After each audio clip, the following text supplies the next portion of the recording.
That's interesting. My chat window is bugged.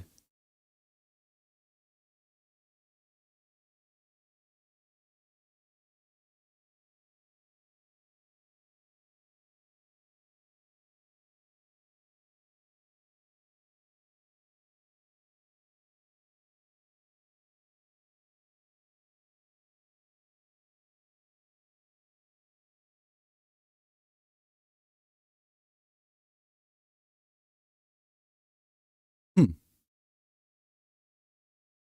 I'd very much like to have access to YouTube chat.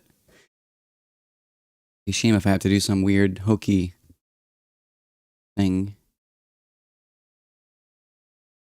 Let's see what YouTube says, or internet says.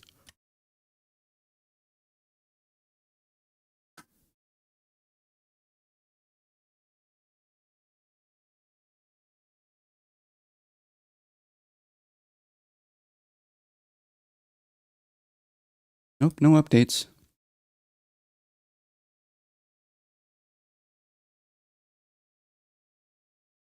Definitely works there. How peculiar. Huh.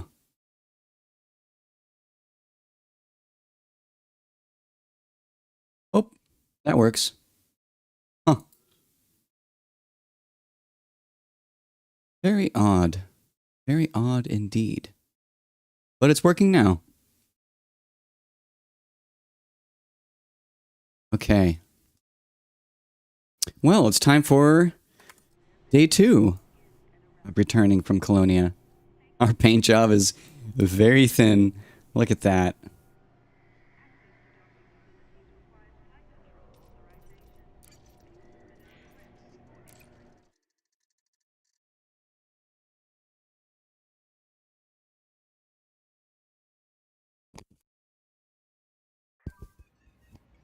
Okay.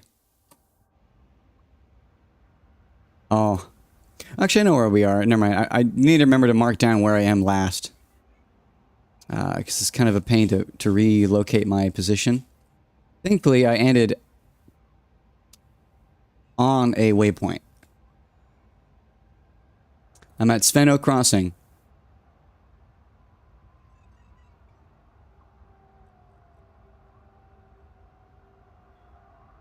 Wait. More specifically, I'm right after it.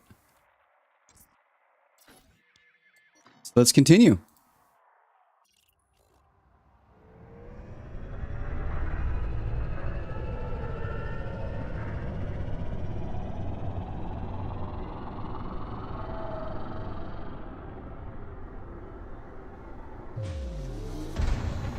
Frameshift drive charging. 4, 3, 2, 1. Engage.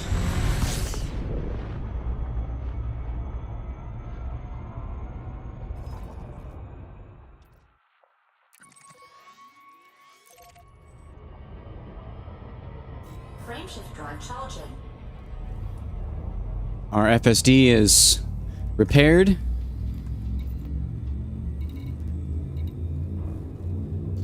Our waypoint is set. 4, We are good to go. 2, 1. Engage.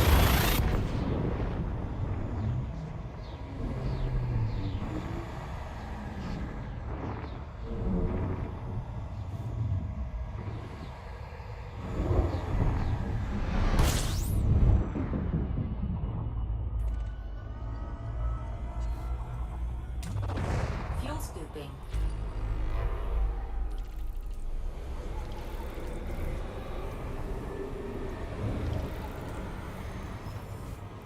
Fuel scooping complete.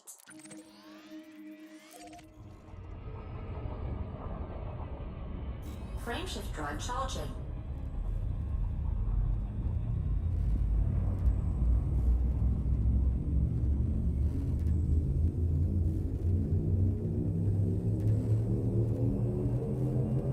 Four, three, two, one. Engage.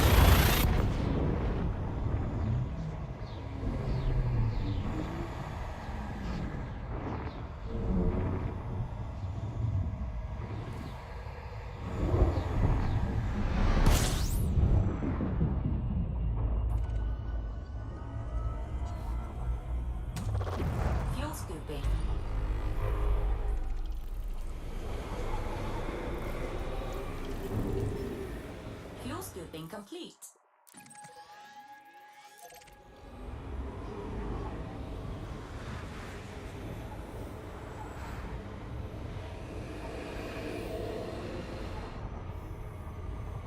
Frameshift drive charging.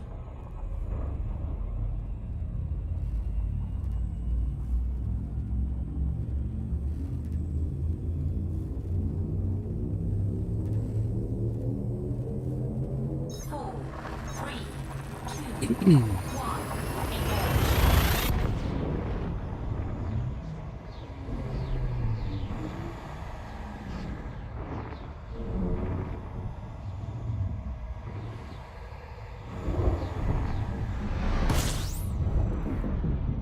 All right.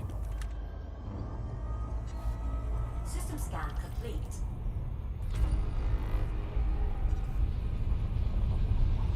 Warning.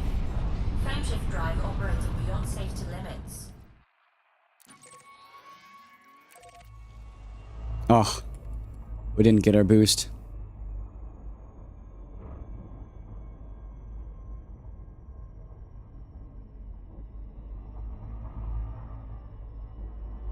Warning. Frameshift drive we operating go. beyond safety limits. Frameshift drive supercharged.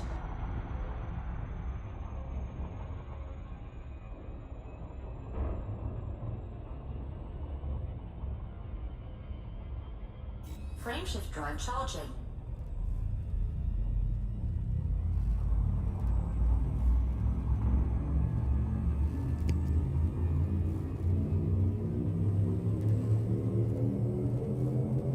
Four, three, two, one. Engage.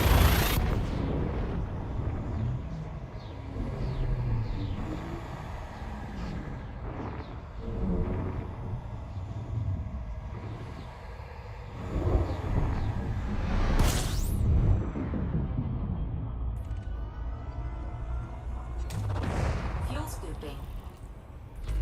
System scan complete.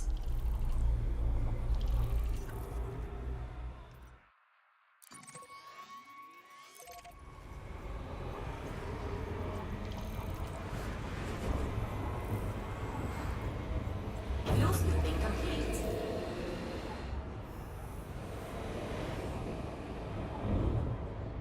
Frameshift drive charging.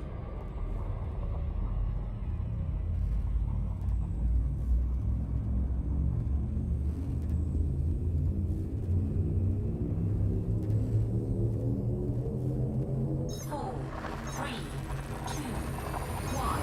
Engage.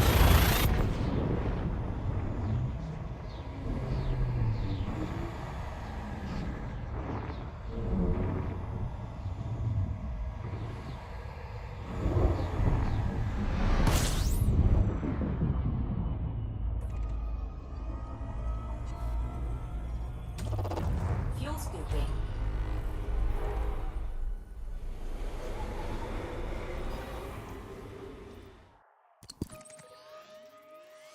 Fuel scooping complete. Frameshift drive charging.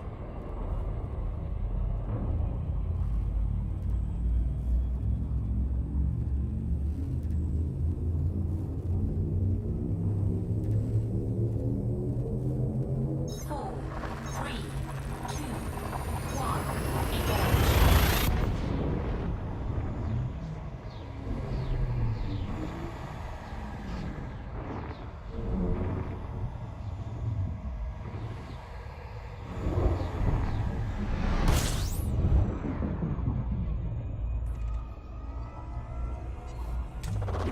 Fuel scooping.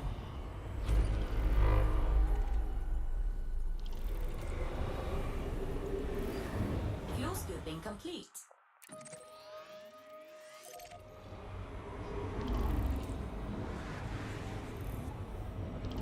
Frameshift drive charging.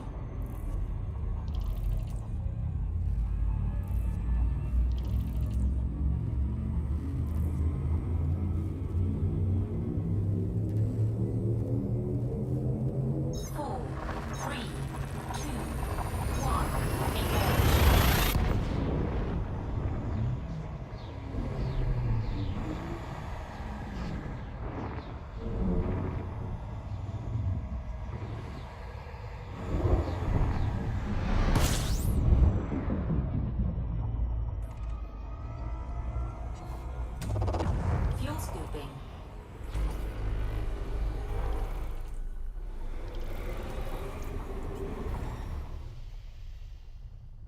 Fuel scooping complete.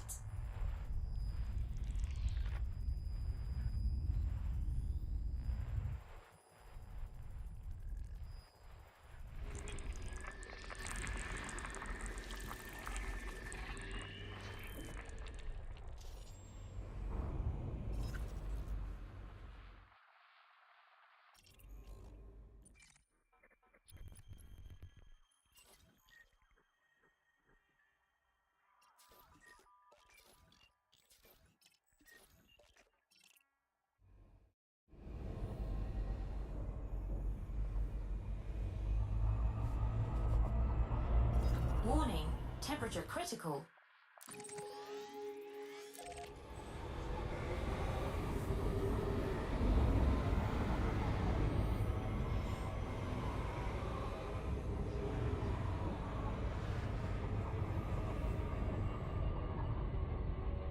Frameshift drive charging.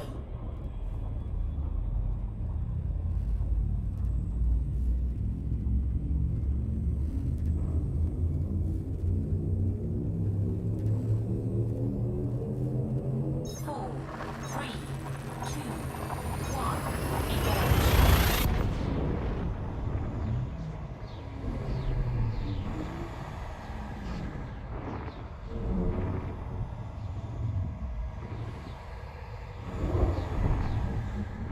It's a very white star.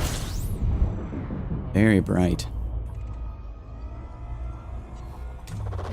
Fuel scooping.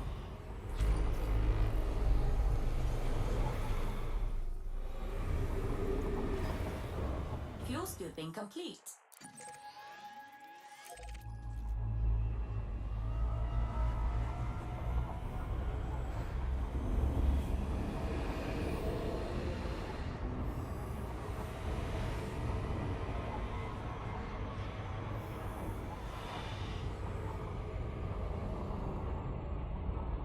Frameshift drive charging.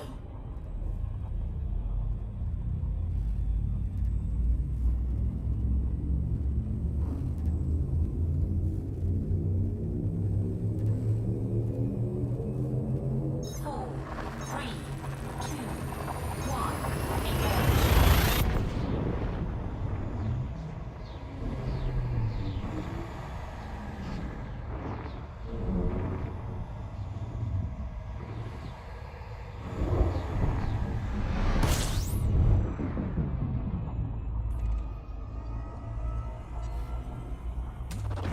Fuel scooping.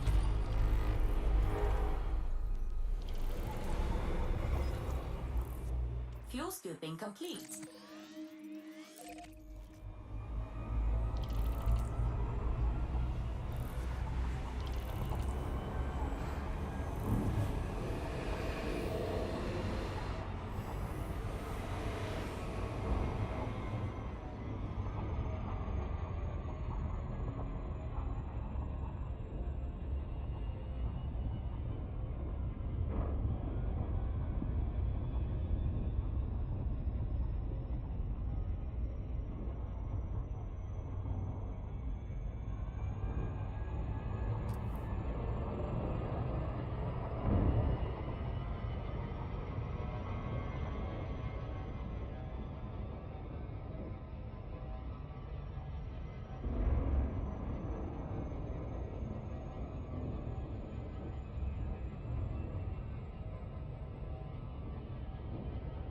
Frameshift drive charging.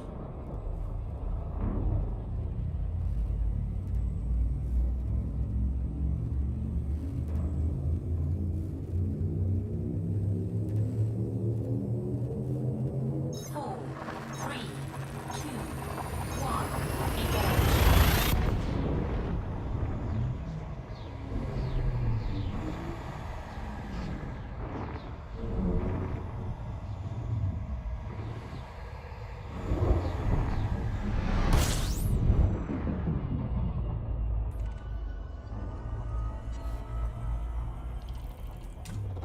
Fuel scooping.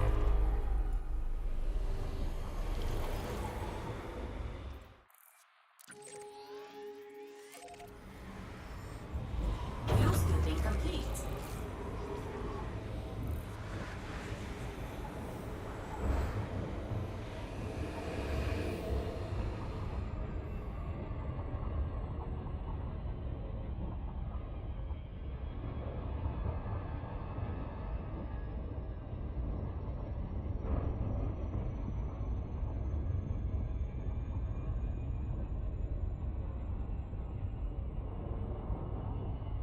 Frameshift drive charging.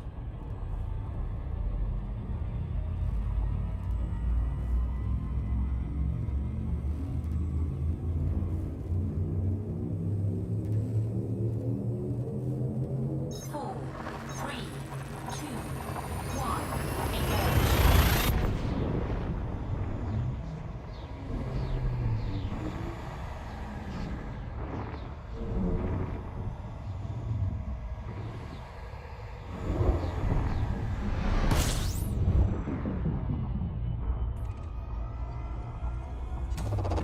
Fuel scooping.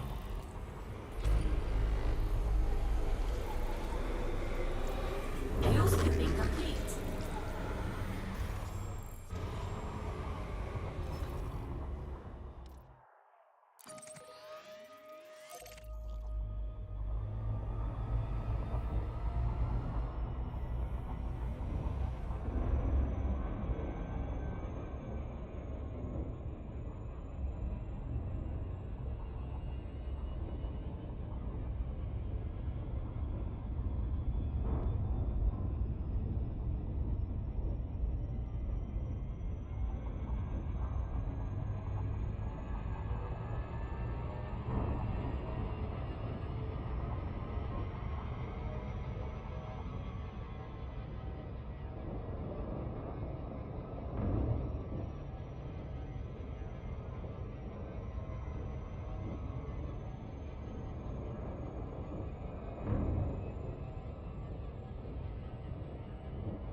Frameshift drive charging.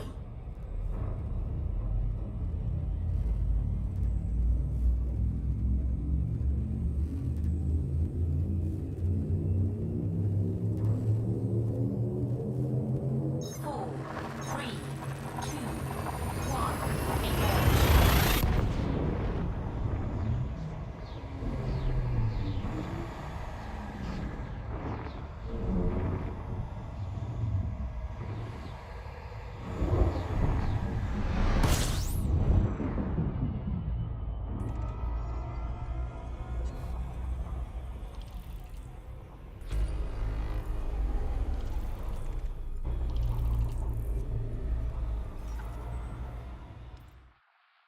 Hey, how's it going? Space game indeed. Yeah. Let me just align here real quick and I'll show you where it is that we are in the universe. So here we are. And if I were to zoom all the way out, you can see that we are just a stone's throw from Beagle Point. We're actually returning. We went all the way out to the farthest reachable star system. Not even the farthest reachable, just the farthest star system from Sol. There is no star system farther than that. That is Ovasi SGY D0. It's even farther than Beagle Point. But yeah, we're heading home. We got a couple of waypoints to see along the way. We just visited Sveno Crossing, and we are headed over towards, what's the next waypoint? Lone Star. Aha, Lone Star. So this point right here, this is the farthest distance that a stock Sidewinder can reach. Without any engineering, that's as far as a Sidewinder can go. But yeah, we're returning from the black. We've been out there for about a year and a half, maybe even 2 years now. Mostly sitting AFK. It took me about like a week to get across, and now, well, actually, we went to Colonia first. So last time I went from Sol to Colonia and then across, and this time I am returning along this this route here. You can kind of see rendezvous point. But yeah, let's continue. Frameshift drive charging. Just make sure, yep, frame shift is at 99%. We got to make sure to repair that every once in a while after doing some neutron cone boosts. We only have one more neutron cone boost before we get to Lone Star. It's mostly just some boring jumps. 3, 2, 1, engage.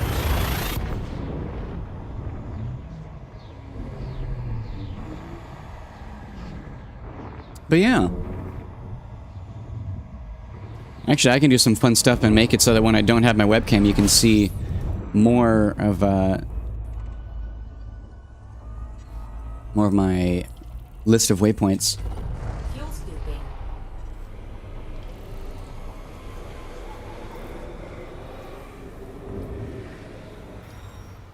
No interesting worlds here. Select next Fuel waypoint. scoop disengaged.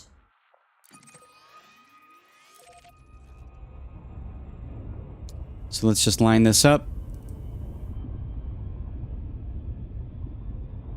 Frameshift And then drive go into charging. here. And we can make this a little better.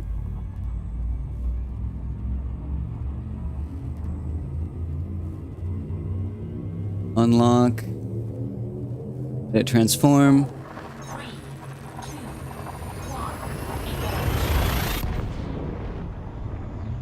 And... Oop.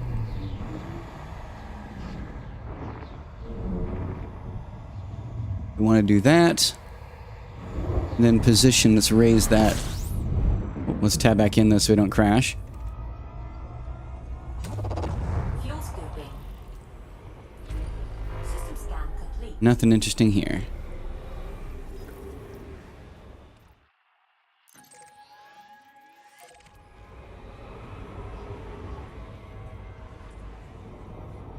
Fuel scoop disengaged. Frameshift drive charging.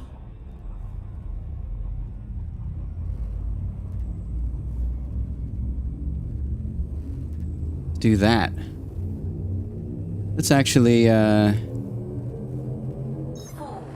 yeah, make sure that we get it all lined up real quick. You can see my face. That corner. About there.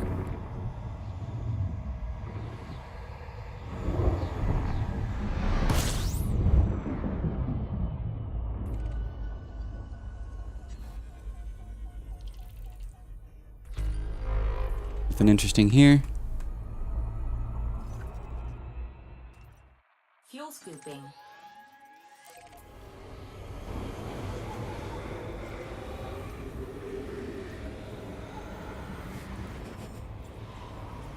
Fuel scooping complete.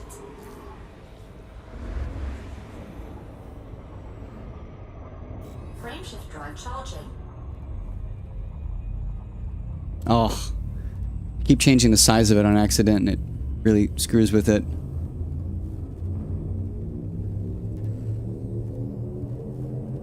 Four, three, two, one. Engage. Transform. Copy transform.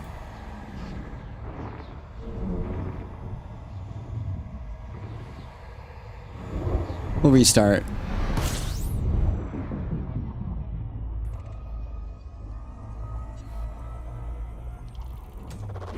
Fuel scooping.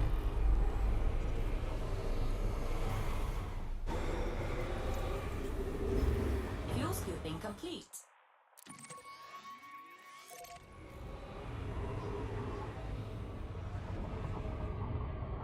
Frameshift drive charging.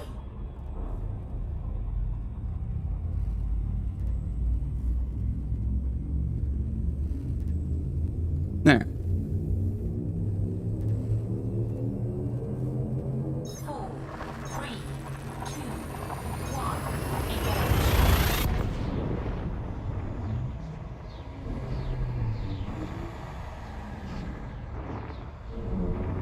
Alright, we're almost there. Tab back in.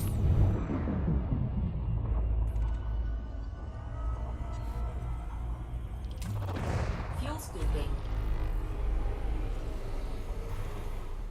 Nothing interesting here. A lot of gas giants, though. Fuel scooping complete.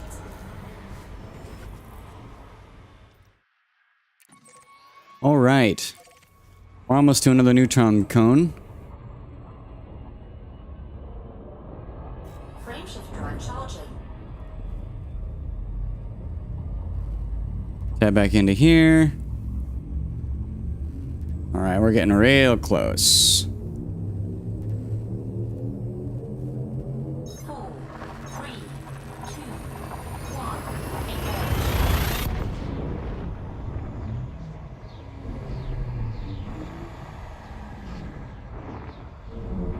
It's looking pretty damn good, so we're gonna go with that.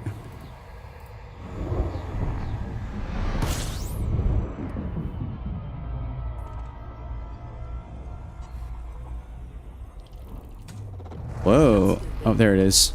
I couldn't see the orbit line for a second. The danger line. Nothing interesting here. Fuel scooping complete. Alright, this next one's a neutron cone.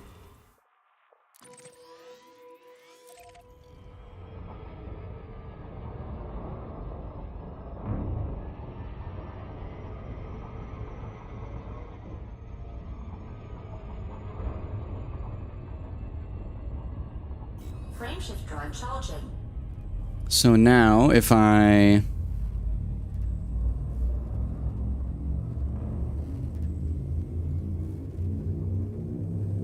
Very nice. Yeah. Ready to engage. 4, 3. Now you can see either my full list or a little bit less when it's with my mug in the way. Speaking of mugs,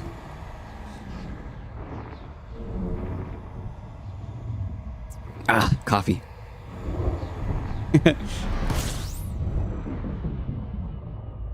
Ooh, very, very calm neutron star.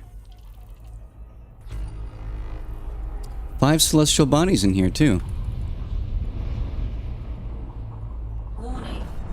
Frameshift drive operating beyond safety limits. Frameshift drive supercharged. Nice.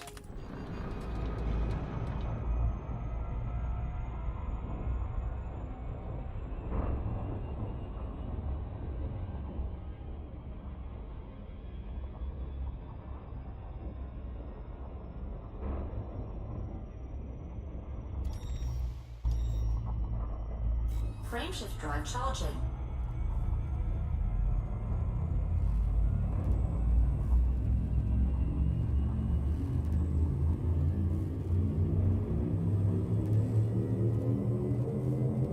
Four, three, two, one, engage.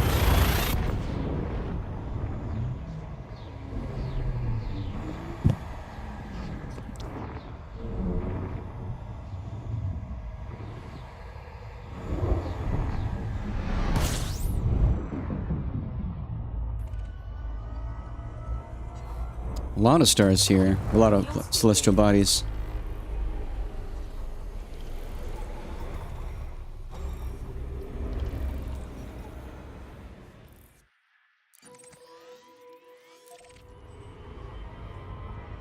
Fuel scoop disengaged.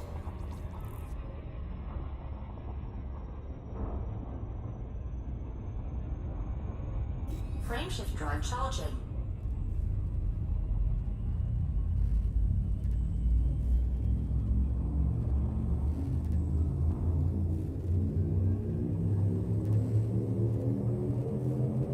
Four, three, two, one, engage.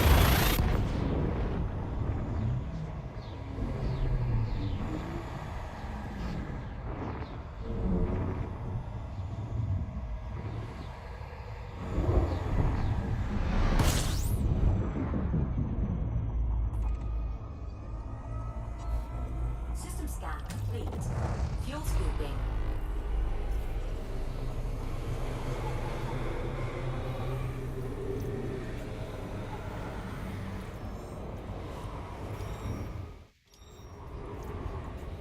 Fuel scooping complete.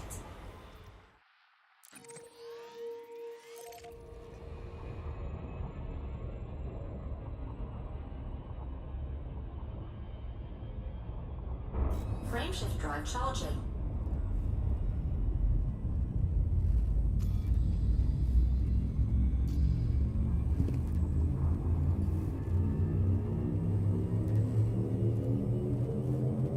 Four, three, two, one, engage.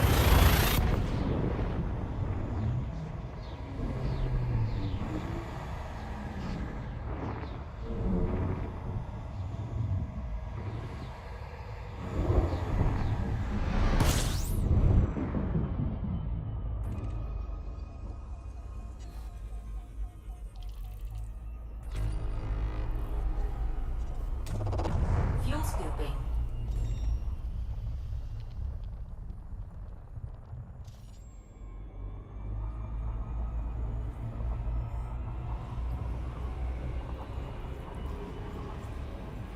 Fuel scooping complete.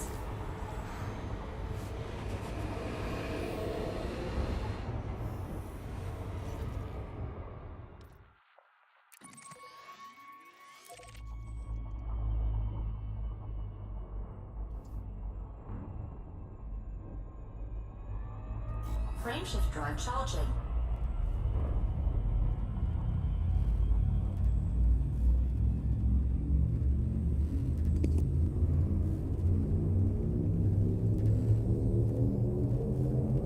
Four, three, two, one, engage.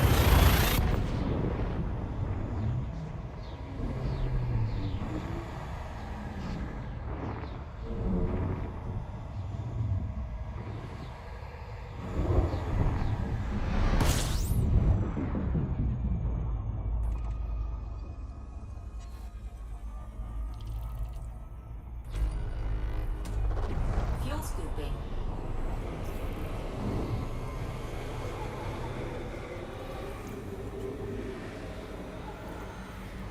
Fuel scooping complete.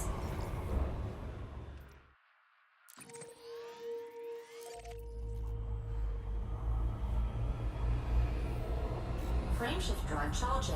Warning, temperature critical. Frameshift drive charging.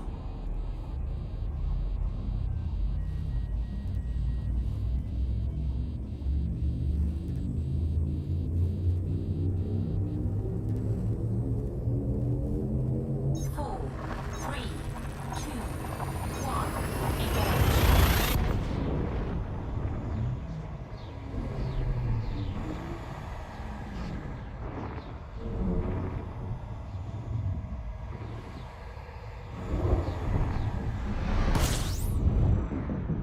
Another binary.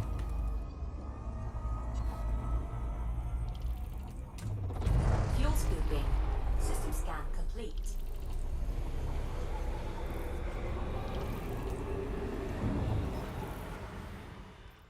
Fuel scooping complete.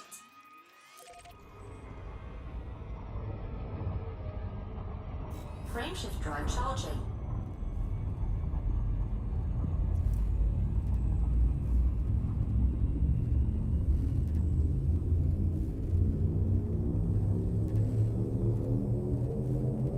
Four, three, two, one, engage.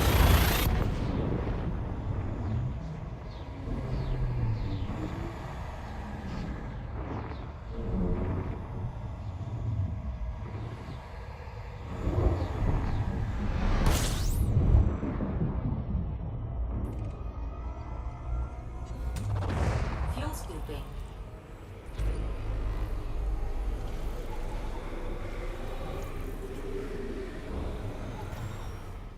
Fuel scooping complete. Waterworld.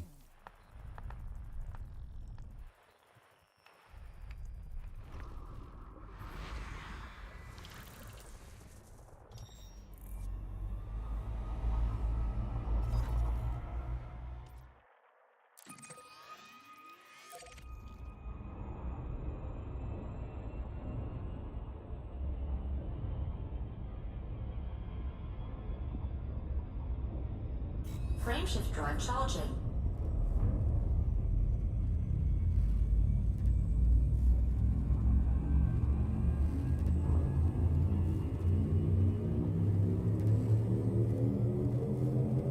Four, three, two, one, engage.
Let's actually see if I can... Controls, ship controls, FFS. I really want to make it so I can close it with 0 as well as open it.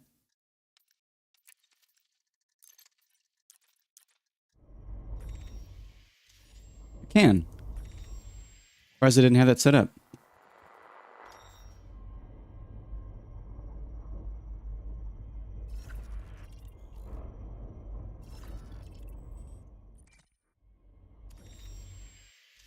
Much better. Wonder why I didn't have that set up like that. Weird. Frameshift drive charging.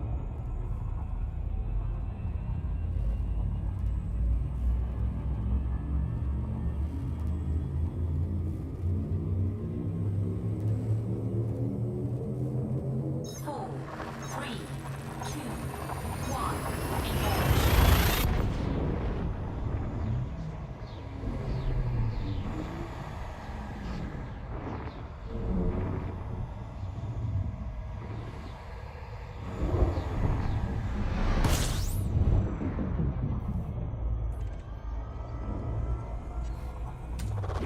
Fuel scooping.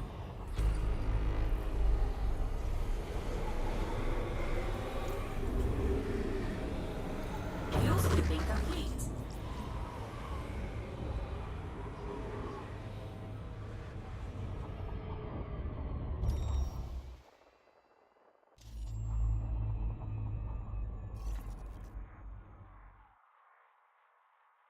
Oops. Did I press the wrong keybind?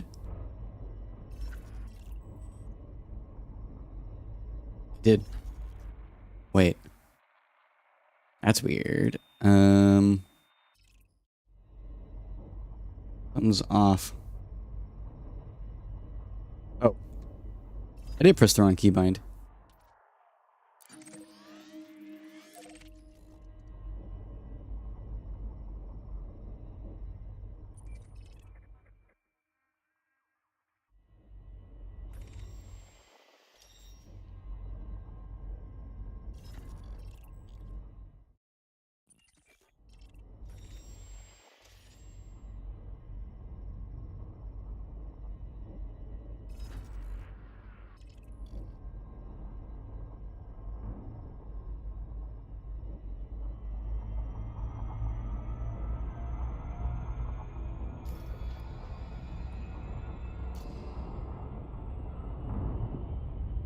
Frameshift drive charging.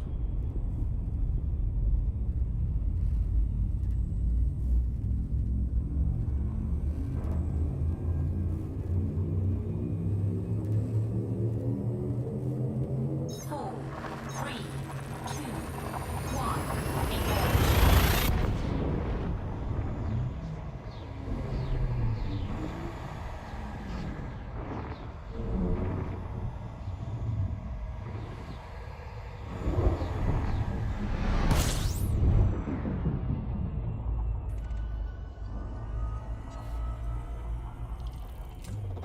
Fuel scooping.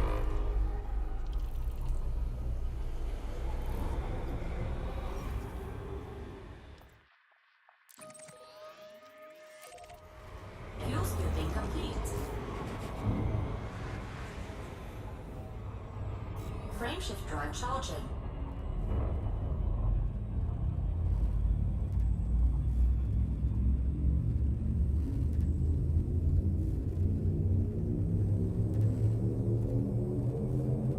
Four, three, two, one, engage.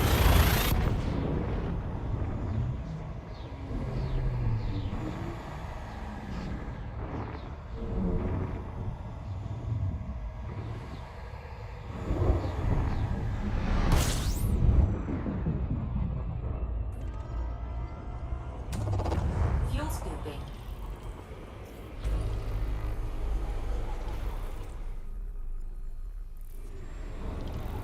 Fuel scooping complete.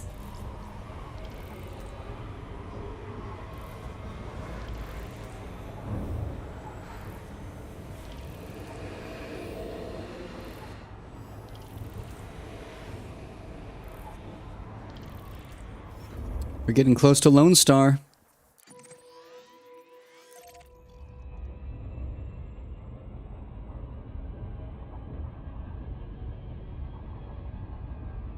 Frameshift drive charging.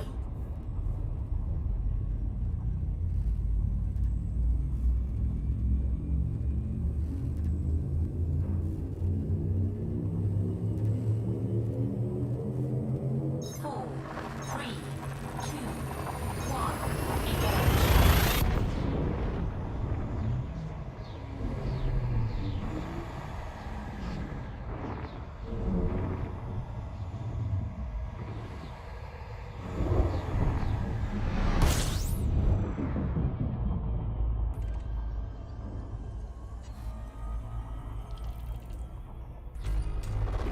Fuel scooping. Ooh, there's a water world here. Fuel scooping complete. Target the next, and then we'll quickly scan that water world.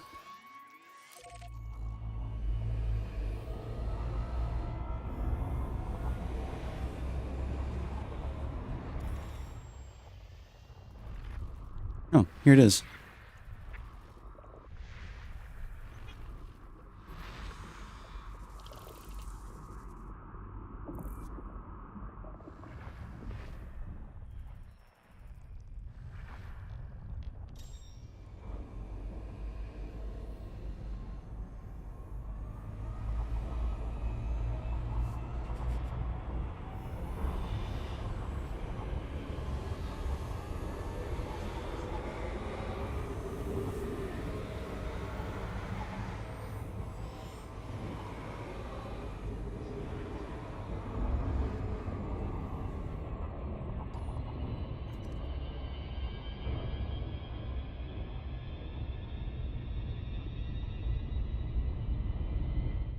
Actually change the controls for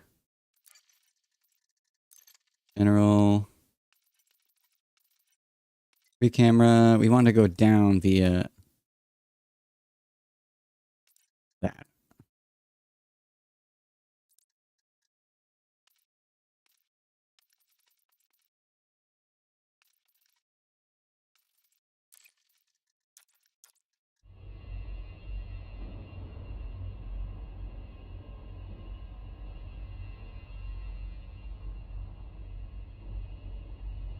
And we want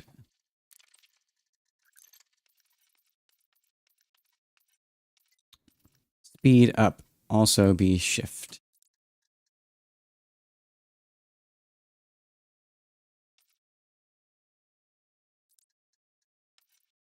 If that works.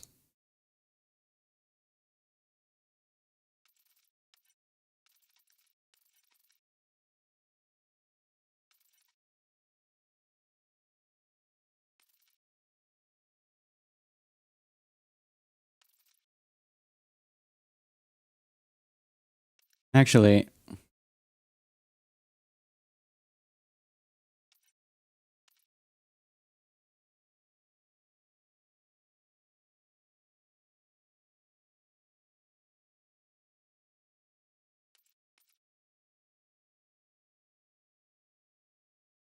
these two we can remove.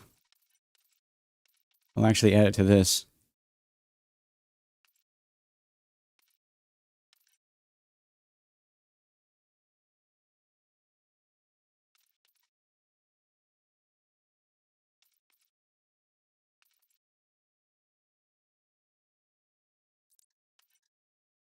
There.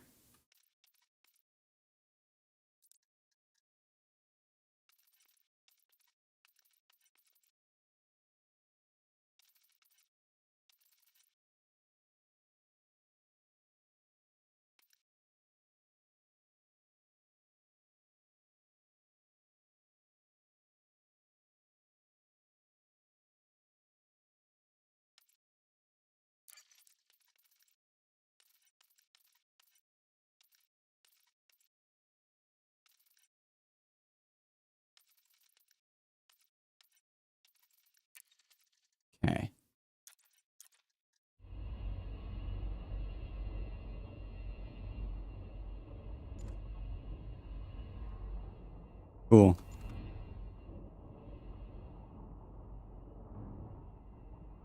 I want the sensitivity to be better on that. It's very low.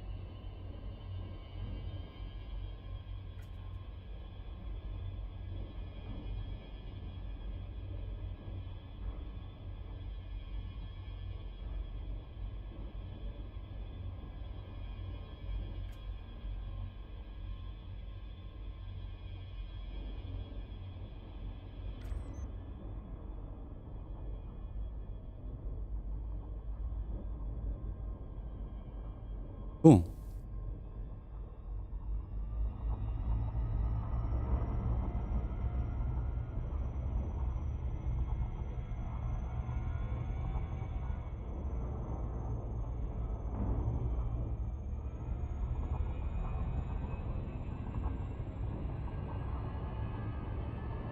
Frameshift drive charging.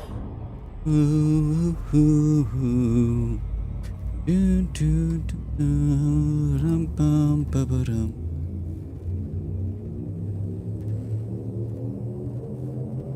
4, 3, 2, 1. Engage.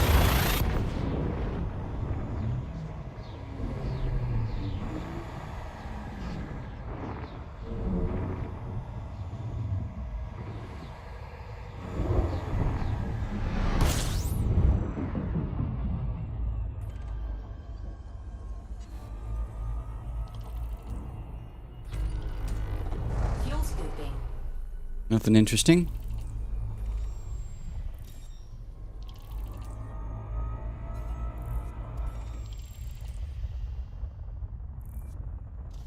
Let me actually see.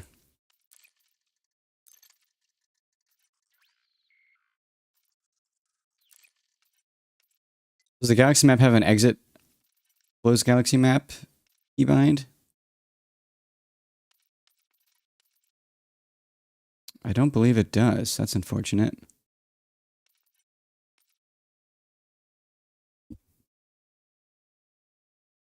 Keybind to close galaxy map.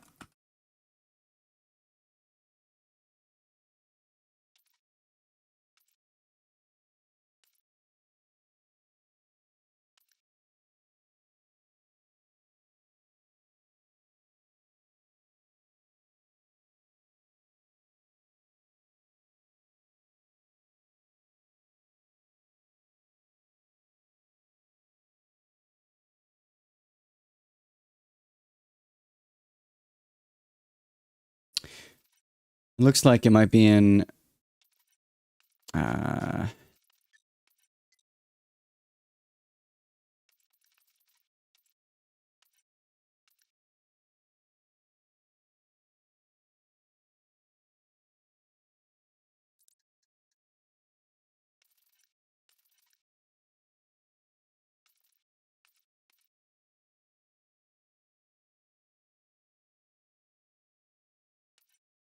page. Cool.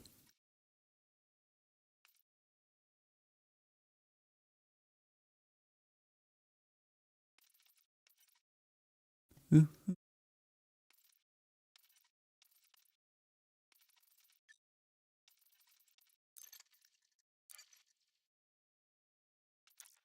Might be in mode switches.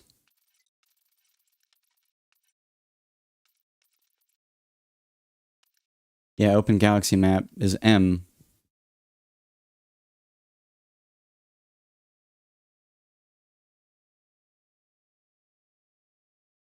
It's interesting.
Let's see if num star is applied to anything. I don't believe so.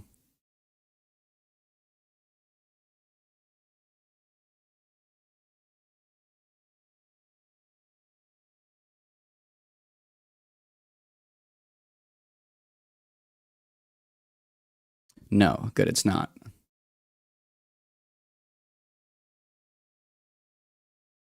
Let's reload Singularity, make sure that my keybinds are good.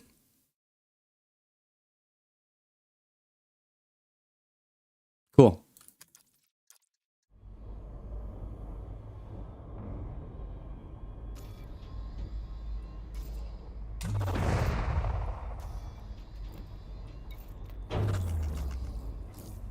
System diagnostics.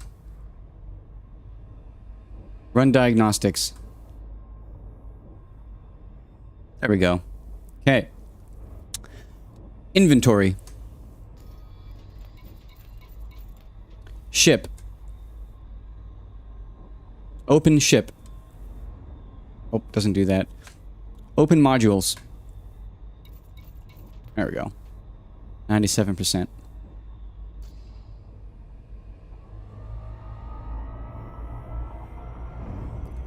Next waypoint.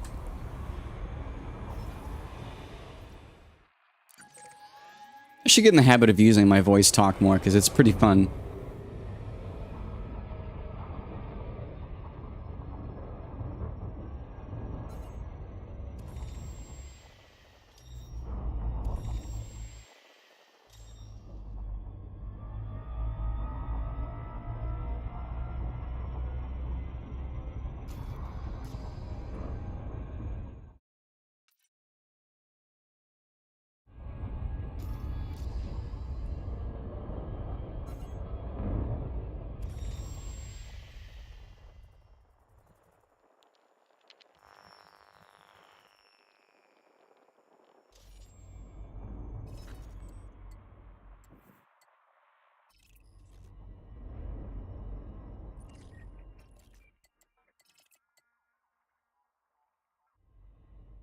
Wonder if I can make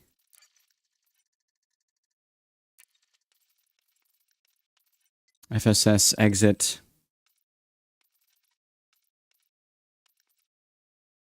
Yeah. Could easily make that mouse 2.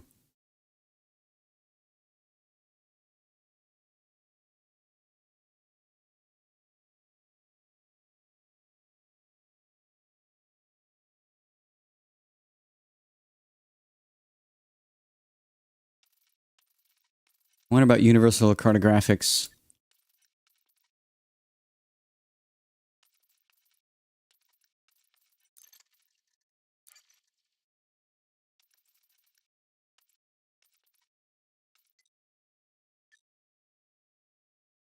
Let's see. Elite, dangerous, universal cartographics, open, or open, actually it's system map.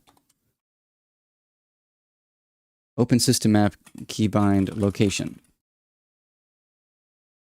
Mode switches, okay.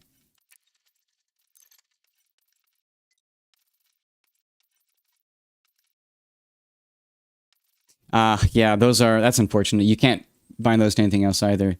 So it's M or K, so unfortunately those two you cannot make the button to open it the same button to close it. Or sorry, you can only make it that. M and a K. Full spectrum scanner means I really should just leave that. Get used to having to press the button to open it, be the button to close it.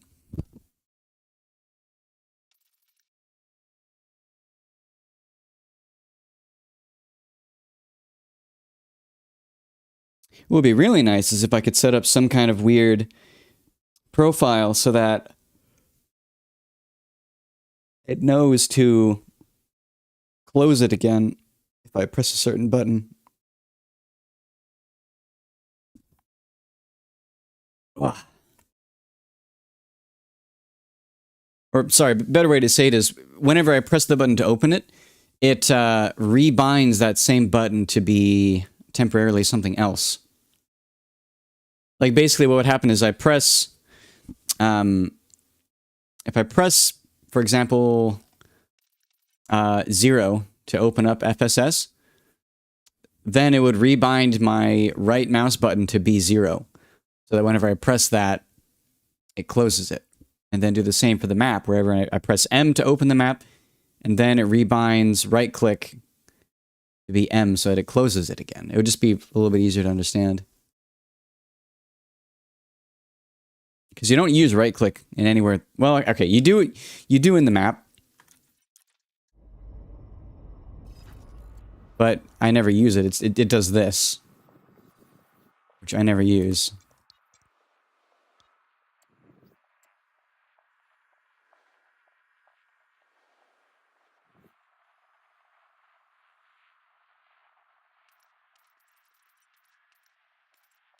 Yeah. Could be an interesting thought.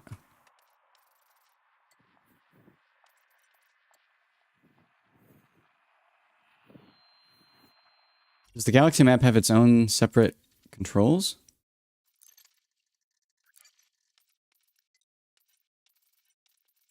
No, it does not. That's unfortunate.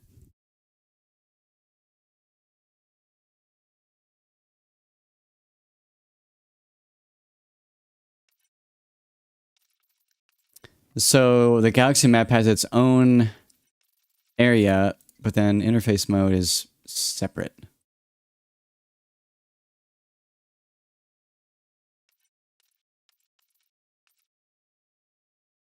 And I also use this.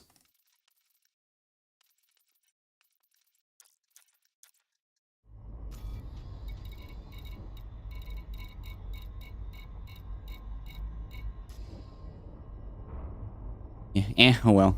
It's not that big of a deal. Frameshift drive charging.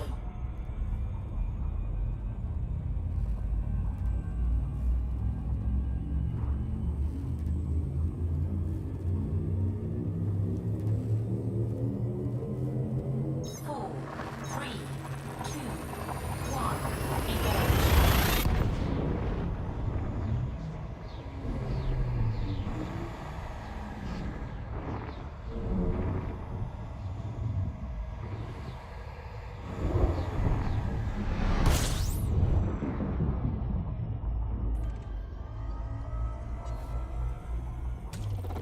Fuel scooping.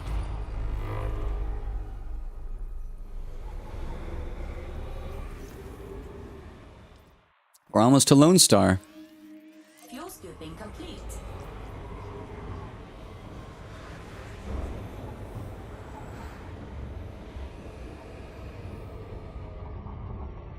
Frameshift drive charging.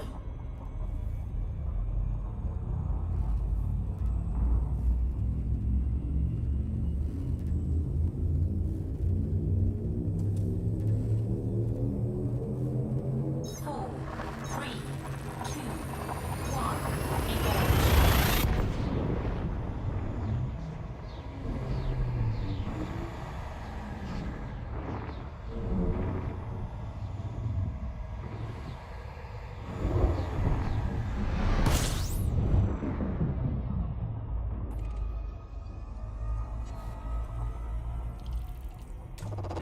Fuel scooping.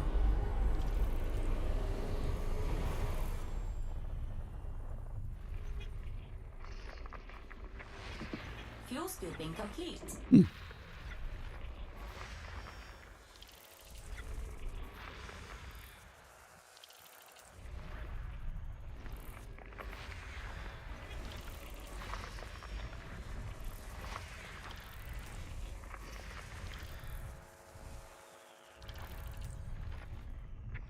Warning, temperature critical. Alright, alright.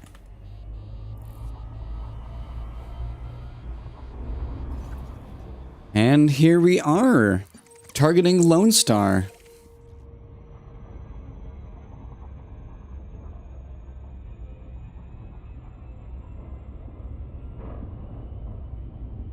I'm wondering if I can...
I think that is the fastest method. Frameshift drive charging.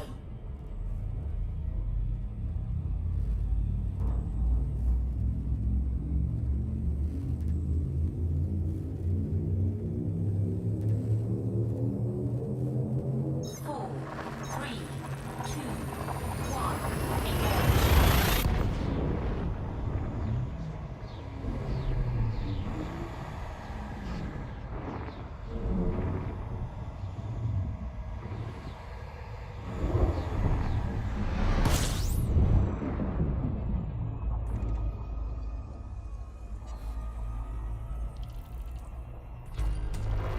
Fuel scooping. Fuel scooping complete.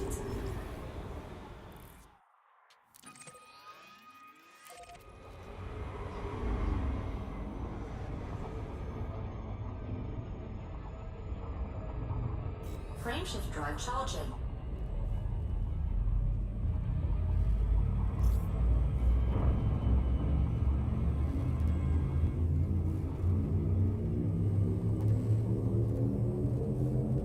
Four, three, two, one, engage.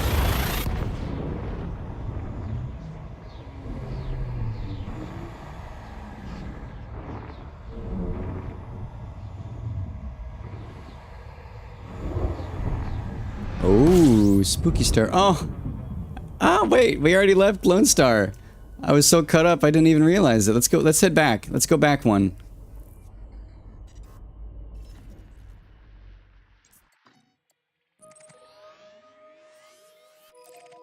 Let's head back. We gotta at least take a picture.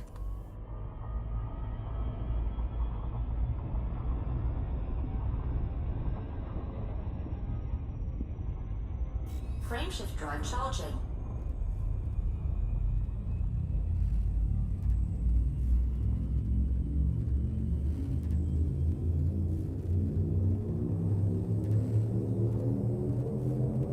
Four, three, two, one, engage.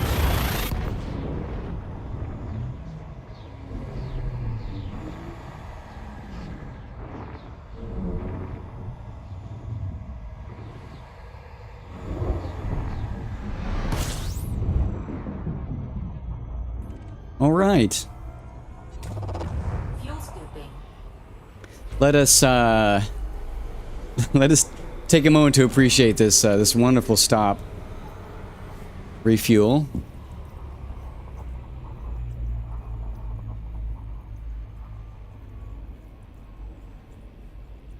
Fuel scooping complete.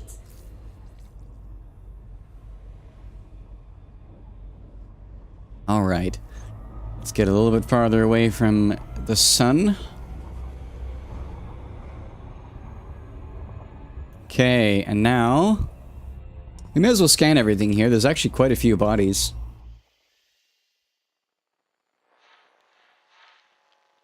But yeah, so this right here, this star that I'm in right now, this system, is special, to say the least.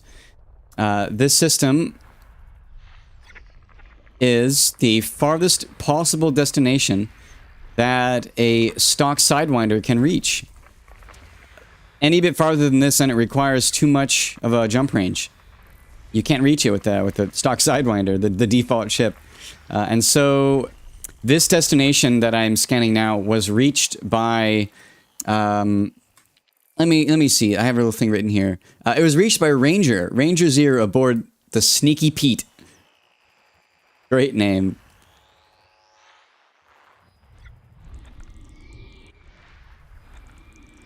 And yeah, I'm gonna go ahead and look up some more information about this star in a little bit. But that's kind of the gist of it. It's yeah.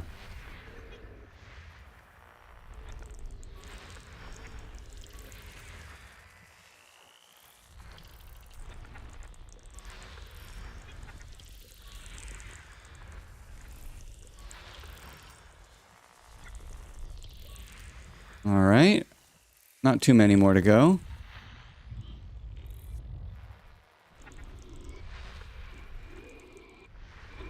Oh. Wow, it's way up in there.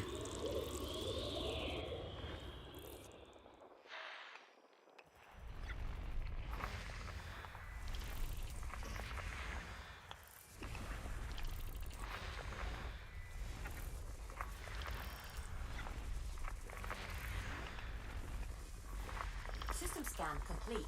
Nice.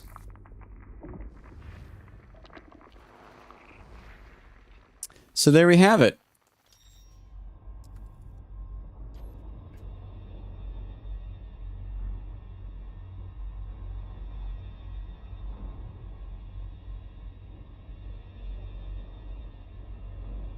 I think I'm actually going to do ship controls via right click.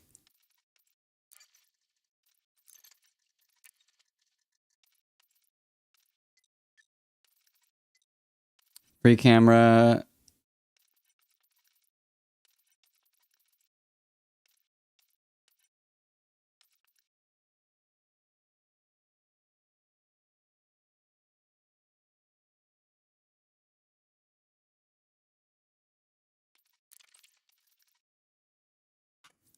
There.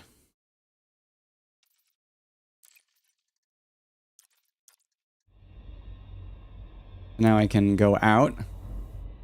Then I can press this and I can do ship controls. Press it again and go out.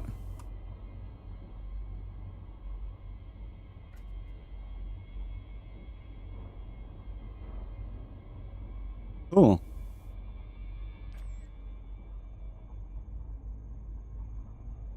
Let's go see if there's any markers here. There's a lot of random landings here. Nothing too interesting though.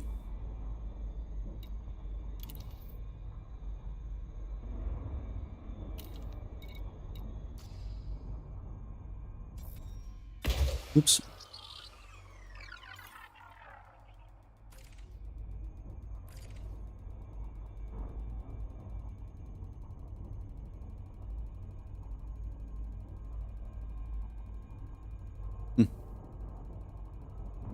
Accidentally just launch a probe.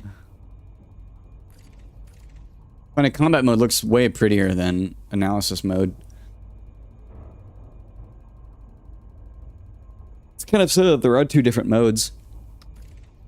Because they do the same thing, but just you can't use the D-scanner in combat mode. As far as I can tell, they're the same thing.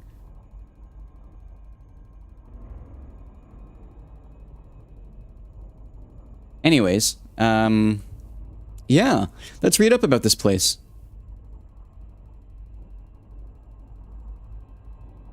EDSM, let's go to the star map and take a read.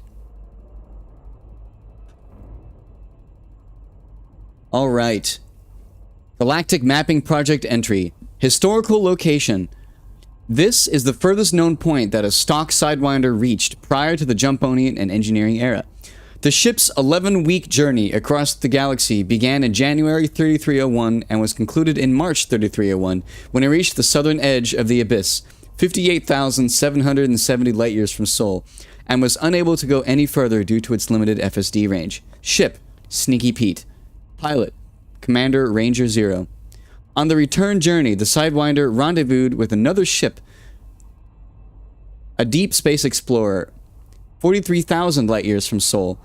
And at the time, it was the most distant meeting ever recorded during the early days of deep space exploration. There's some pictures as well from this journey that are very pretty.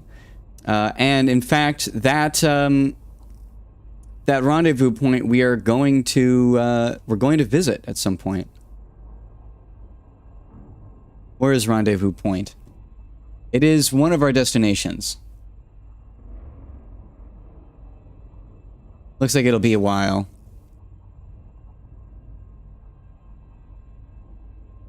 Yeah, rendezvous point. It's a good chunk of distance from here, but a lot of neutron cone boosts. The next is the Flytrap Nebula. Not too interesting, but it will actually be interesting to see on my screen. But it's not that uncommon to see a nebula. But either way, we shall continue.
Okay. Let's take a picture. Take a picture, eh?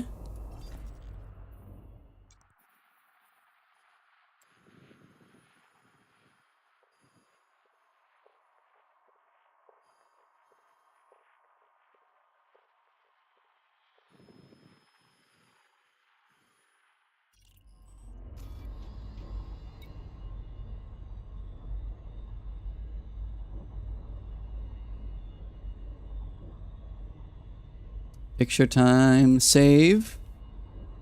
We're gonna save this as Lone Star.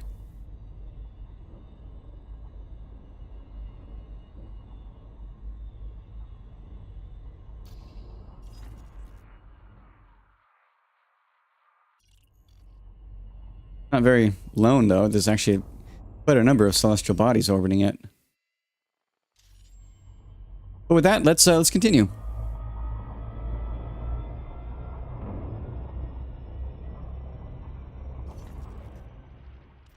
Oh, didn't copy it properly.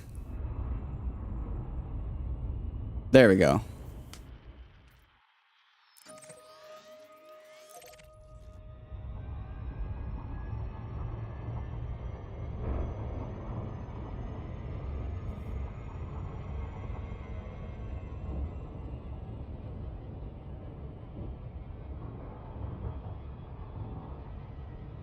We continue onwards to the abyss.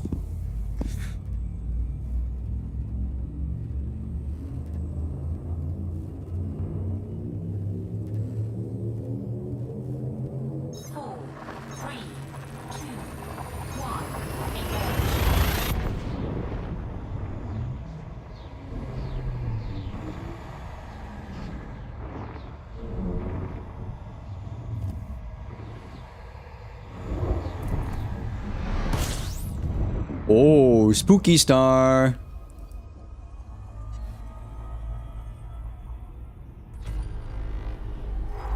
There's no information about this system in EDSM. I might have to go and see if these have actually been scanned.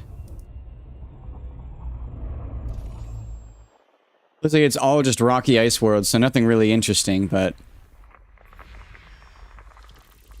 looks like it's not been discovered. That's neat. Okay, I may as well scan everything.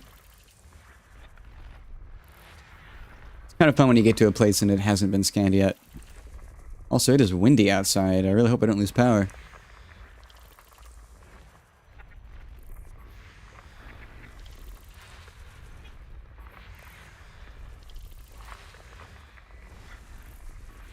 System scan complete. Nice. Yeah, let's go see. Is this, Yeah, these are unscanned. That's cool. I mean, they're not really interesting bodies, but either way. Let's continue. Frameshift drive charging.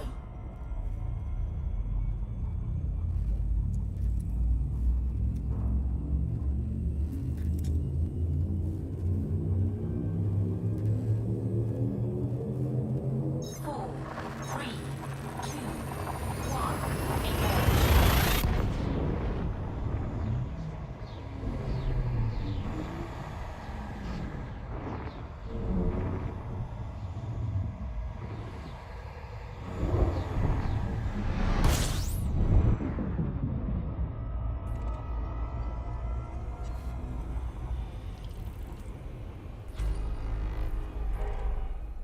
More rocky ice worlds. Also undiscovered. 2, 3, 4, 5, 6, 7, 8. System scan complete. All right.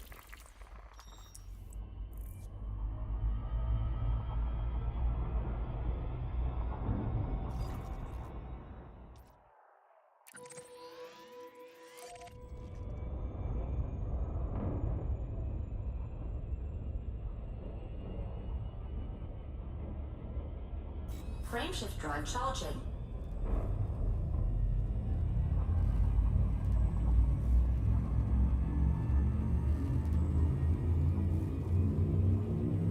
Now we're coming up against a few star systems that are shown in red,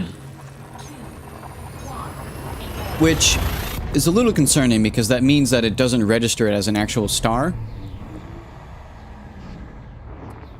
which either means that it's just missing from the records, or that the star doesn't actually exist, and I'm not sure what the route plotter was thinking. So we'll find out when we get there why it's red.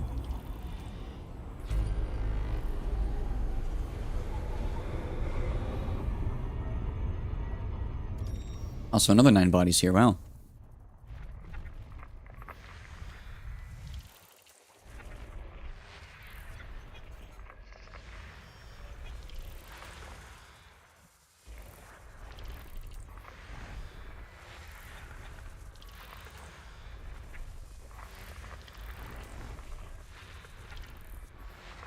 And the last one. System scan complete.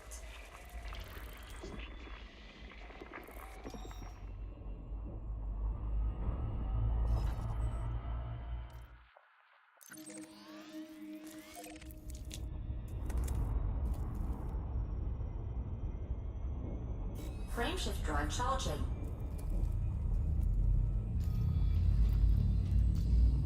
%.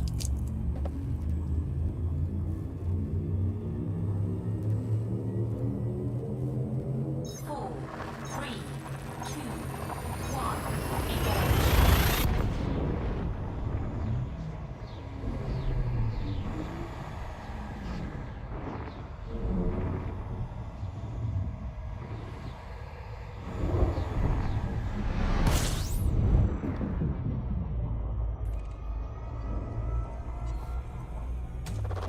Fuel scooping.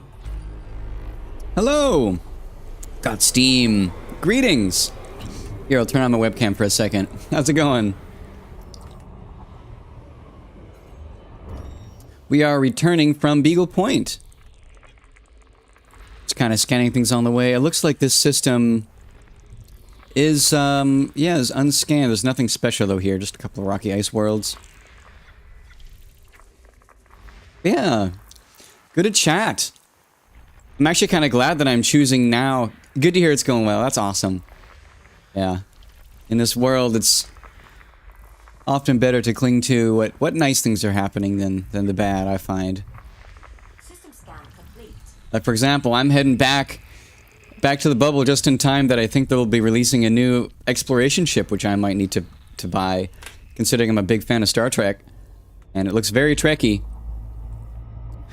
But yeah, let me look at the map again. Engaged. So here we are. That right there is Sveno Crossing. No, sorry, no. This is Lone Star. That waypoint right there. That's Lone Star. That's Sveno Crossing. Lone Star is the farthest distance from Seoul. Yeah, the Caspian. Yeah, I'm curious for the Caspian. It looks really cool. But no, yeah, I'm doing a sightseeing tour. I've been parked all the way over by Beagle Point for the last year or so, and I'm finally making my return trip. But yeah, this waypoint right here, I'm doing a sightseeing tour, so I'm visiting just fun historical locations, either historical or just pretty locations on the way back. And this is the farthest point that a stock Sidewinder can reach from Seoul, distance-wise across the bubble. Yeah, any farther than this, and you need just too big of a jump range. You can't make that jump right there. It's too long for a stock Sidewinder. And this is the Sveno Crossing. This star right here is where Anacondas, back before Jumponium and engineering, this is where Anacondas crossed into the outer arm.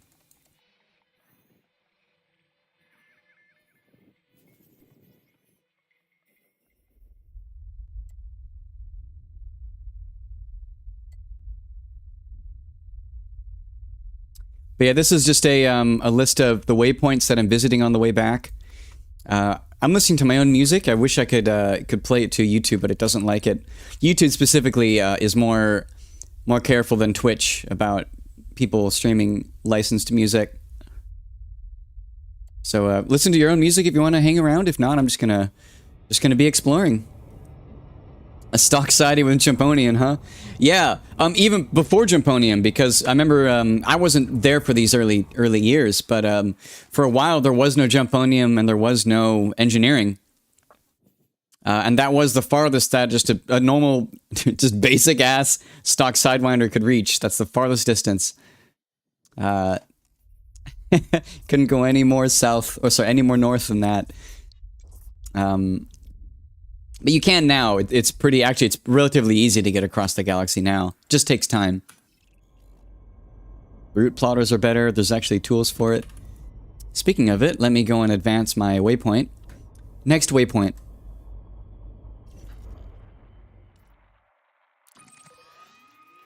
Get that targeted.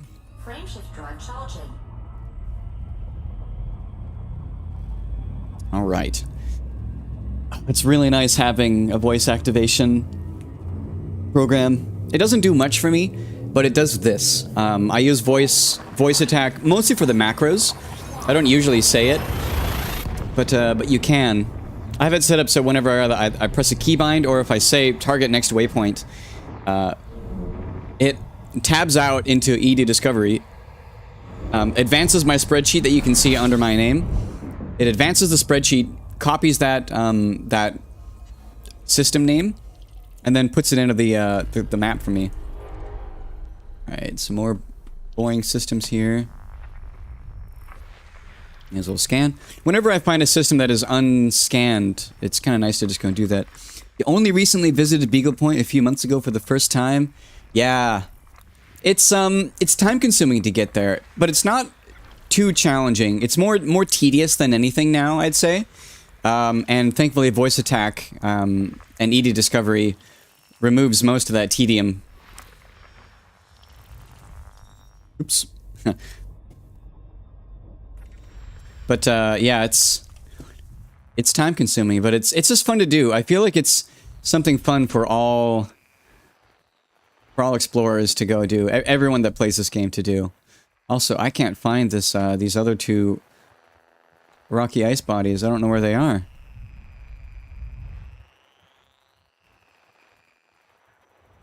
Oh, there's one. There's both. They're in a binary system. Okay, that's why I couldn't find them. Wow, they're way out there. Look at that. They're at such an inclined orbit. Wow.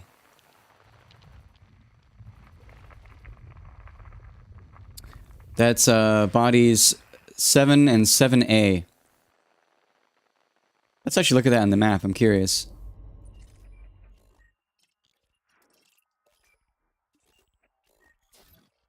Yeah, these guys are very, very inclined.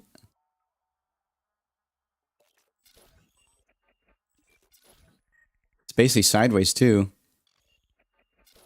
Okay, yeah, so yeah, the inclination is 20 degrees, so it's 20 degrees tilted. That's interesting. I don't use any third-party tools except for an old one called Captain's Log. Nice. That's cool. Captain's Log, Stardate. I really should be just watching Star Trek in the background.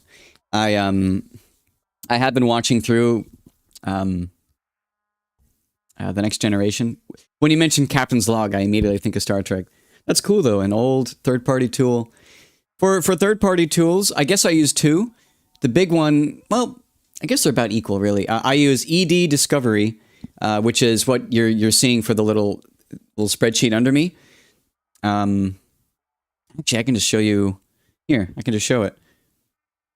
Hey, all that is Jay. Good to hear from you again. Wow, I'm not used to have returnees. I generally just stream just because it's a fun thing to do while I'm sitting around. Let me go to display capture, and I'll show you what I use for tracking. So here we have ED Discovery, and I'll just make it full screen. So you can see that we have our log on the left side. This is the list. I've saved an expedition, which is just like a list of waypoints and then notes that I've written about it. So you can see that we have a little fuel marker. That's how I know that that is a scoopable star. And then we have a little slingshot for when it's a neutron cone boost. You did say that you'd catch me next time. I'm impressed that you're actually here, though. That's great. Thank you. And then we have after the little like emoji icon I use to show what's there. Then I have a little detailed note for if it's special, like a system of significance. The red means that ED Discovery doesn't recognize this as an actual celestial like star system. So I'm really curious what happens if I try targeting that in game, if that's actually going to work. Because according to the Spanch plotter, this exists, but not according to ED Discovery. So we'll see. But yeah, I have this. And then to the right, it shows the system information about what it actually is. So it shows the main star and any celestial bodies with some tags for if they're of particular value for scanning or similar. But I have this off to the edge of my screen. It looks like, I kind of ruined its, well, we'll go back to that. And hopefully it is still doing it well. Looks like it is. 25, it's half of 26. Yes, okay, yeah, sweet. So if we tab out and then bring it back, it's okay still. Okay. Cool. We continue. I really wish I could be playing music for you guys, though. Looks like I did scan everything here. Let's go and target next.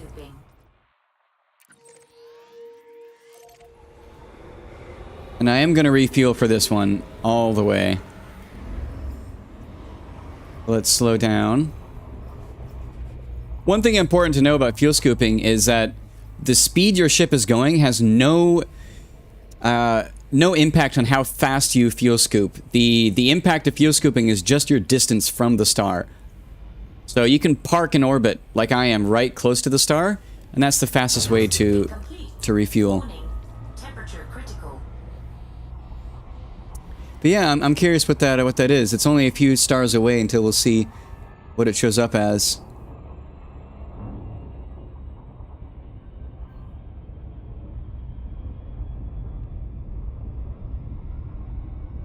All right. Frameshift drive charging. 97%. Oops. Careful. So we are now headed to another neutron cone boost. Let's see how fast. In these systems that are neutron cone boosts, I try timing myself to see how fast I can go through them. They're typically faster than the normal star systems, I find. Like, it's faster for me to do a neutron cone boost than to actually maneuver around the, like a standard star. So we'll go in. Our D-scanner is going right away. Right up into the cone. Warning. Once we're in the cone, Drive operating beyond safety limits. we target our next star. Frameshift drive supercharged. Nice, we got our shift. Oh, there's actually bodies to scan here. I'm gonna slow down briefly to check. Nothing interesting. You never use those neutron star boosts? I mean, it's understandable because they are kind of daunting when you first see them. Like, it feels scary because, yeah, if you do drop out of warp when you're inside them, then it is kind of spooky. Neutron. Did I say something other than neutron? I apologize if I did. Neutron cone, neutron star. But yeah, they're kind of scary when you like haven't done them before, but they're really not actually that dangerous so long as you make sure you're not going under 80% on your cone. Oh, you hit enter too early. Okay.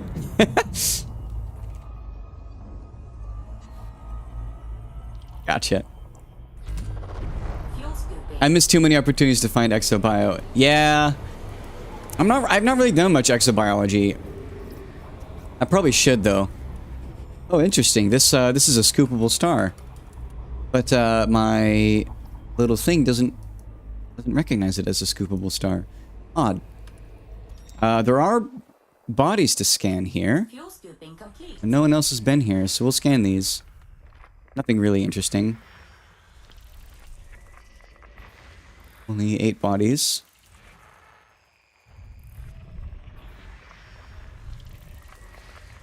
The dream is to... Oh, some of them are behind the... There's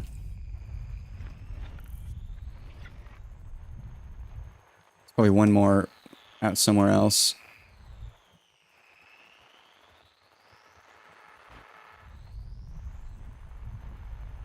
Maybe they are just all behind it.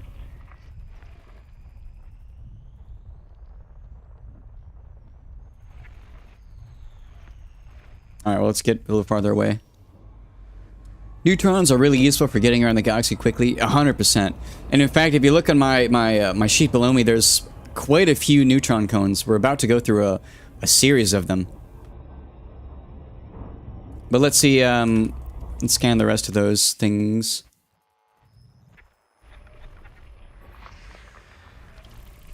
Yes, okay, yeah, so there were, the final 3 were here. System scan complete. More unscanned things. No one's been here to scan these before.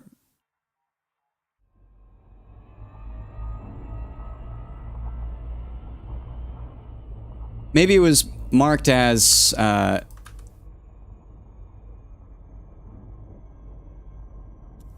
not having a fuel because they weren't sure. I don't know. Interesting that it didn't have a fuel marking. Oh. Whoops, I did that wrong. Try that again. Exobio is the premier moneymaker right now. How... I really should learn how to actually do exobio, because I have the stuff on this ship to do it, if I'm not mistaken, but I don't know how. I've actually not really done it. Like, what is the best way to do exobio? Let's say, like, right here, though. So I've scanned the whole system. If I go into here, I can see we have these two, like, am I supposed to go to these 2 planets, 2A and 4A, that have the lander icon? Then scan it?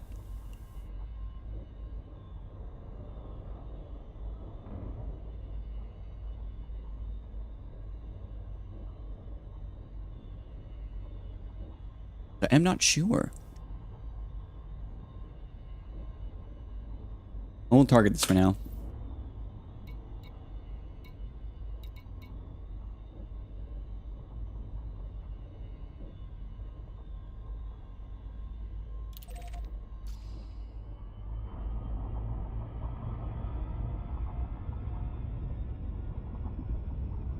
I've actually not done a surface scan on any bodies yet.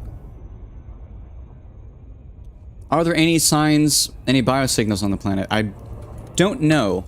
I'm assuming not because there's nothing here, though.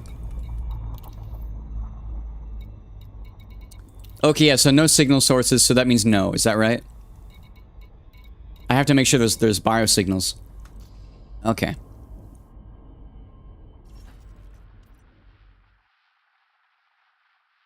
Bio will only be on landable bodies with atmosphere. Scan the body, you can filter through different heat maps that show where they are likely to be on the surface. Okay. Then maybe I'll keep an eye open and see if I see any of those.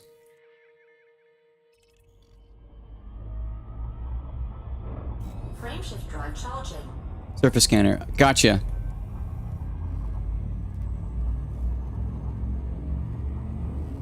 So basically, go to the planet, scan everything with FS. Sorry, go to the system. As soon as I enter a system, do all your scanning. Check for signals.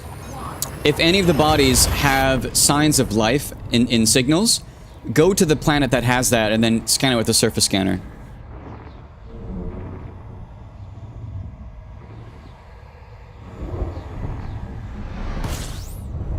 Oh, the neutron cone?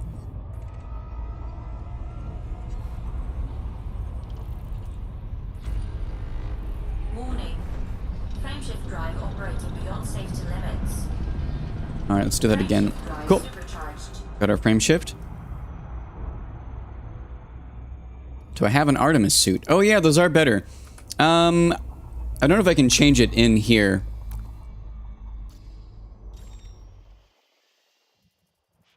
I own one, but I don't think I have it on me.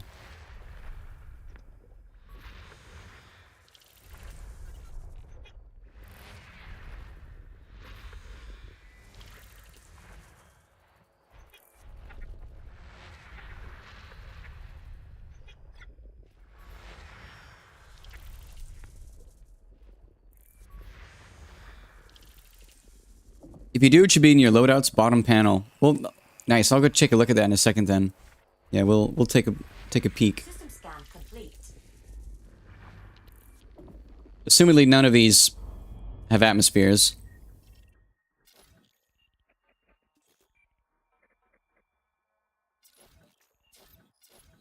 I'm actually not sure how to check if they have atmospheres or not.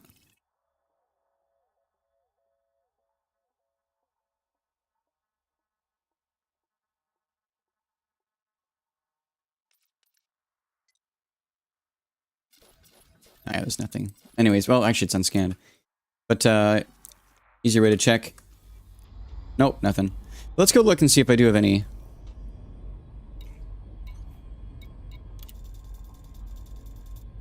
I do have an Artemis suit. So I did plan ahead. I do have one.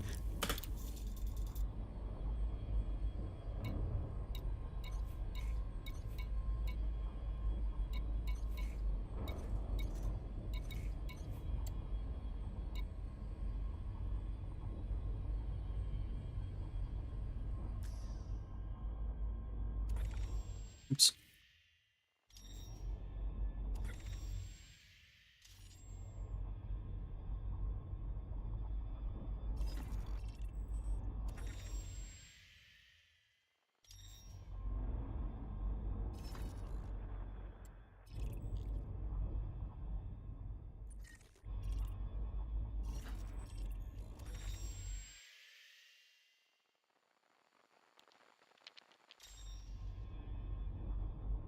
Oh, interesting. I can't do head look anymore.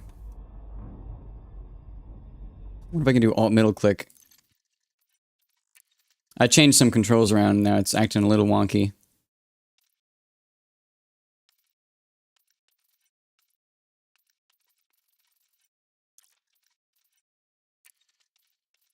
A moment.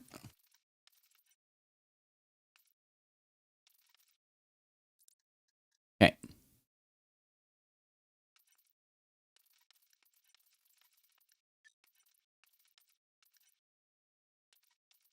Where is head look?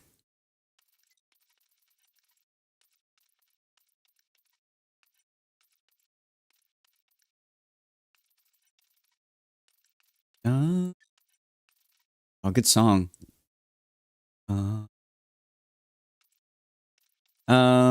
Head look. There we go. Oh, never mind. That's something else.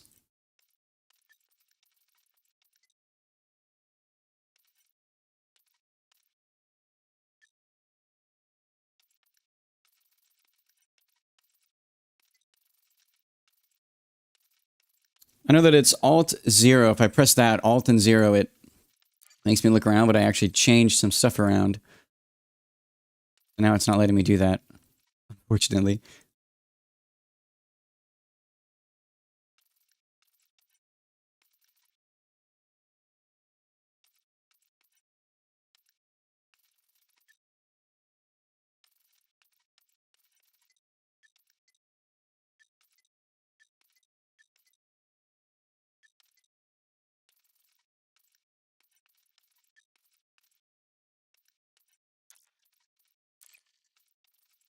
Where is it? I'm looking for Alt 0 or Alt O.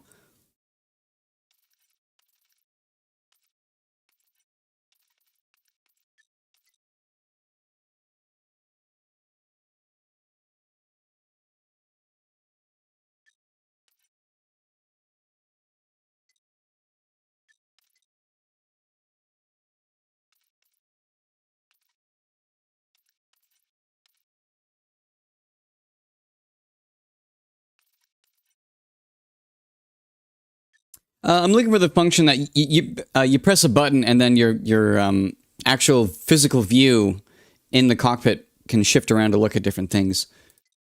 I am forgetting where it is. I thought it was either mode switches or...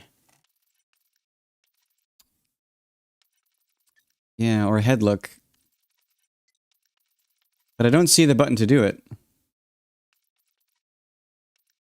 It's to do with mouse, like mouse head look. So this is it. It's mouse head look, which is enabled. But what I'm wondering is,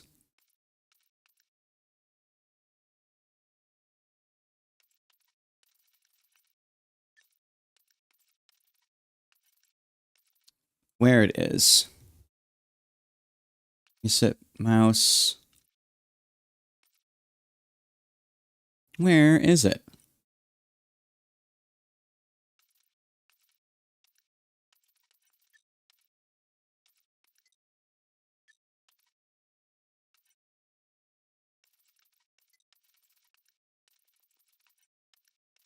Here we go.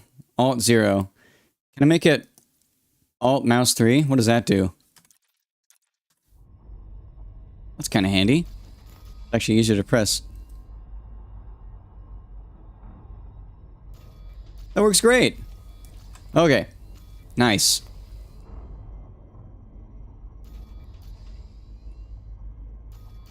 Actually lower the sensitivity just a little. Alright. That was in mode switches. Head look. Hold. I could make it toggle.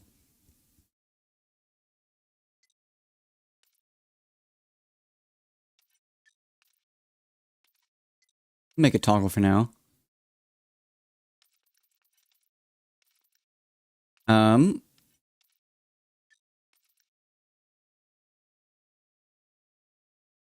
Yeah, it's weird.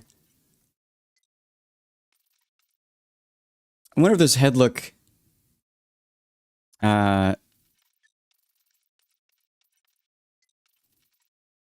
here we go, mouse head look sensitivity. It's in 3 different places, actually. Mouse head look sensitivity is in head look. Mode switches has the keybind for mouse head look. And then I think there's something else in actual mouse controls. Set mine on the number pad. Nice. Yeah, that's good. I'm gonna make this just a little bit weaker. I have a valve index, but I haven't set it up in my new apartment.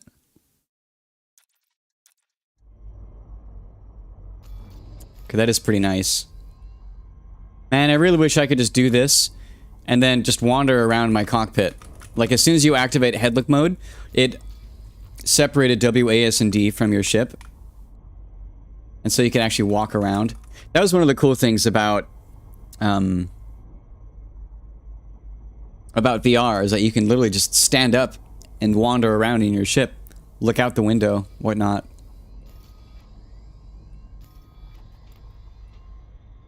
Yeah. Anyways, we have our neutron cone boost.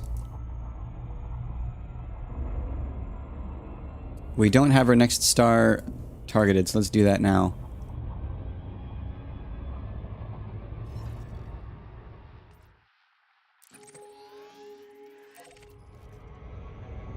Frameshift drive charging. Okay. Use keyboard and flight stick. Very nice. It's interesting because I had a flight stick for a while, but I don't know. I never really... It was fun, but I ended up moving over to using mouse. And it just does a lot... I guess it's a lot easier... what's the right word for it? It's a lot smoother going in and out of VR. The transition in and out of VR is a lot smoother if you don't use a joystick. Because you can just use keyboard and mouse and then just tab out to my second monitor, which is over here. It's right next to me. Warning. Oop, I went in a little bit fast. Drive operating beyond safety limits. I'll have to go back in. But yeah, it was just a lot easier to... Warning. Frameshift drive operating beyond safety limits. A lot easier to move fluidly in and out of VR. And like use my computer for other stuff at the same time. When I use keyboard and mouse. Okay, though. Nothing interesting in this system.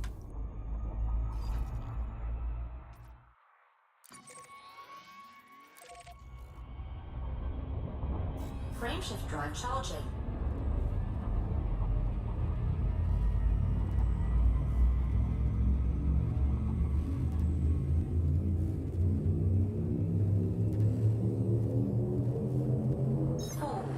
Okay.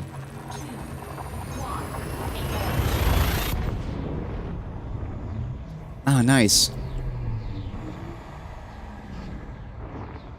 You can see just at the very bottom of our list, if I turn off my webcam again, the Flytrap Nebula is on our page. Also, wow, what a neutron cone. Woo!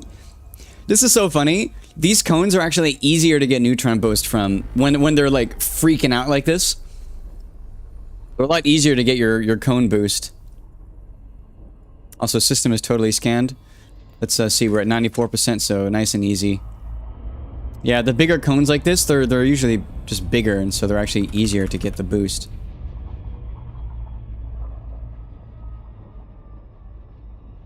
Warning. We'll go in one side. Frameshift drive operating beyond safety limits. Yeah, it's a very violent cone, but they're actually not really...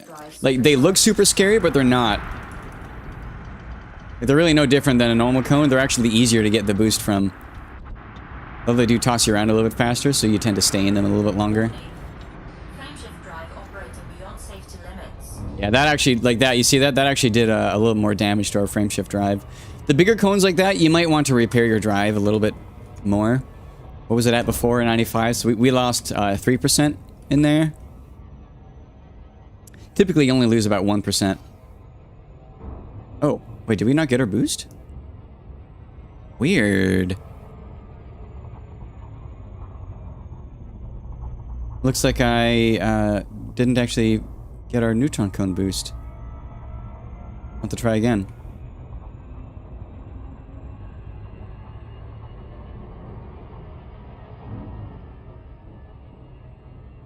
It's unfortunate.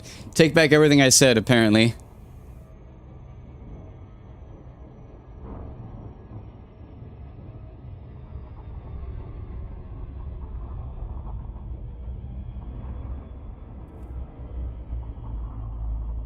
You try to get overheat. The issue isn't the overheating, actually. The issue is if you drop out of warp in a neutron cone, it will destroy your ship from the forces of it. Like, it will actually, like, destroy your hull. Alright, let's see if we can just dip in and out real quick. Warning. Frameshift drive operating beyond safety limits. I still didn't get it. We gotta be close. It like, adds up. But yeah, the main concern is, like, the way that neutron cones kill is, you see if I look at this right now, 92% on my frameshift drive for health. When the health goes below 80%, then your frameshift drive has a chance to malfunction. You think I already got it? Let me go check on that. I don't think I did, because I can't... yeah, the jump succeeds my maximum jump range. Actually, I can just check it by looking at ship. Jump range. Oh, it is 261. I wonder why we can't reach that far. Weird. Actually, I'm curious why it decided to have me target that next star, because our maximum... You're right, our maximum jump range is 256. So I'm confused why the... I must have plotted this course wrong. We'll just plot the route then. You're right, we did get it already. My bad. You're right, I would have been trying to do that for a while. Whoops. But yeah, basically the way that neutron cones kill is you get greedy. You don't repair your frameshift drive when you should. It goes under 80%, and then it randomly malfunctions. And when the frameshift drive malfunctions, it drops you out of warp at whatever speed you're going, and at whatever location you're at. So what happens basically is, like, when the neutron cones, they give you the boost, but they damage your frameshift drive as they do it. And so if you're in the neutron cone and it damages you, and it happens to make your drive malfunction, it drops you out of warp and then kills you. Because you can't get back into warp again before it destroys you. So that's the concern, is that if you drop out of warp, if you just try flying through the neutron cone without being in warp, then it will kill you.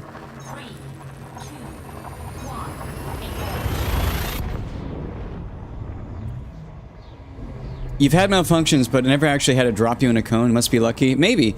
I've never had either. So I don't know. But that is scary that it's happened to you. But also, I guess, probably lucky? I'm not sure what the difference is between... You've had malfunctions, but never actually dropped you in a cone. I'm not quite sure how it actually happens when it does malfunction. I've not been greedy enough to... I don't know. I've been too pessimistic, I guess. Too scared. Enjoyable stream? Hey, good to hear. Thank you. I post stuff pretty sporadically and about pretty sporadic games. Actually, yeah, we need to fuel all the way up.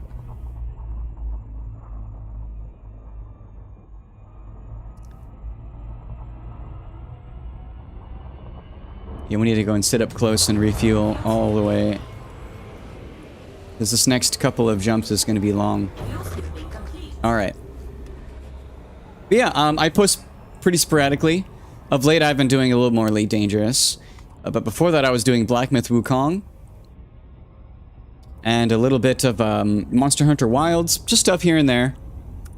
No real goal, just because I like sharing. It's fun to do.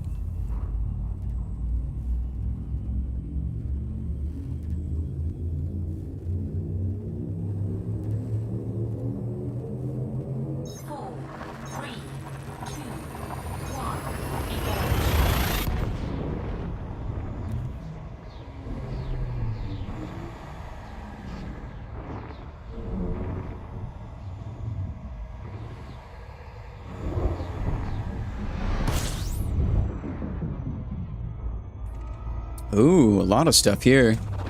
This system has already been scanned. There's a lot of things here.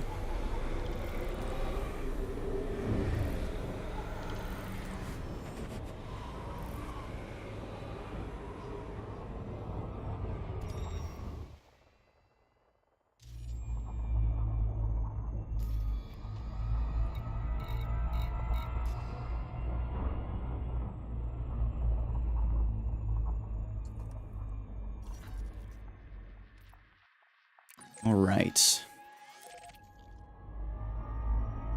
Frameshift drive charging.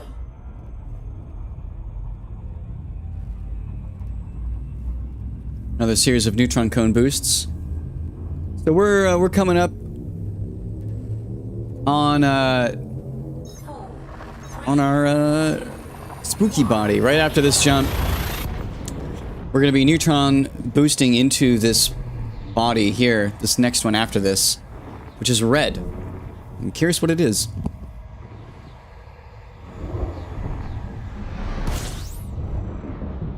Hopefully, it's not instant death.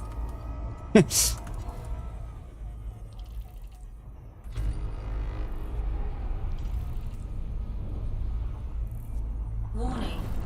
Frameshift drive operating beyond safety limits.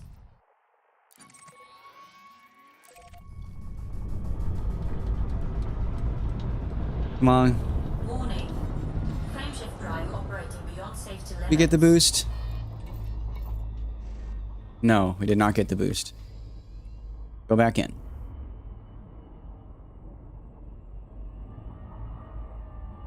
Warning. Frameshift There we go. drive operating beyond safety limits. Frameshift drive supercharged. Let's look at our drive health.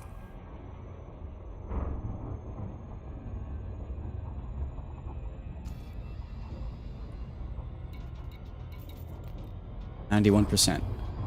Okay, so this next body is red, which means that this is not in EDSM. So no one's been here. Not even been scanned. I don't know what this is. Frameshift drive charging. I'm hoping this isn't a bad decision.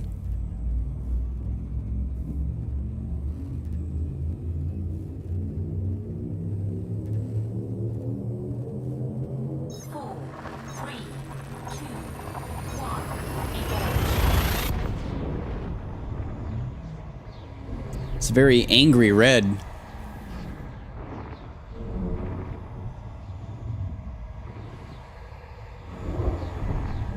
That is true, and I really should. Yeah, I should pay more attention to the exobio worlds. Okay, there's 12 bodies here. Nobody's been here before. Like, nobody's been here before. This isn't even in EDSM. I doubt there's any life. Let's actually get a little bit farther away from the star. It's unscoopable, too, mind you. But yeah, I really should, like, learn how to actually do proper exobio, because I know there is a ton of money to be made there.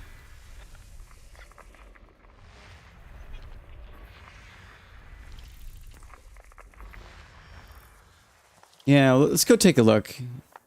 It'd be neat if there is life here. I kind of doubt it because it's a really dark, really dark sun, and all these bodies are rocky ice worlds. But I don't know. My own knowledge of how life on planets works might be different from how it is in actual game. There are 12 bodies, so there's a lot.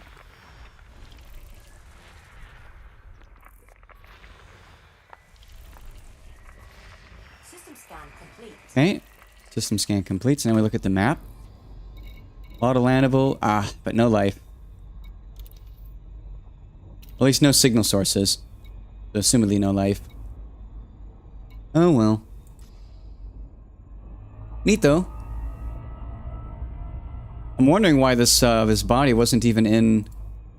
Yeah, that's cool. So it was red. Now I went there, it is no longer red. You see that? It's now white, as in is now in their logs. One stratum is usually worth 19 mil per sample. Wow. Good lord. I don't know how samples work either. Go to the system map. Oh, do I want to go to look at this?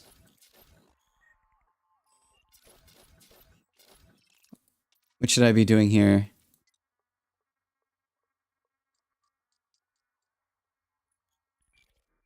Click on moon.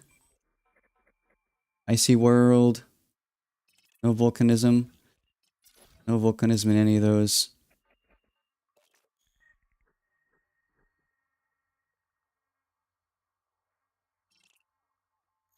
That last planet has a crescent plus atmosphere.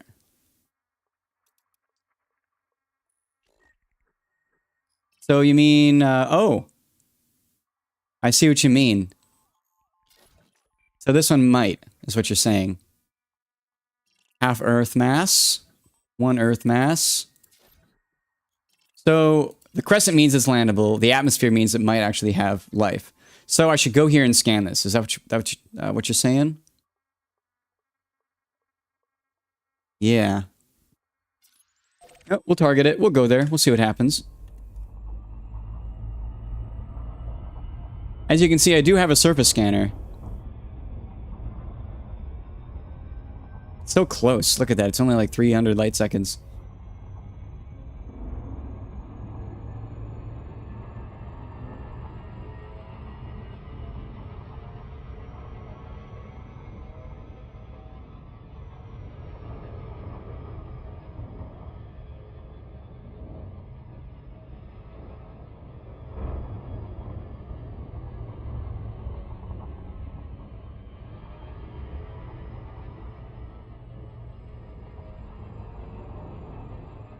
ED Copilot will tell you if the planet has life when you're in the FSS. Huh. I did, I think, use ED Copilot at some point. I feel like ED Discovery has a way to do that too, but I don't know what it is. Alright, so now we go up to here, we slow down.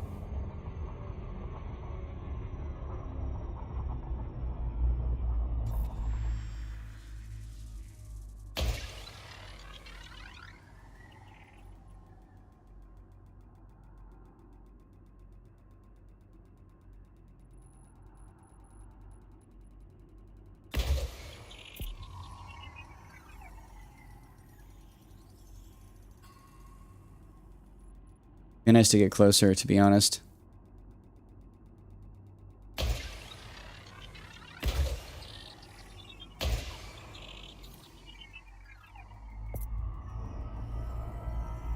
Surface scanned by 50%.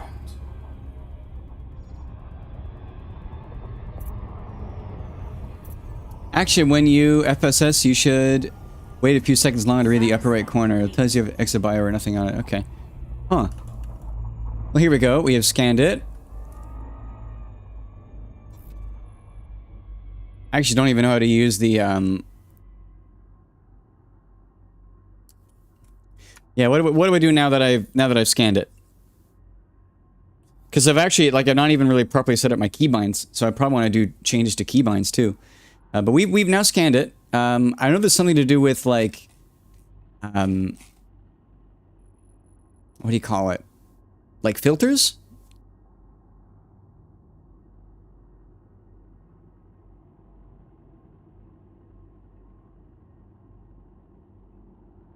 No bio would show up on the top right info panel. I did shoot the probes. Yes, I launched, actually probably way more than I needed to. But, let's see, no bios would show up in the top right panel. Okay. So then, let's just, you know, we'll just do the rest of them in here. We may as well. Like, there's more bodies here.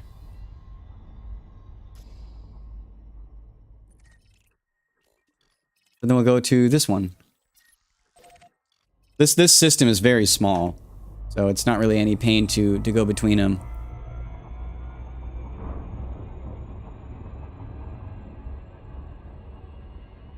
Actually, that one is kind of far.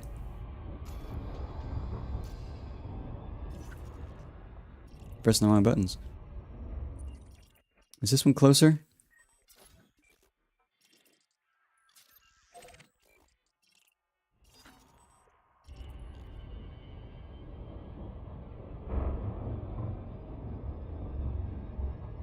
Nope.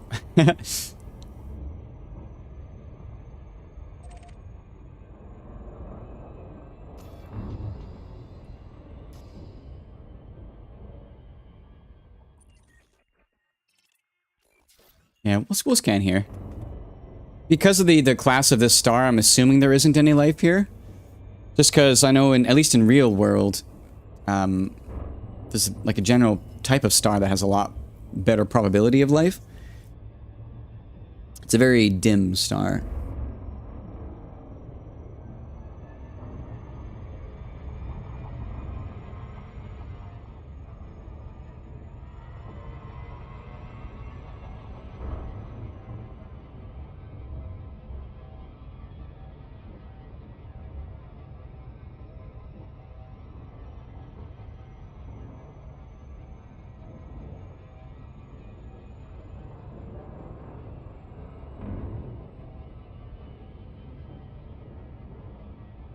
All right, we're getting there.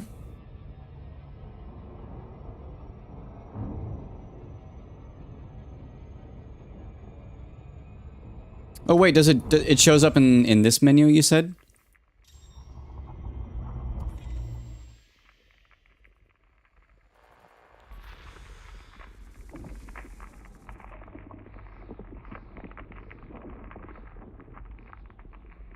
Oh, well, it doesn't have any atmosphere in it. Actually, is that even the body I'm looking at? Oh, it is. Oh, there is one bio here. Oh, wait. Okay, wait. Let me look at that again. Oh, you're right. Top corner, one biological. I guess we'll go and see what it is.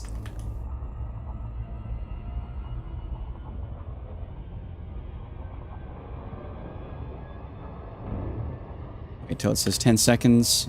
Drop down to normal speed.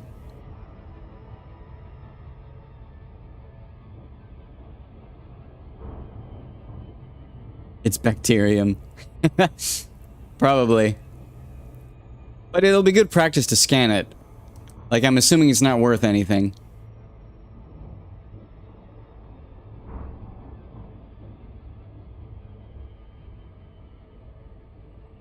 Yeah. An icy world orbiting a dim star. Does it actually have anything to do with what is on the planet? Anyways, we go here, we drop down, go into this scanner.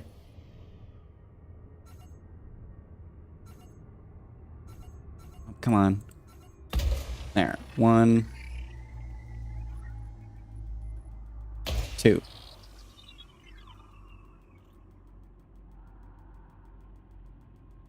Two might be enough. I actually have the special scanner that scans a much larger percentage. Let's see how close to the mark on the exact opposite side I am. Surface scanned by 50%. Ah. Okay, we need to do another.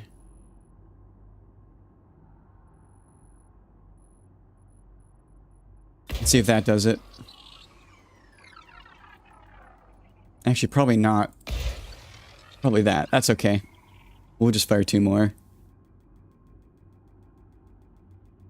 But yeah, so I know there's a way to change filters of like what I'm seeing with this.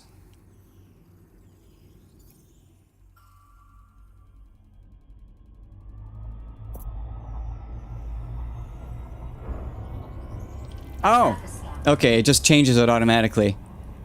Okay, so here we have the map. So what am I looking at? Where should I land? How do I know where to land?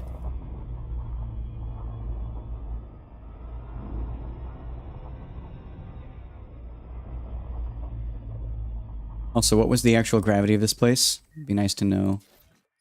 Oh, it's okay, it's super thin. Go for a dark green area.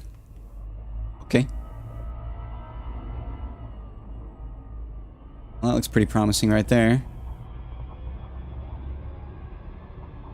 This had like no atmosphere.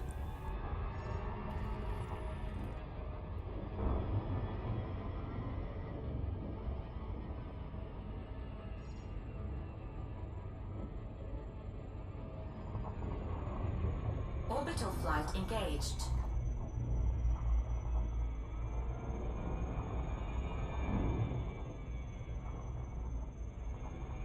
You never seen the purple show up on the heat map before?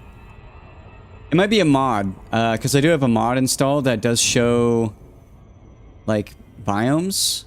I think I have it installed.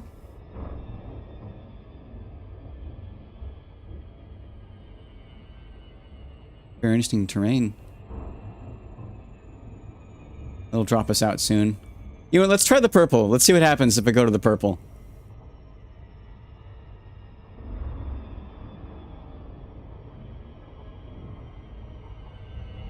It's a nice hill right there.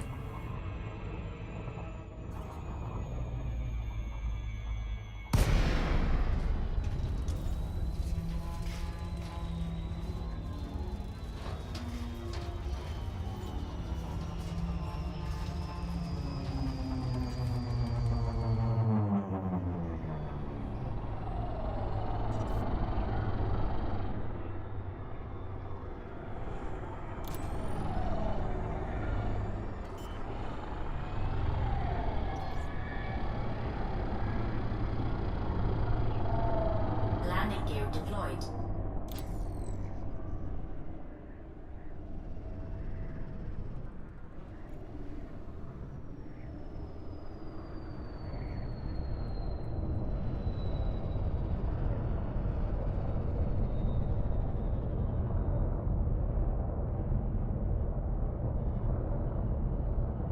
That was weird. Okay. Well, make sure I have my composition scanners turned on. Is that for something that I want to carry on my person when I exit? Or what am I doing with that? Either way, let's land here and see what happens. Oh, I see a weird purple smudge over there. What's that?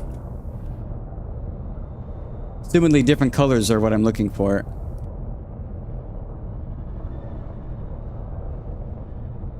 Go ahead and land somewhere.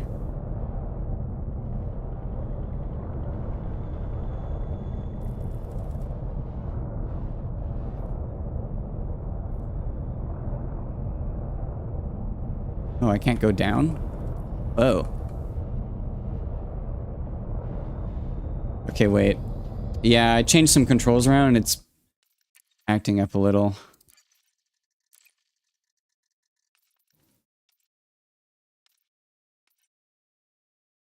Light thrust. Thrust down. Control. There we go. Oh, we lost our...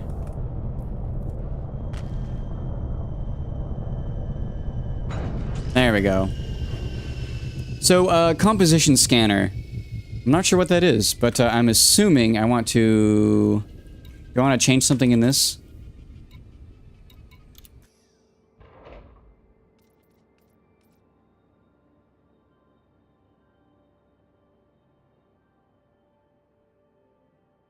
Genetic sampler, profile, chips composition scanner, set up in the fire control.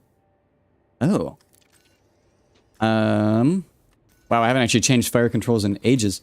Composition scan. Oh, it's also on 2. So it's the same thing as kind of everything fires with.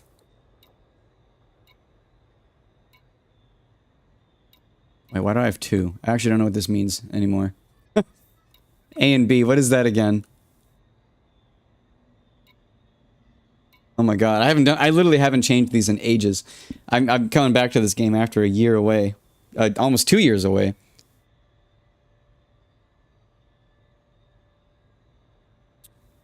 Do I just press...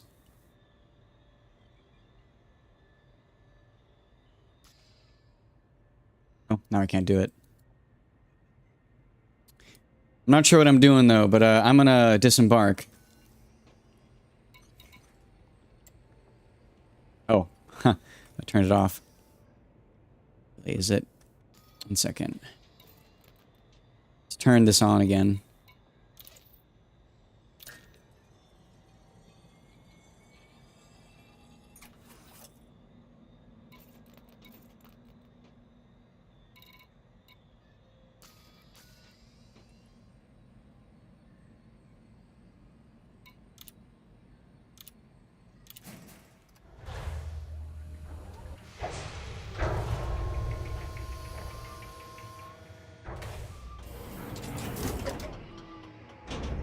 Low gravity warning.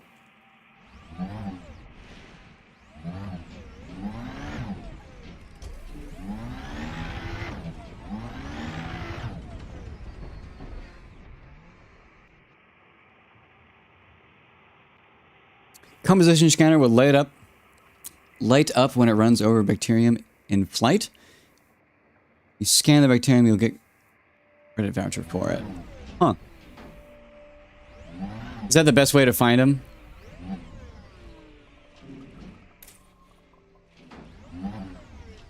It's very dark. There was a thing over here that I saw that looked promising.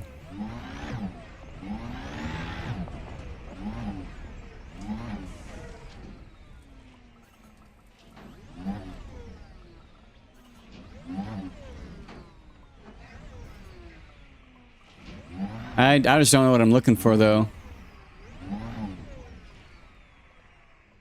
An in-flight. So should I take off again?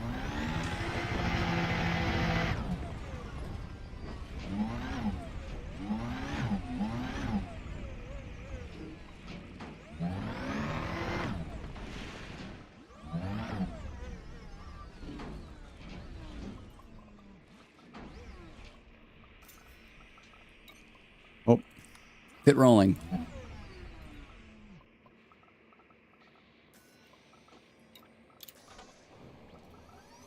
Like a splotch on the ground. Well, let's see. I'll take off again.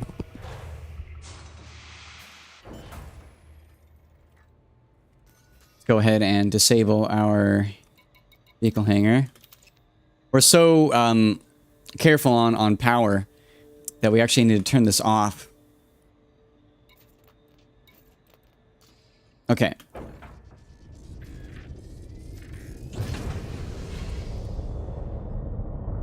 So,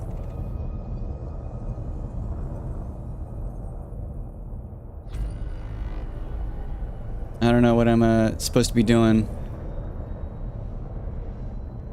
How do I use that scanner?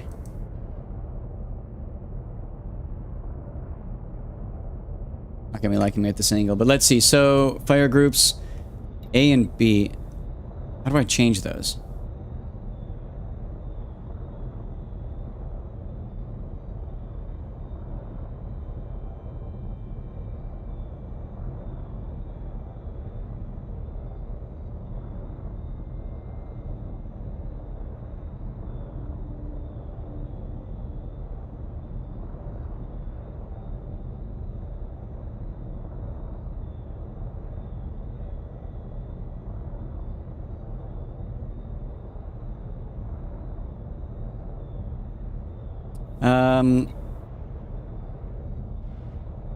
I actually don't know how to change between A and B. This is fine though, like the data link scanner and the comp scanner are both on B, and that's fine from what I understand. But I actually just don't know how to change between them. So let's see if I remember what my controls are for that. Flight miscellaneous? Nope.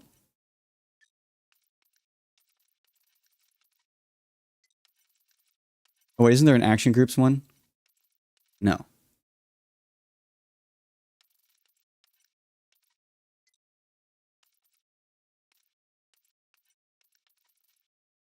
Look at me. Way out in the black. It's been so long, I don't even remember how. 8 dangerous. Where is action key? No. Where is keybind to switch action groups? Options, controls, weapons. Ah. There we go. Easy. Okay.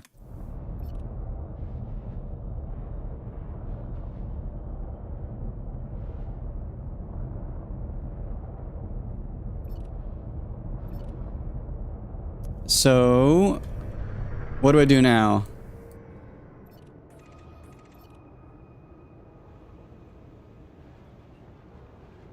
Yeah. So now I'm looking at the composition scanner, but how do I use it? I'm looking for something that looks like lichen.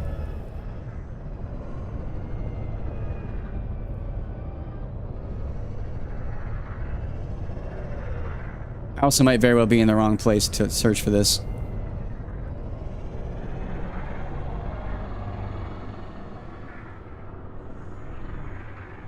Go to the sunny side of the planet. Good call. Let's do that.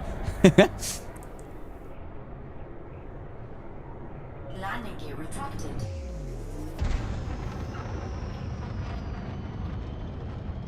Frameshift drive charging. 4, 3, 2, 1. Engage.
Let's get a little higher.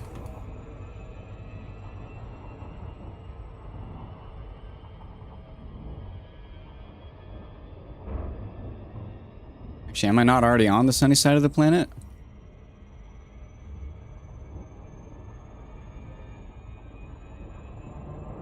It is pretty far away.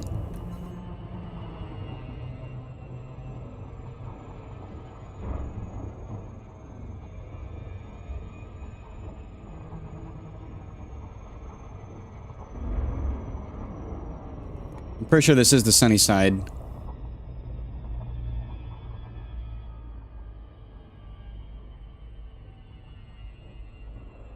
Yeah, because the sun's to our left. Yep, so this is the sunny side. There's the sun. It's just really dim.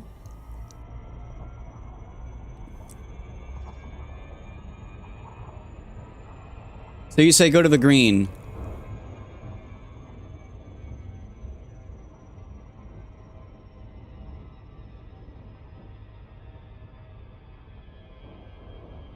That looks promising.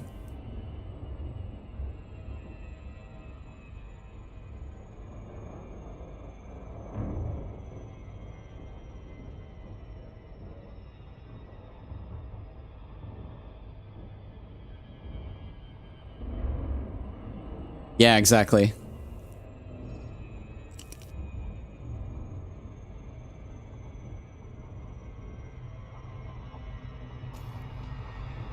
Can I not target the signal?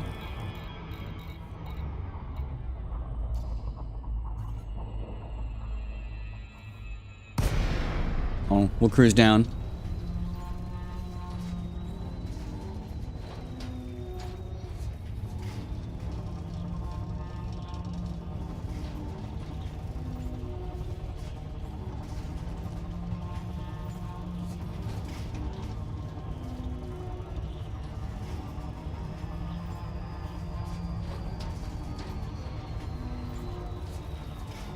Yeah, exactly. Yeah, I don't know what I'm looking at, so it's hard to do.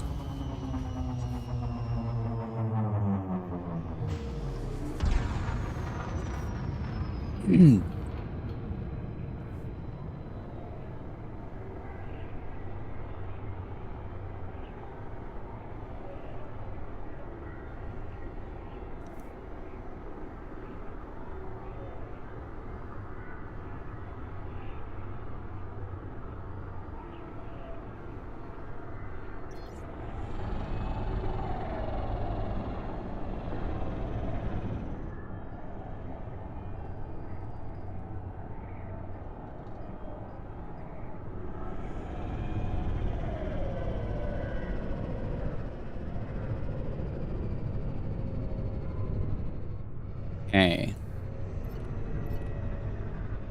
So the scanner still says nothing found. What am I supposed to do? Do I just like, am I doing what I'm supposed to be doing where I just like hover above the surface? Yeah, it's a dark one. Very dark sun. But yeah, let me know what I'm supposed to be doing because I am unsure.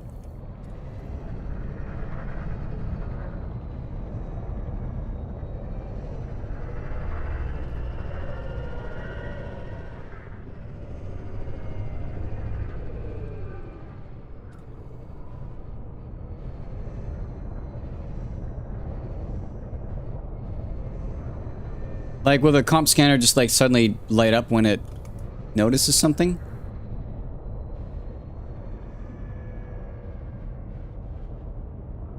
You'd think I'll need to go to the blue areas of the heat map. Roger. Let me, see EDHMUI. I have a mod install that I think modified the,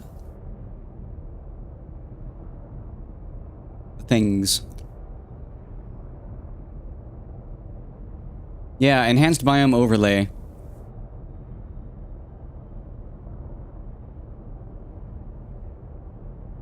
What does this mod do?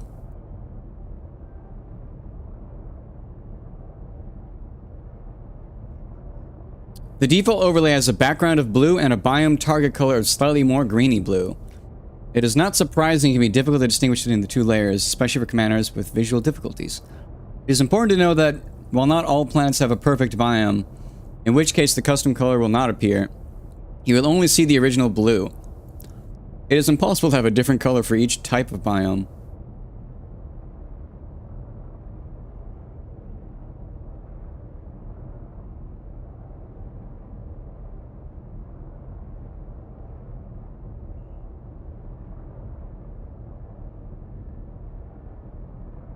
Do you know what that means by biome target color? Does that mean like biome target color is where life would be? Or can you change what the biome target color is? I guess I don't know what biome target color means. Oh. But according to this, I think that the very bright color is where... at least where it's changing? Assumedly, that is where the biome, like where life should be, is in the purple on that.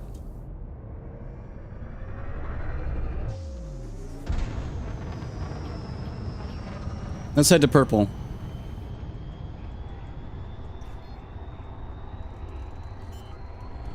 Oops. Frameshift drive charging. 4, 3, 2, 1. Engage.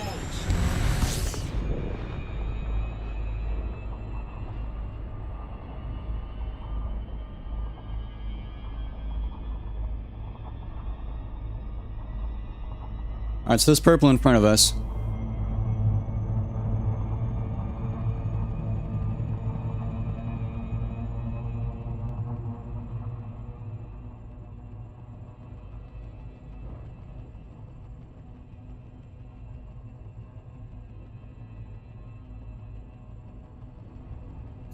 I'm actually curious what happens if I disable the mod. Let's see.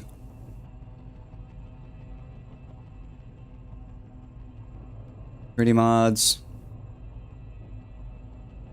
Remove. F11.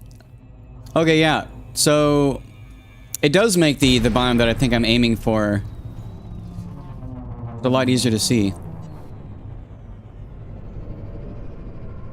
Which is directly below us now.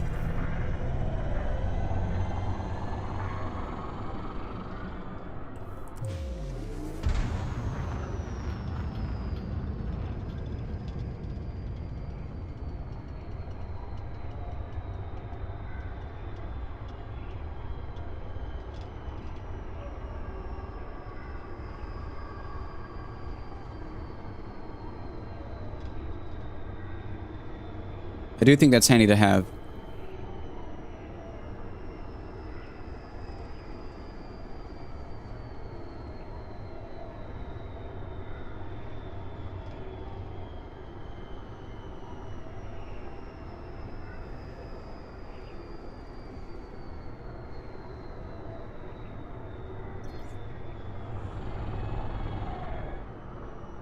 Pretty much everything here should be within the biome that it says life should be at.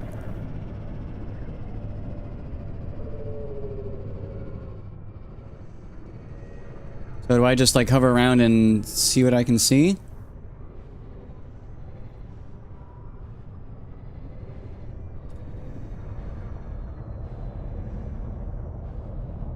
Let me know if I'm actually doing this right. This looks promising? Okay.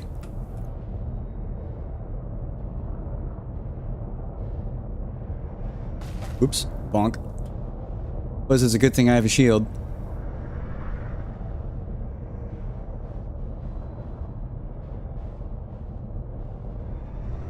Ah.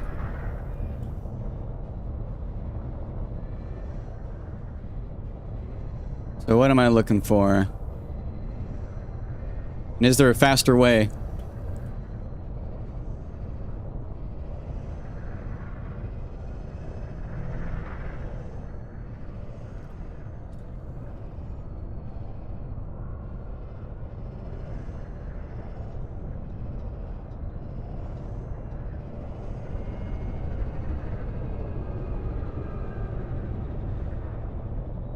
But basically, like, am I basically doing this until the comp scanner says I can scan something?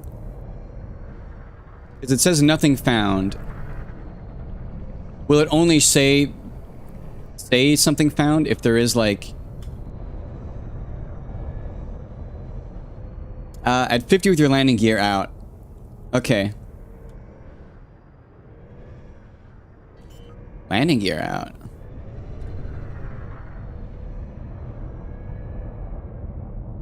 Landing gear deployed. Should I be pointing more sideways?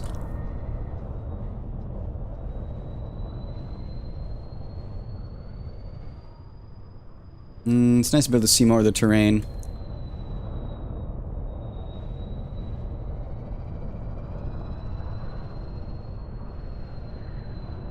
Oops, a little bit low.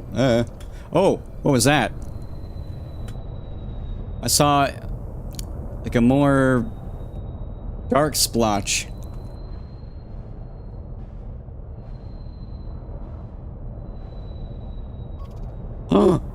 Wait.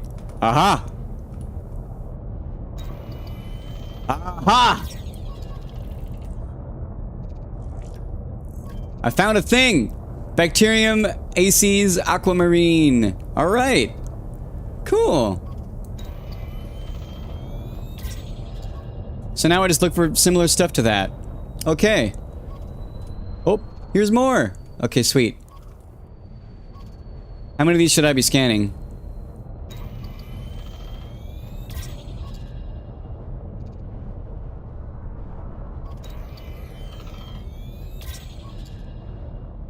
Just land? Okay.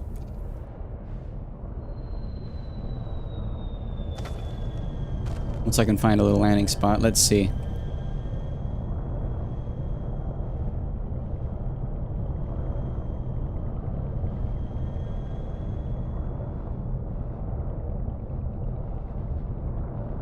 A little bit of a slope here. Let's see. Come on.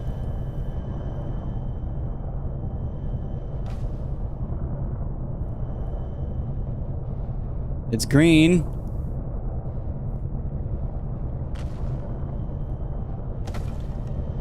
About here.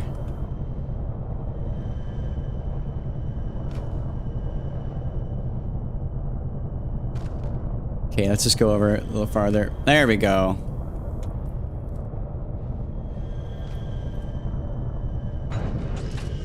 Okay, now do I want to go out in my rover or just on foot?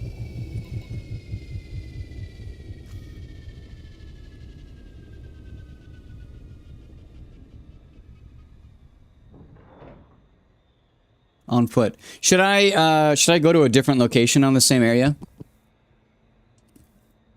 Or go on foot?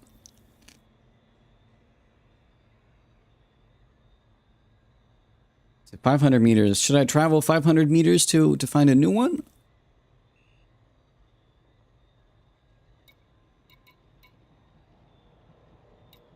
Okay. I'll scan it on foot then. All right.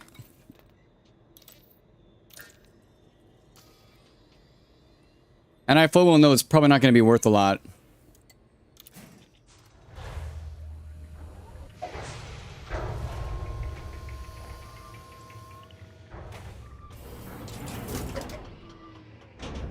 Low gravity warning.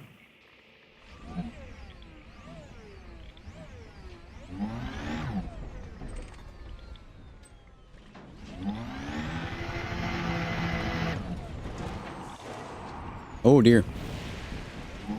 I have to relearn the controls on that. Don't need to play for this one? Okay. Well, we'll get out. Ship dismissed. Oh, shit. Didn't mean to do that. That's not good. Oh. Wait. Well, what have I done? I'm used to pressing F to exiting, but apparently that dismisses my ship. I want to not do that. That's actually a problem.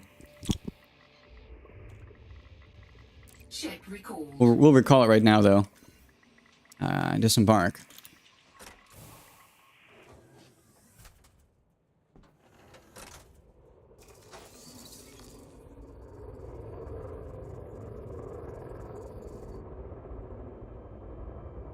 Okay, that is pretty cool.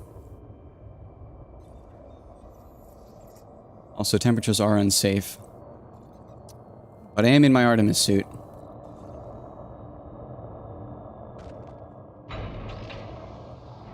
Okay, so...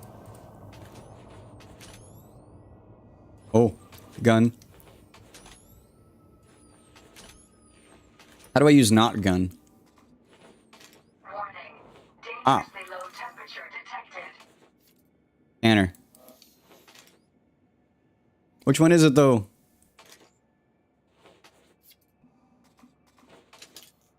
Ah, I believe it's this one. Okay, yeah, I'm holding the button.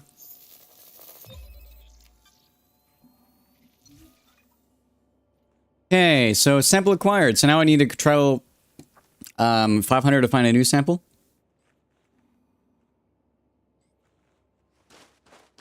Let's get back in. I need to change my my ship button. Let's do that before I forget. Controls. Is it on foot controls?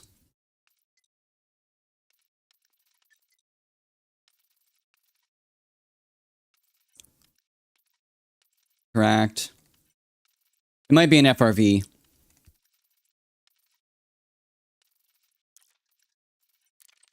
SRV, excuse me. Okay, yeah, recall / dismiss ship. I really don't care about doing that, so we're just going to unbind that.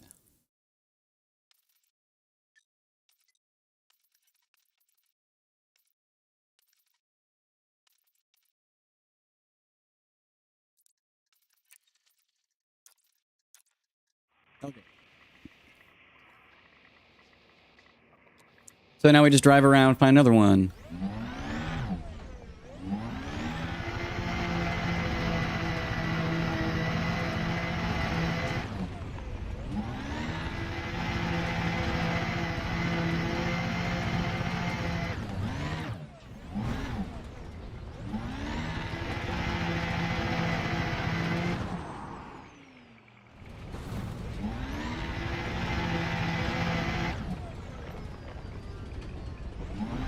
I see something over there.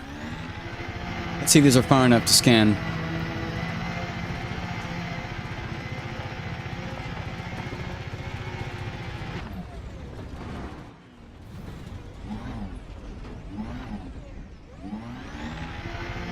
Oh, was that not one?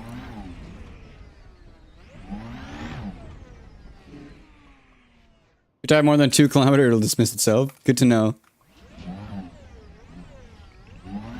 So I thought I saw a bit of life, but I might have been mistaken. It's a little hard to see in here.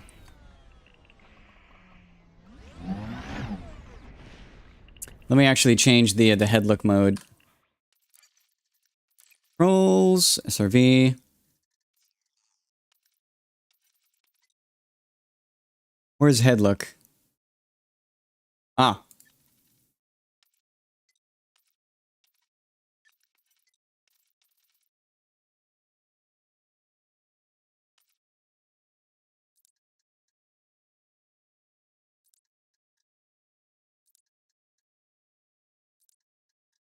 It's not letting me do it. That's annoying. It's Alt plus mouse 3, but we can't type that.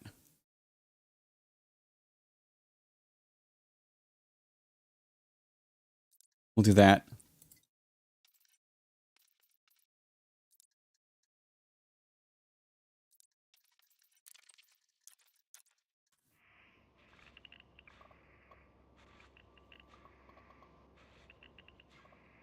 Oh. Where are they? I thought I saw some over here. Oh. Some controls inverted. That's why it's so weird. Okay, yeah, that's not gonna work.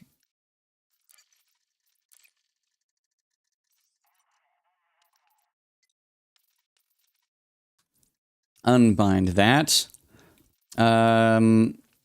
It's totally inverted.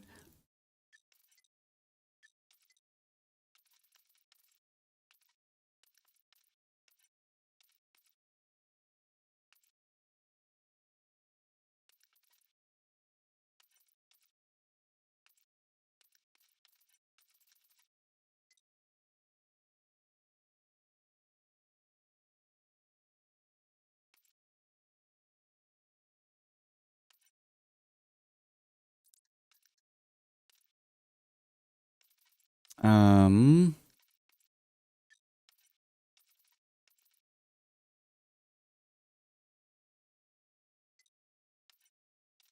how do you invert it? Oh. There we go. Maybe that'll fix it.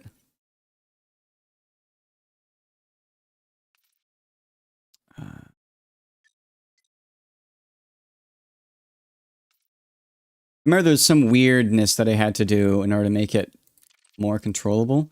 And it looks like that hasn't saved over when I swapped. Oh, now I'm in this mode and I can't swap. Ugh. Options.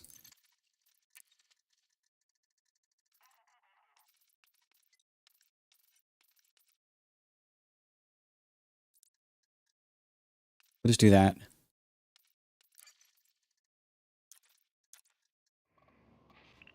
Okay. What? Why is it still... Oh my god. I want to not be in this mode anymore.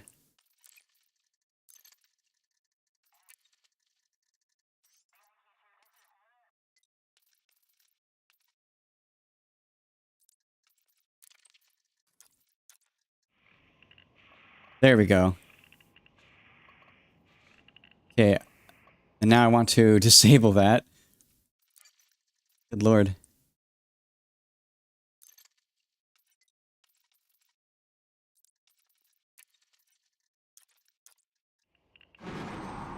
Okay, that's better now. I wanted to go straight up. The gravity is a little bit too extreme.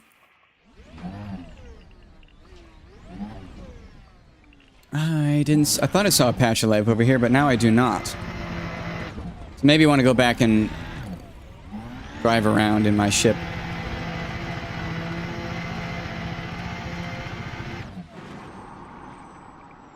Oh dear. Chassis integrity compromised. Whoops.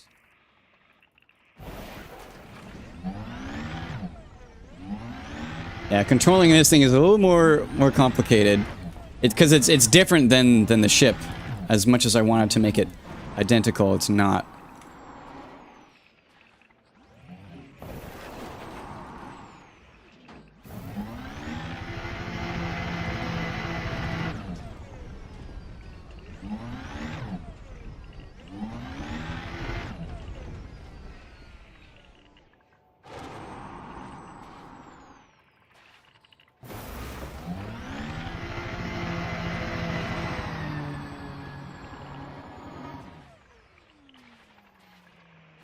Okay, I remember. I think I'm remembering now how to do it.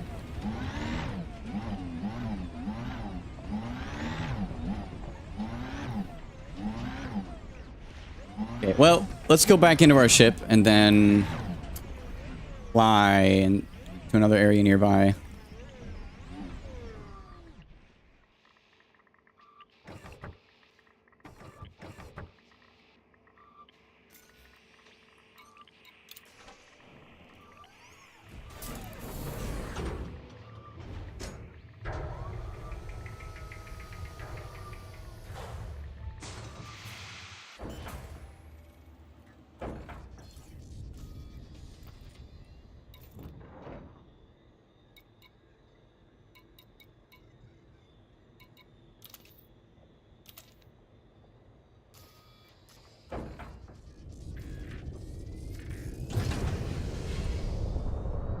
At least now we know what we're looking for.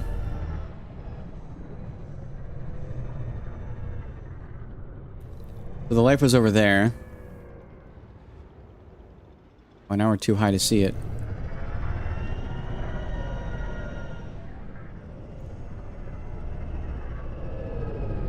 What? Oh, wait, we accidentally recalled it, so now I actually don't know where it is in coordinates.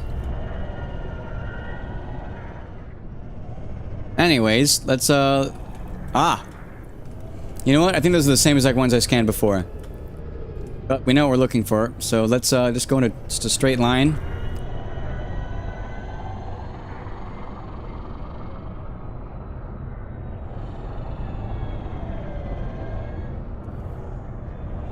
And scan this one.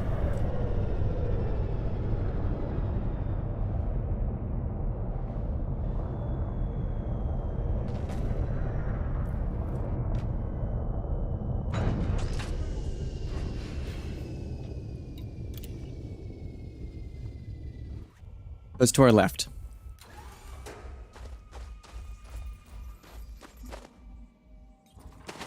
Warning. Extremely low temperature detected.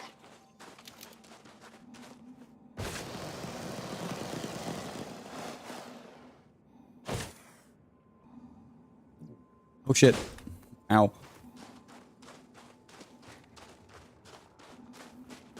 Where are you, aliens? Oh, right there.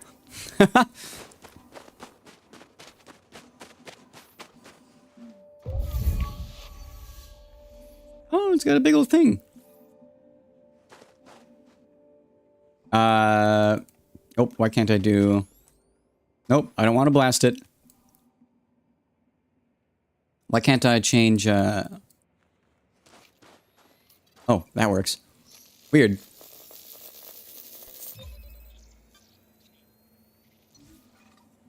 Okay. Warning. Extremely low temperature detected.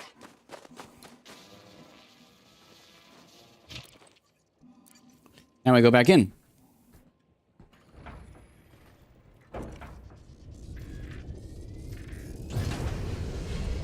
Moving another line somewhere else. Landing gear retracted.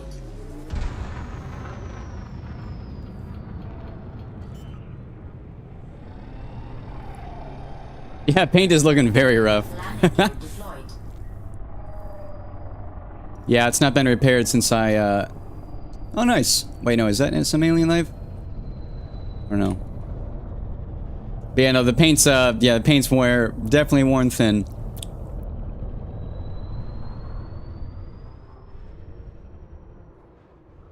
That is not alien life. It's just a hole in the ground. That alien life?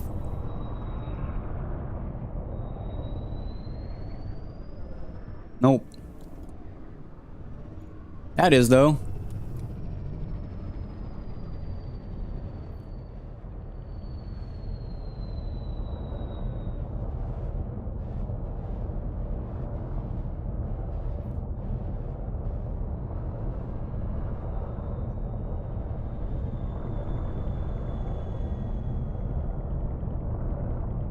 See if we can line up with it being directly ahead of us. There we go.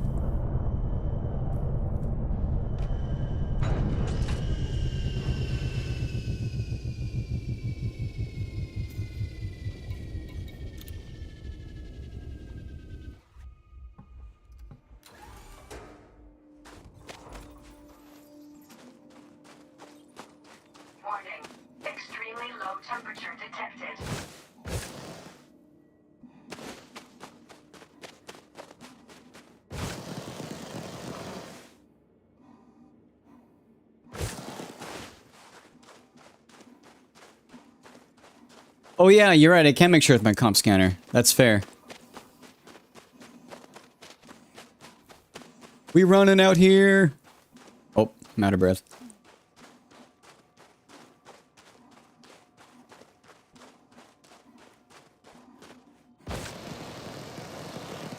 There it is.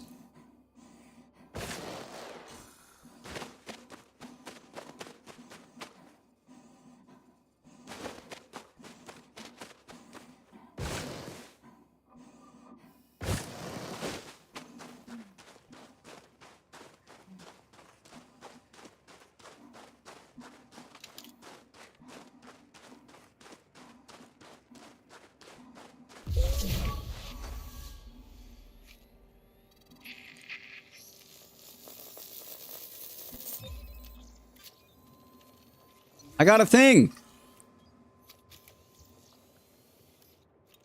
Okay. Is that all I need to do? Is there anything else I need to do to make sure I'm not, like, overwriting that sample?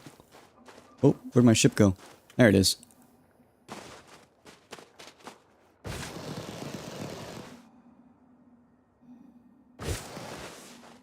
That's it. Awesome. Cool. We have gathered a sample. So, that is actually pretty easy to do. You just need to know what you're looking for. So step 1 is scan a planet and see if it has any signs of biology in the FSS. Step 2 is go there. Was this a first footfall world? I don't know actually. We'll have to check on that. That's a good question.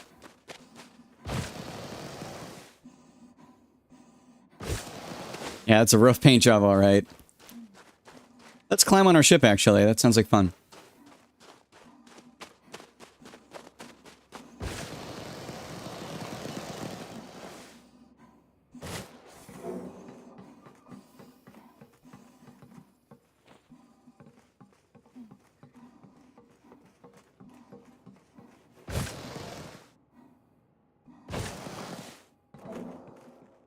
Makes their word 5x. That's awesome. Oh, oh dear.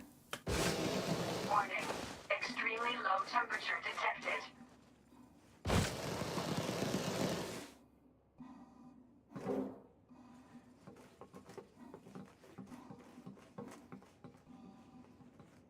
Looks a little off-centered.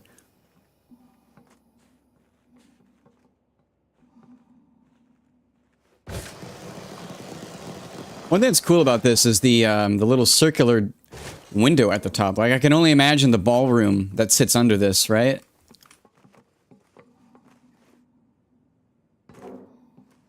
Like, maybe this is the luxury passenger cabin.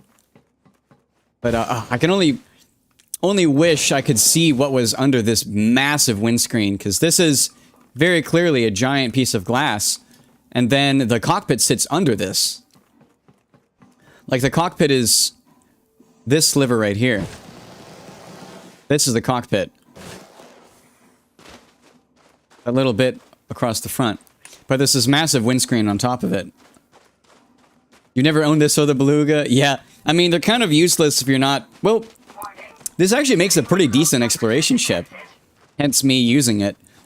It's surprisingly good at exploration. But the Beluga is kind of useless, yeah.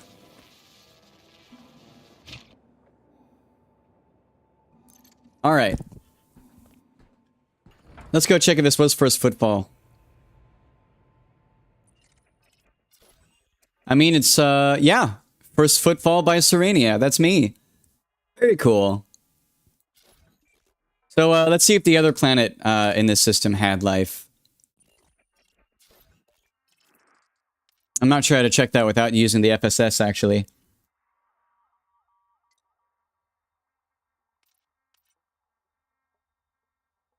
I would like to get into passenger missions, though. There's probably money to be made. And I do have a luxury class... Oh, did I mention that? This ship has a luxury class passenger cabin. I traveled to Beagle Point with a luxury cabin. The joke is me and 8 of my best friends are all chilling on board. Or not. Maybe it's just me and my lonesome. Either way, though, did I disable... I did. It's disabled. Okay, good. Let's get going. And I'm gonna go and see if the last planet Landing gear retracted. has biologicals too. It'd be a lot easier to scan it now that I know how.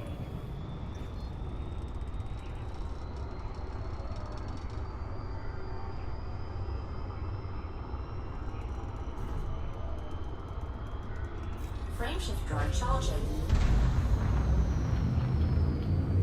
4, 3, 2, 1, engage.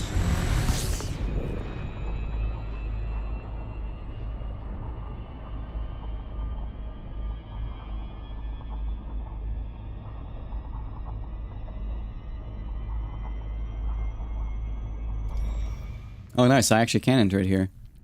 I think it's the 6th body. No.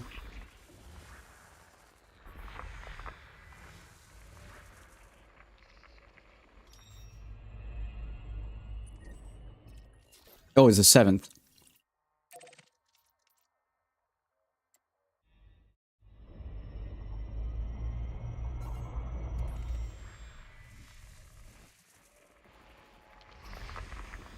There is 1 biological and 2 geological. Let's go there.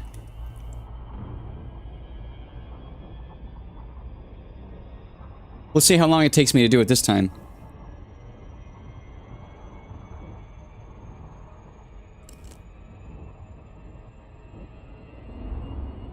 Yeah, grabbed on my first sample. Thank you. I think I actually grabbed more from other places on this mission, but I don't recall if I did or not. Is there a way to see that in inventory?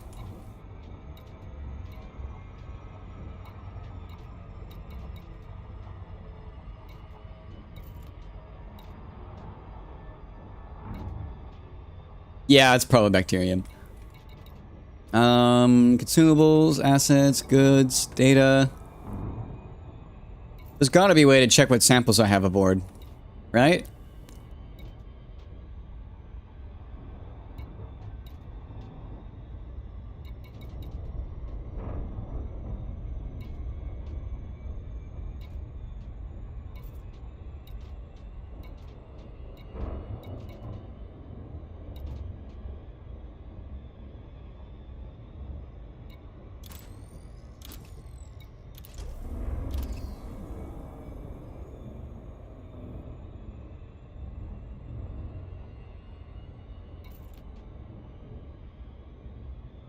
I just left like planet 4, I think.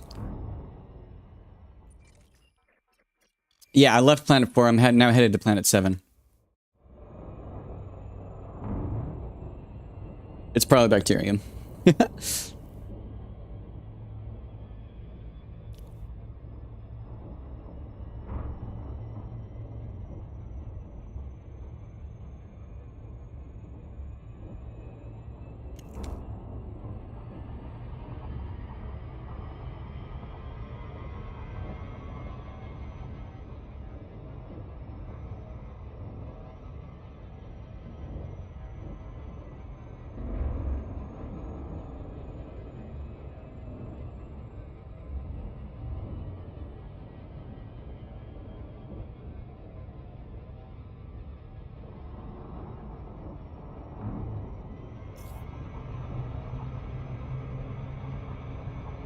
Go to system map, planet 4, click the little DNA symbol to see the bio if you scanned it.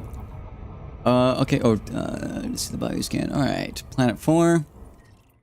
Click on there. On there, bacterium aces. Uh-huh. Look at that thing. Wonky. This is probably another bacterium, but I'll scan it.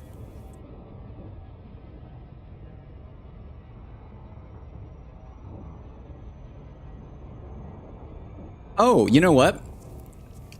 ED Discovery does show biologicals. It does show signals, at least. I just forgot the symbol for it. It does show symbols. And this planet actually has volcanism, well, which is good, to say the least, for the chances at life.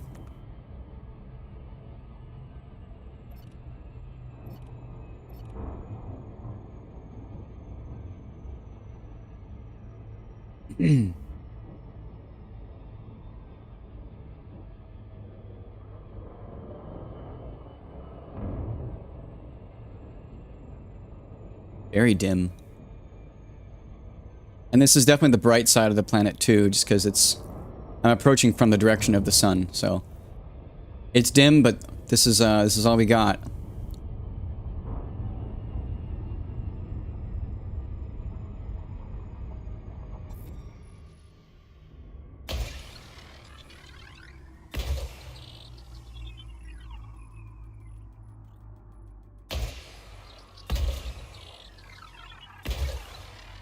That'll definitely scan it.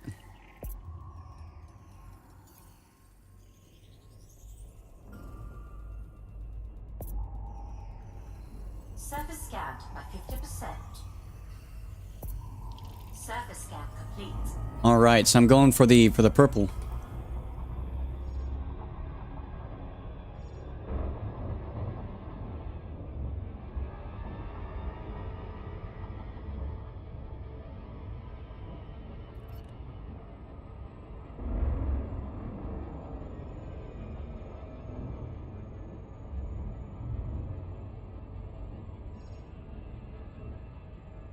Orbital flight engaged.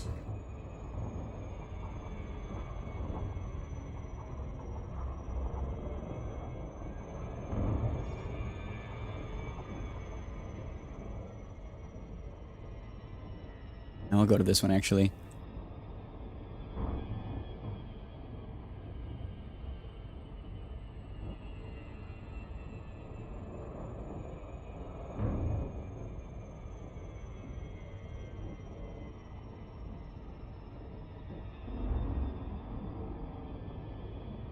Exactly, yeah, the little white line is the edge of the planet. I did remember that, at least. That is a very nice tip to know.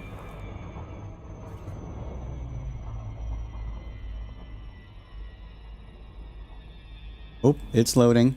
Come on, game. That's not scary at all. Game, you okay? Woo! Scary.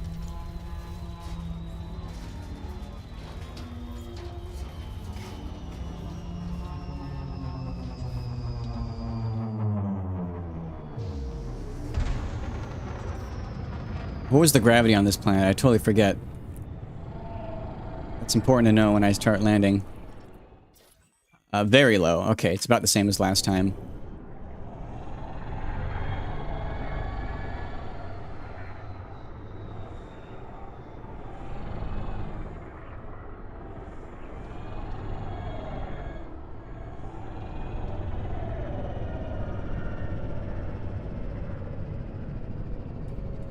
Hey. What have we got here?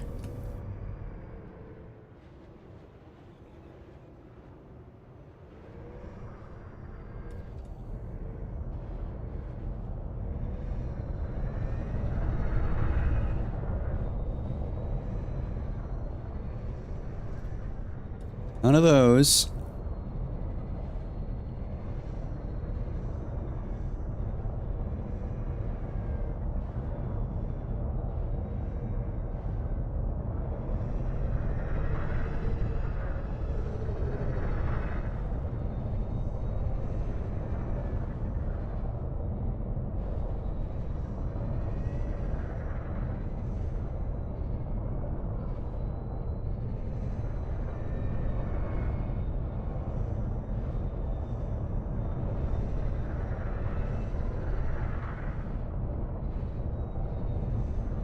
Quite rocky, it's hard to see things with all that.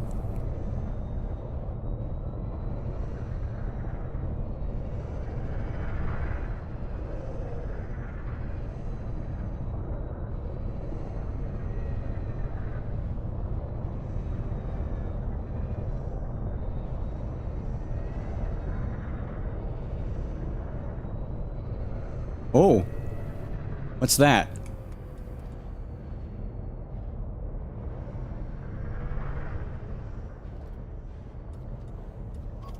Aha!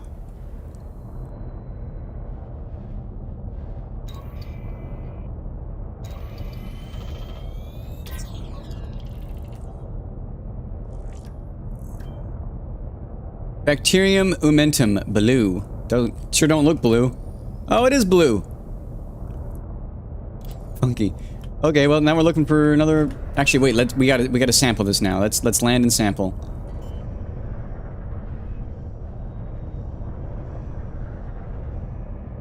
Be really nice to land right here. Landing gear deployed.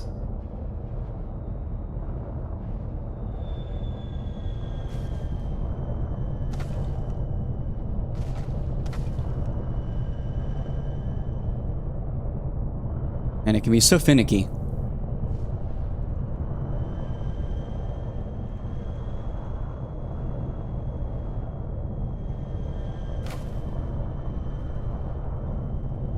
Ah.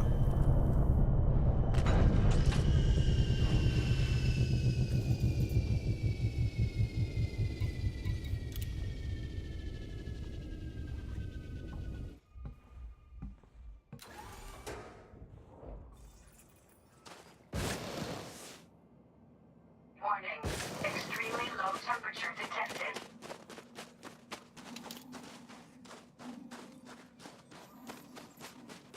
We got our scanner.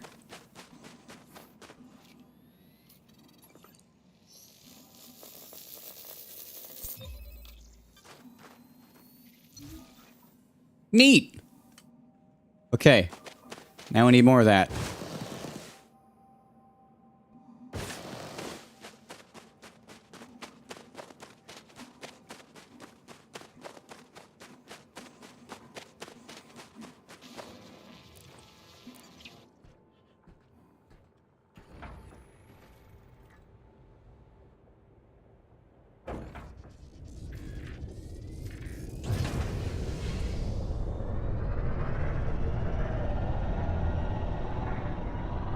We're looking for very dark splotches.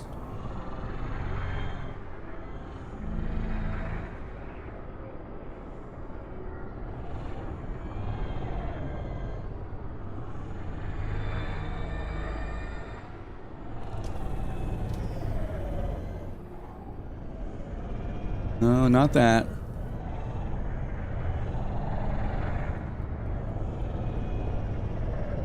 There's one.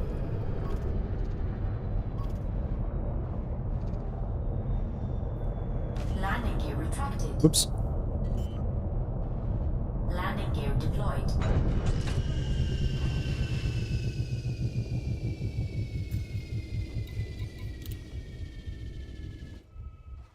A basic lander on our nose.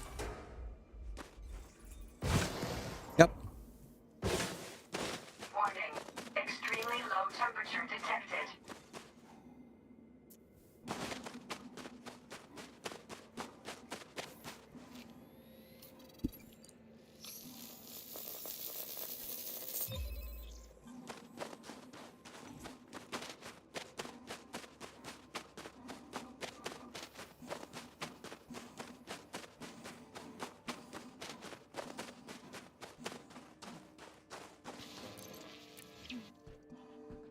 Find another one now.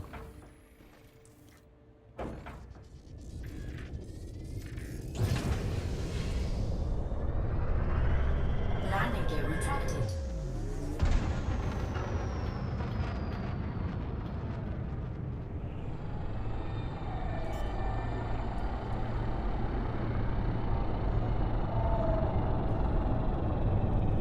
Landing gear deployed.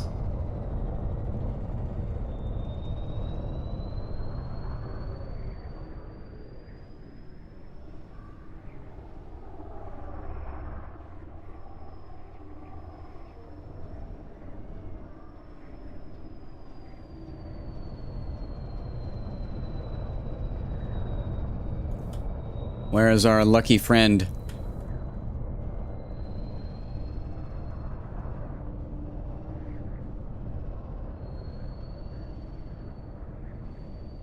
This terrain is looking a little bit different now.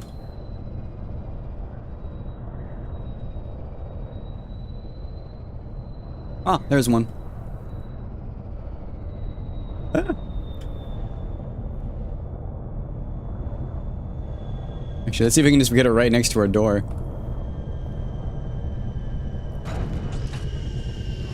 See how close we are.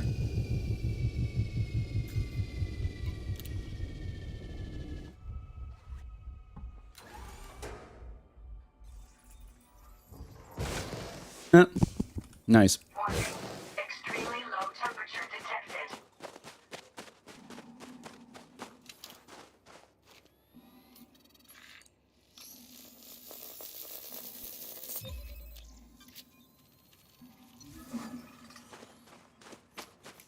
Momentum blue.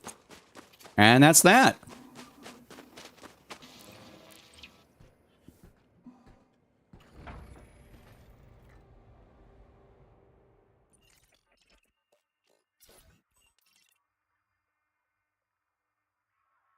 Cool.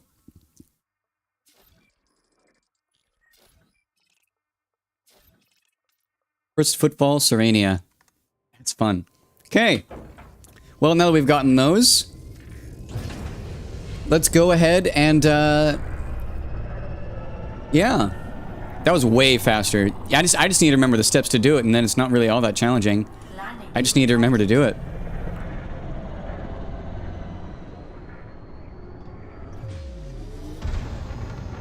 Frameshift drive charging. Very nice. 4, 3, 2, 1. Engage.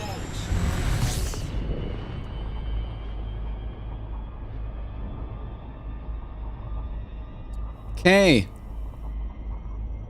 On to the next system. Let's go.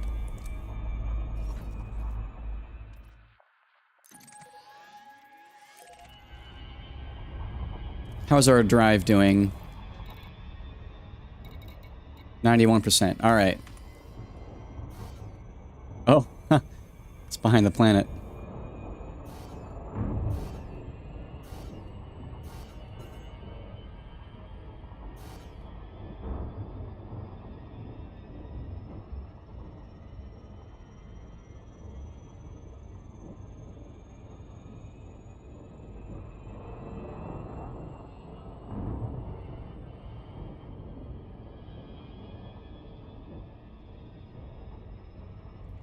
Frameshift drive charging.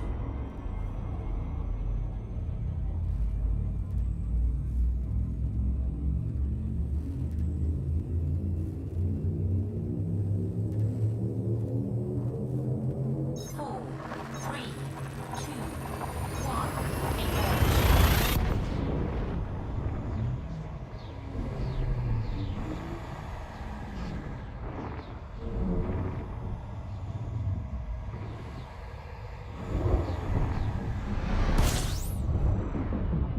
Secondary star here. I believe this is already scanned, and there's no interesting bodies here. Yeah, there's nothing interesting here. Alright, we keep going.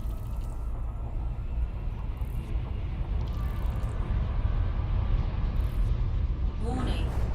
Frameshift drive operating beyond safety limits. Frameshift drive supercharged. Nice. Where exactly am I? I'll go and look at that in a second. I'll tab out once I get the route in. So I am I'm very far from Seoul. I'm very close to as far as possible. About 2 years ago, I departed on a journey to visit Beagle Point.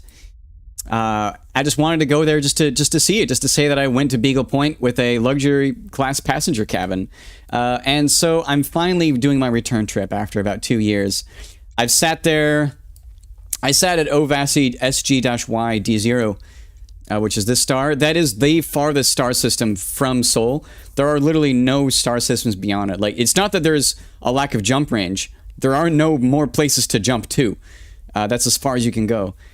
But yeah, so I sat there for about a year and a half or so of real time.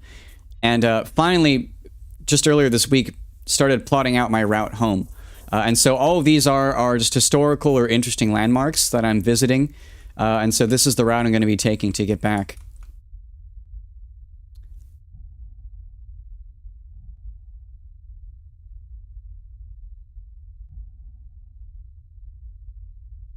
Yeah. So I'm way out here. At some point, I want to maybe go to the abyss out here. There's a star over here, or a system over here that's kind of interesting to look at. I kind of want to. and maybe do some actual, like, true exploration.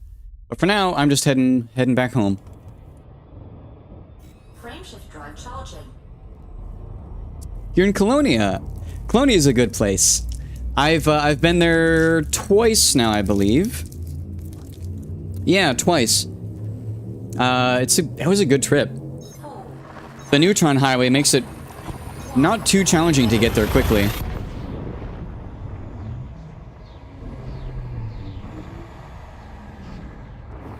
Surume, let me copy that.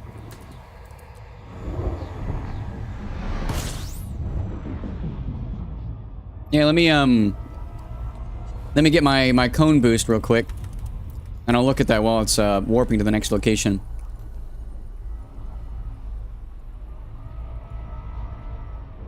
Warning. Frameshift drive operating beyond safety limits. There's a high metal content world here. Frameshift drive supercharged.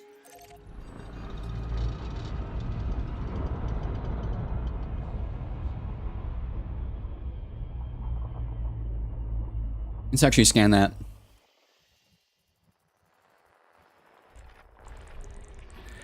System scan complete. Whoa. Oh, spooky Beagle ring system.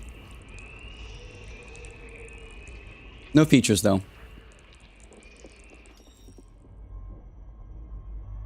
Yeah, let's go peek at that.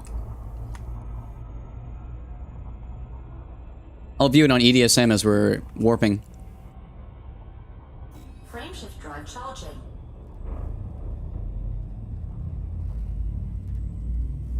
EDSM.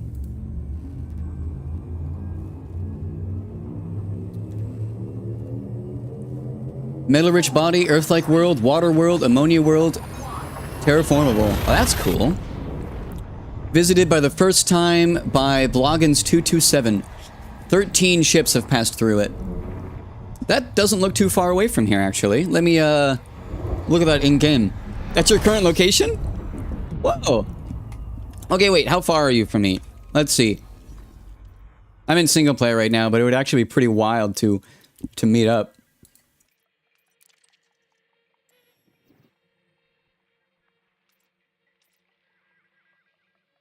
Oh, wait, sorry. I misclicked, sorry. I forget that whenever I put in the next location, it copies from clipboard. So I actually tabbed in the wrong thing. Okay, you are kind of far. Oh, you're near the core. Oh, hell yeah. Oh, and you're near the top of the galaxy, aren't you? Wow. I'll add that as a bookmark for now.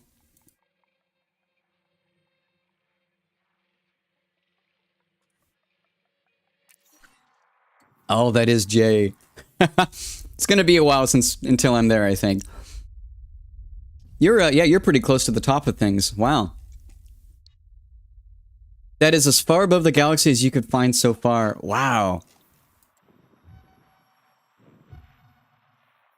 I know that, the peak is this one, Sistea AUB. Actually, what is higher?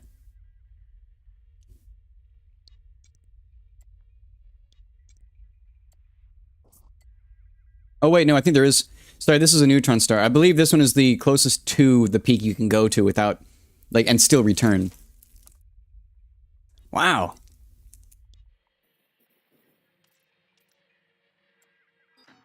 It's a trip looking down at the galaxy from up there. I can only imagine. Yeah. That's so cool. Awesome.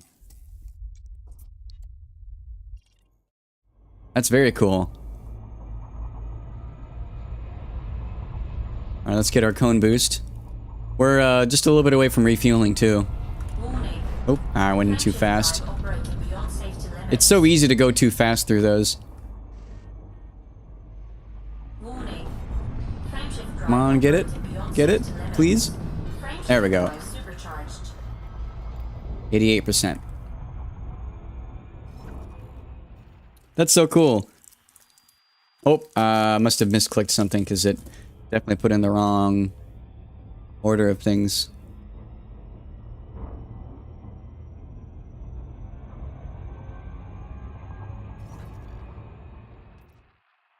There we go.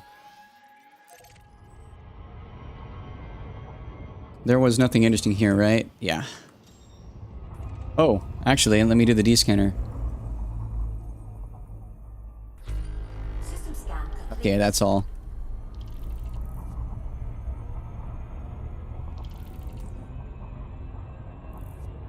Frameshift drive charging. Frameshift drive charging. There we go.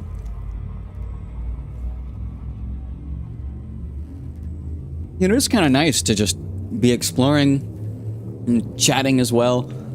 It kind of reminds me of like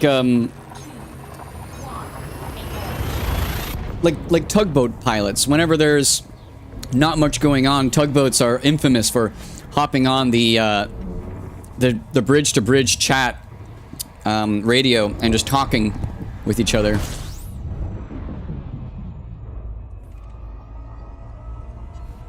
System scan complete. That's what it feels like right now, just sitting here exploring.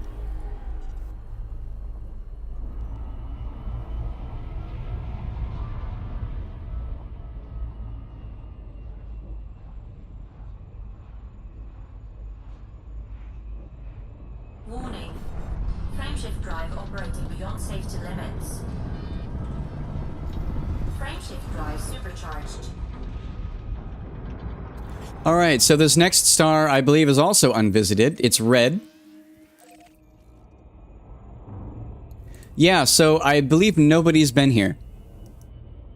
This star is not in the EDSM network. It's not even registered in EDSM. It is on the Spanch route plotter, but I don't know where their data is gathered from.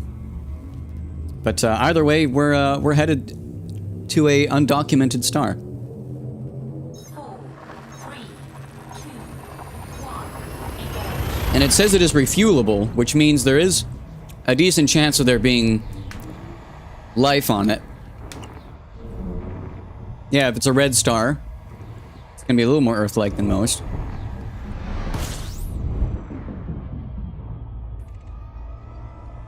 Let our D-scanner do its thing. Fuel scooping.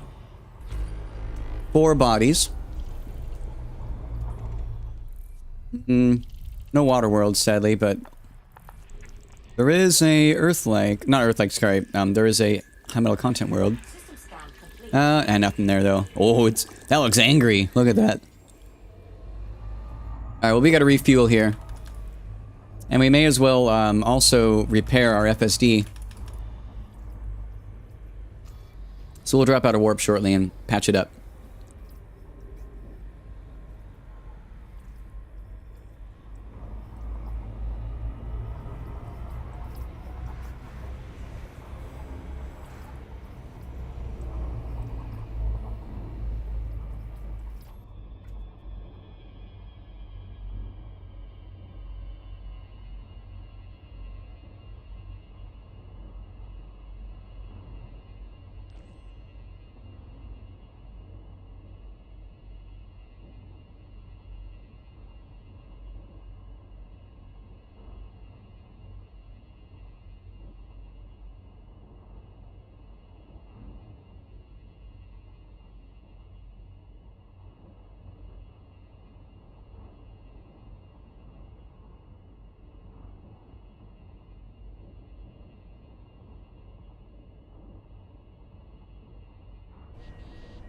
Oh shit.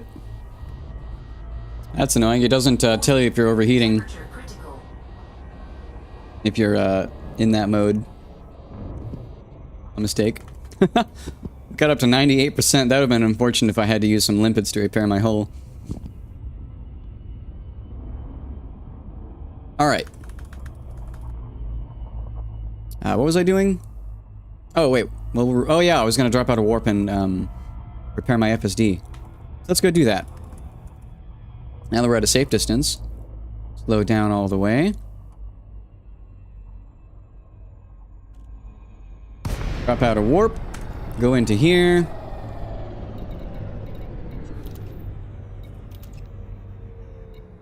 Repair my frameshift drive. Power plant capacity exceeds. Enable that. Don't worry about that. It's supposed to do that. We now just wait for that to turn on and repair.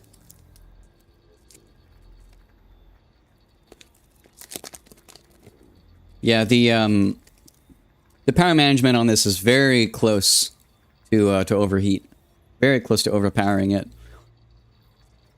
But as you can see, I have it set up so that whenever I turn on an auto field maintenance unit, Group 1 is still active. Still usable.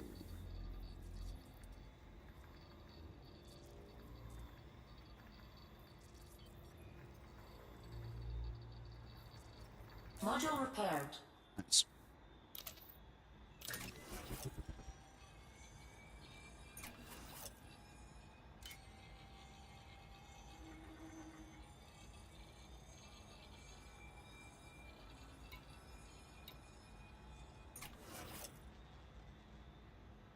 Interesting. I don't know why thrusters are on priority 1.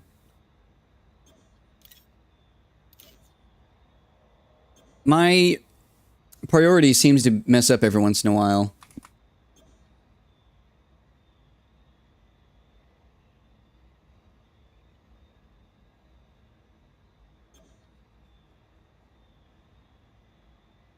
Yeah, I don't know why the priority of these is like getting all wonky. Those are supposed to be priority 3. AFMU is priority 1. Frameshift drive booster is on 2. Shield generator is on 2. Planetary is 5. Life support is number 1. Heal scoop is 3. Frameshift drive 2. No, that's on 3. Cargo hatch 1. Power distributor 3. Sensors 1. Heatsink launcher 1. Parallel pit 1. Yeah, that's what it's supposed to be. The reason why is because it's supposed to be set up so that whenever I turn on my AFMU, Power plant capacity exceeded. it shuts down my thrusters and my fuel scoop, but doesn't shut down the Guardian frameshift booster because it takes longer to recharge. And so I found that if you just Thrusters online. do that, it works way faster.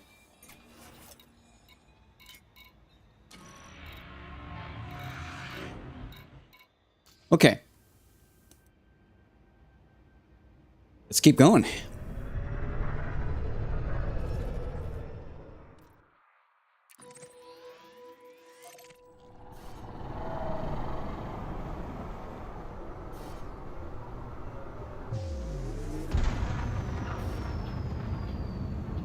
Disabled?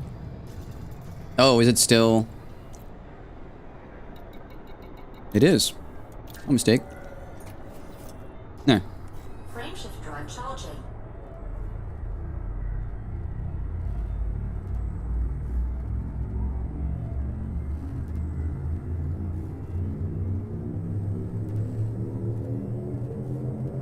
Four, three, two, one.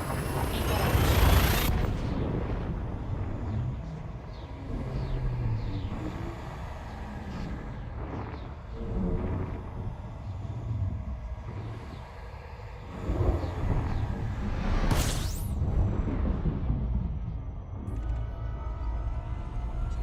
Oh.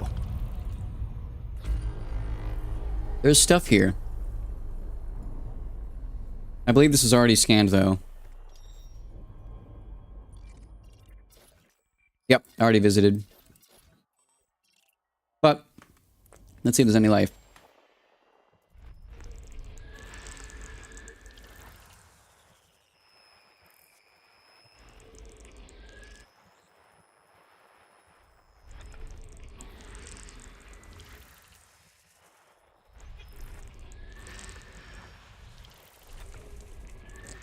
System scan complete. Looks like there isn't much here.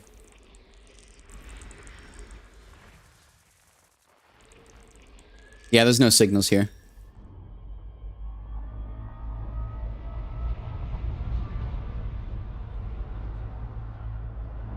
Warning. Frameshift drive operating beyond safety limits. Frameshift drive supercharged.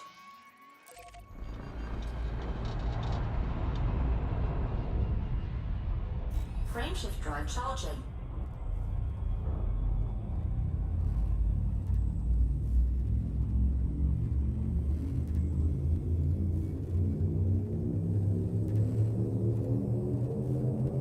Four, three, two, one, engage.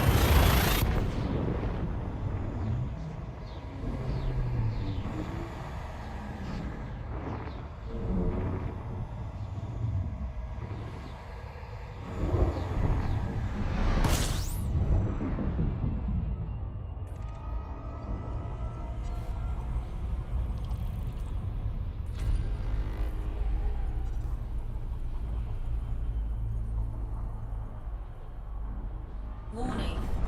Frameshift drive operating beyond safety limits. Frameshift drive supercharged.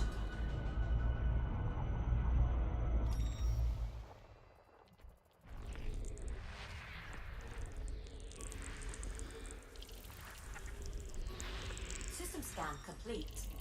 Frameshift drive charging.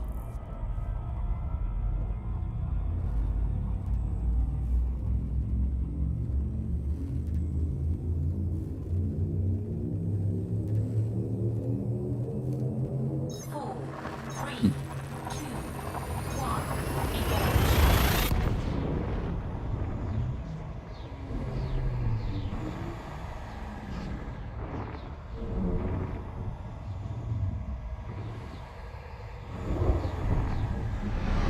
Okay.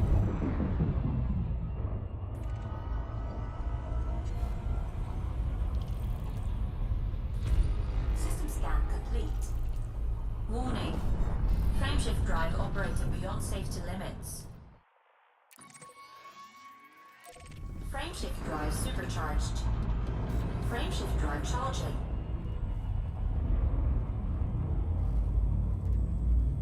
That's a speedy exit. We're charging our FSD even before we're out of the neutron cone.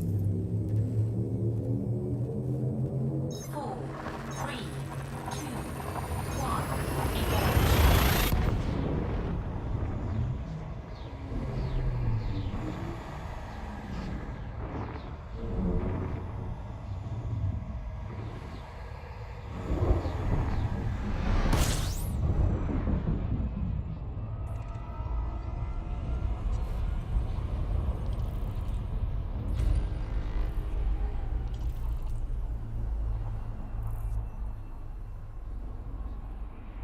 Warning.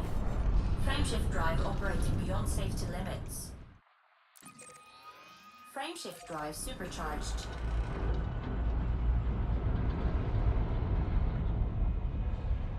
There's a lot of stuff here. Has this place been scanned by anyone yet? First discovered. Okay.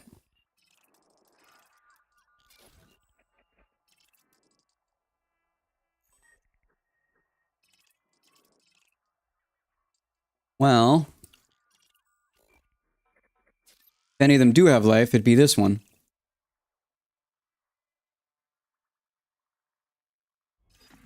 Let's scan everything.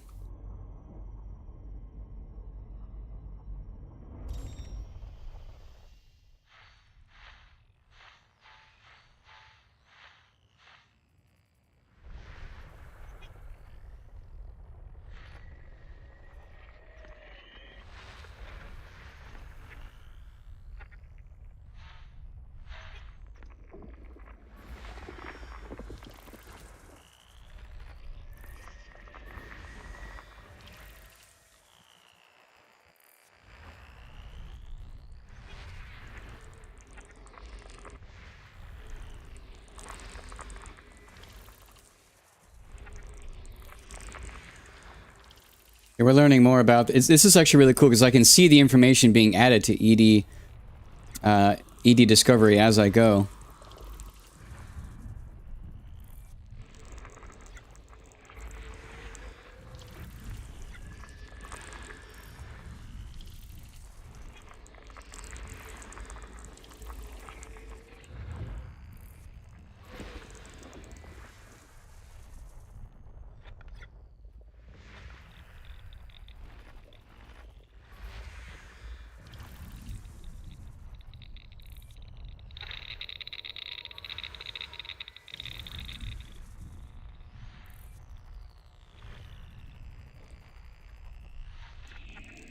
Gas giant.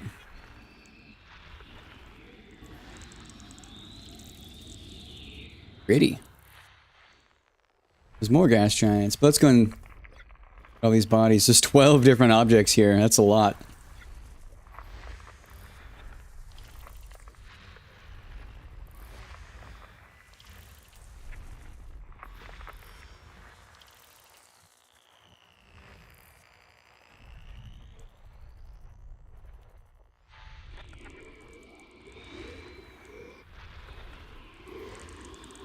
Whoa, that's cool looking.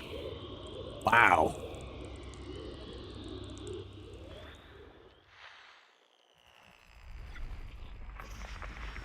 Geological. So this one has some geological. We're curious about life.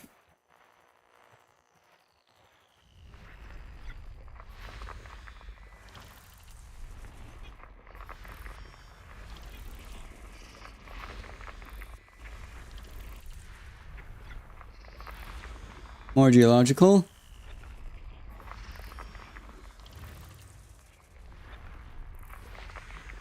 Oh, biological. 2 of them, in fact. And that is where I have my waypoint set. Fantastic. Yeah, we're gonna go there and scan some shit.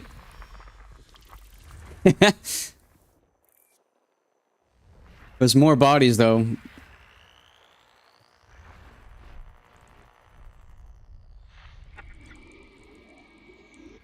I'm betting the rest of them are going to be orbiting this, oh, pretty. This one gas giant. Yeah, there's a lot of stuff around here.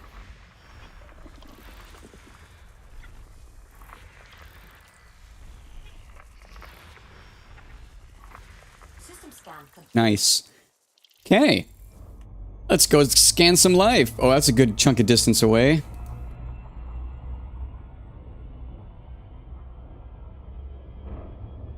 Yeah, this will take a bit. Let me get out of the gravity well of this one area.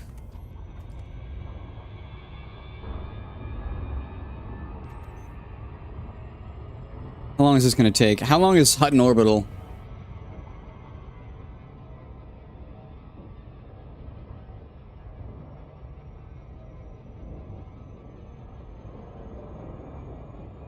$6.8 million. Okay, so this won't take as long as Hutton Orbital. It'll take some time. Maybe like 5 to 10 minutes. Assumedly. We are accelerating pretty quickly.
Commander, I see glitch.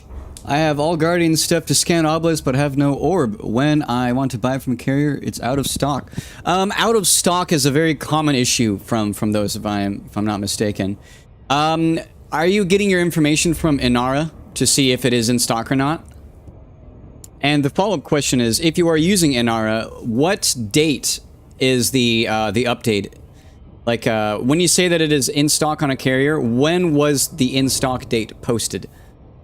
Because it is very important to grab, to search from carriers that have the information posted recently.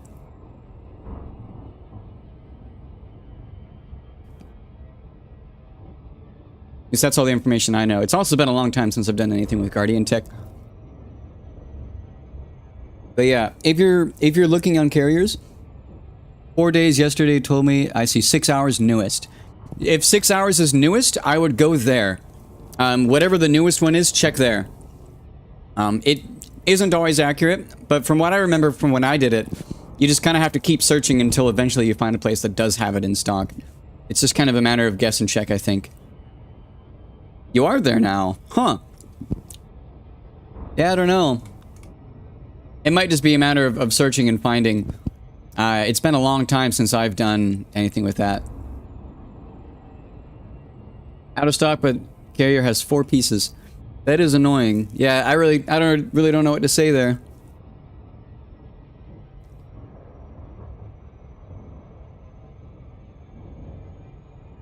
Have you searched Google for any other information? Like, first search, search and ask, like, I don't know, Guardian Orb out of stock on all carriers checked. See if that finds anything. I'll be back just a second. Gotta use the bathroom. Gonna let my ship still fly towards it. You're gonna search and... Yeah, Guardian Ruins are a ton of fun. That is very true. I'll be back in just a second. Gonna let my ship still fly itself.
And I'm back.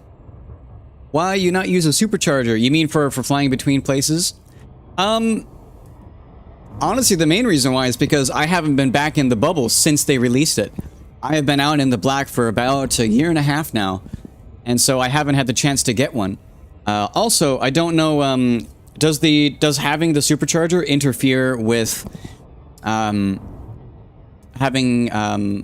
a standard jump optimized FSD? Or can you have both at the same time?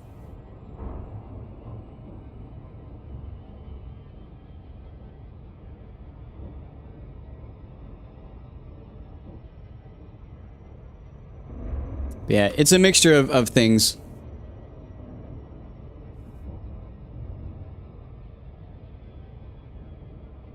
Yeah, to give you an idea of just how far away I am, though.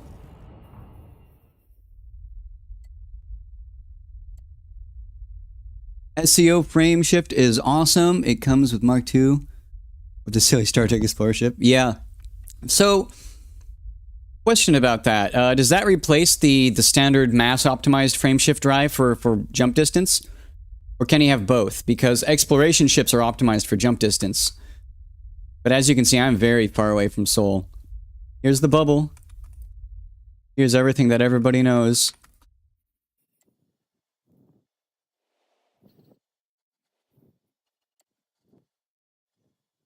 I'm nowhere close to there. I'm way the hell away.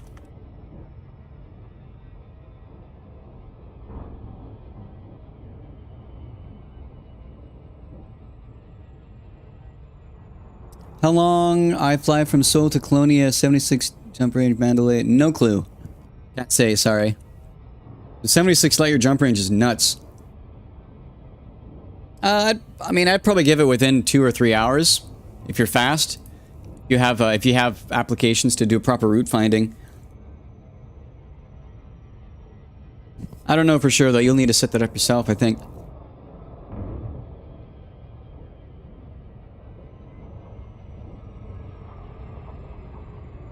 All right, we're getting there. Yes, tons of jumps. Be a long time. Maybe not hundreds, but maybe 100. I can't say offhand how much it is. It's been a while since I've been to Colonia.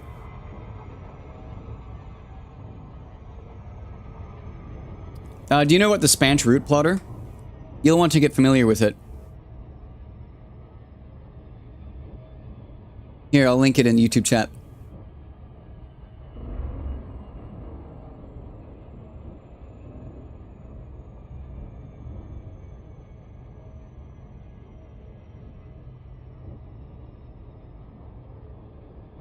Took me 2 or 3 hours using the Neutron Highway. Here. Sir Riddick, check this. You'll want to go there. It's so bright.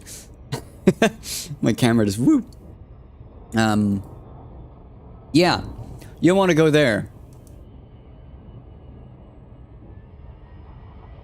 So that plotter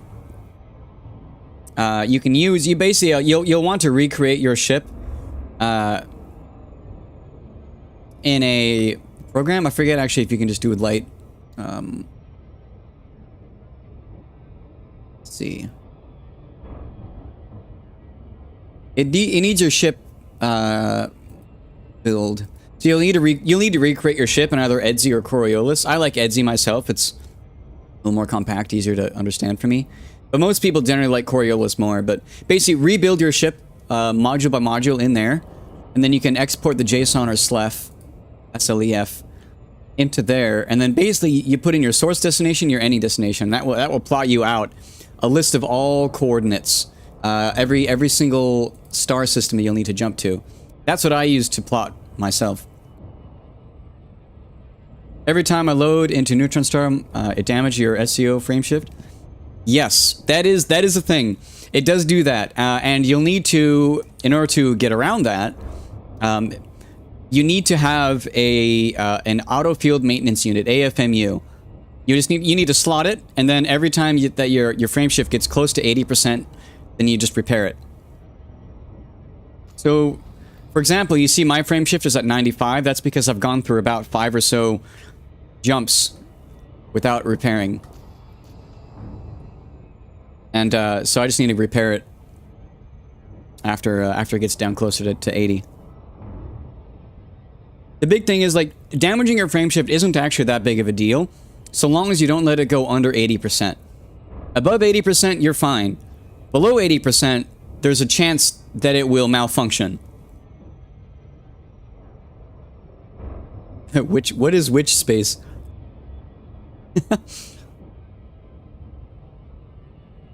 You do need a drop out of frameshift. That's what you mean. I'm confused about your butt when I'm repair. There is a butt in there. You need to drop out of warp to repair. That's just how it works. Drop out of warp, repair, keep going.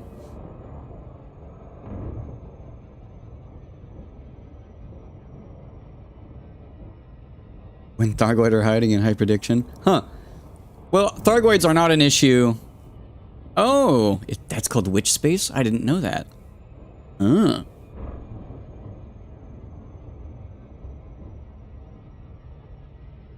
I didn't know that at all. Wookie. Well, Witch space isn't an issue when you're out in the black. There just aren't Thargoids out here. So you don't need to worry about it.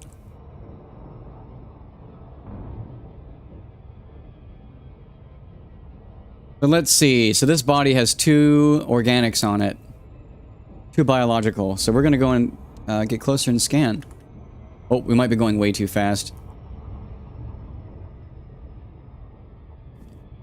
We're doing okay. Gorgeous. Let's get to the sun side of the planet.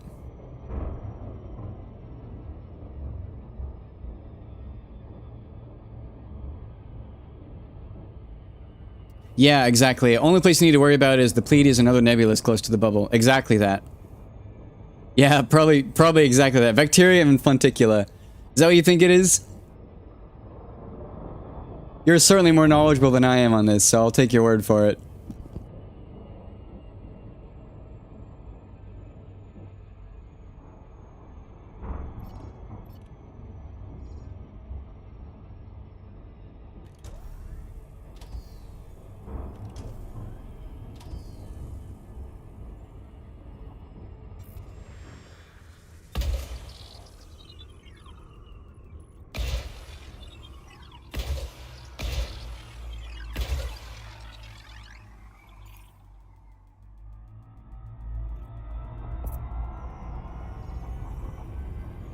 Surface scanned by 50%.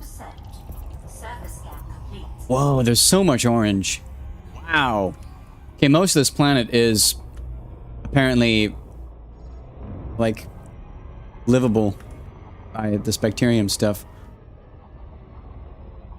So yeah, I have a mod that shows where life is in purple.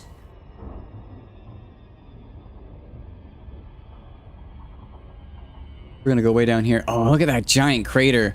That's so cool. I want to land in the crater now. Let's go in the crater.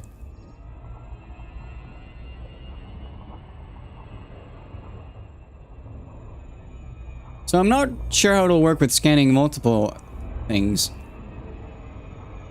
We'll find out.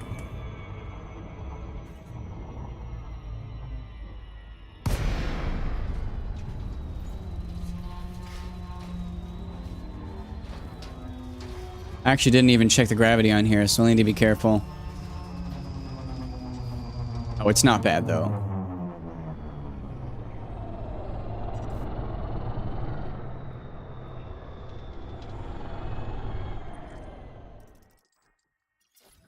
Oh, oh, it's so tiny. 0.001. Yeah.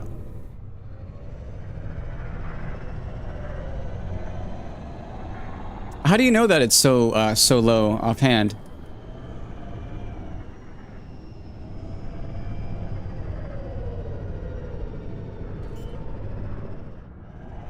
At least it's a lot easier to see.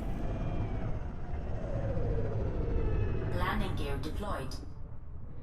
Oh! Whoa! There's a thing!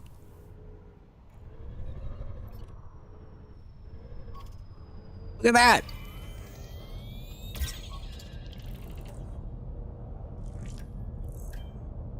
It's on my HUD? Where is it on my HUD? Oh! There it is. Right. Right there. Not bad. Oh, look, we got a plant!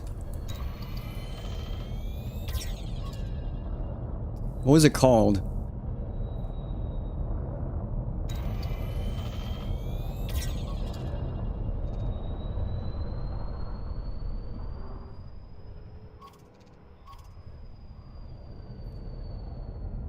Fonticula. Okay. Well, let's get out and scan it.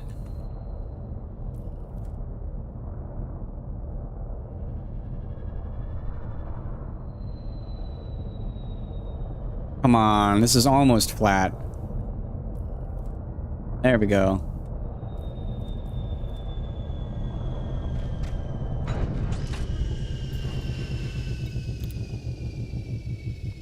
Fonticula. Ah. Right there.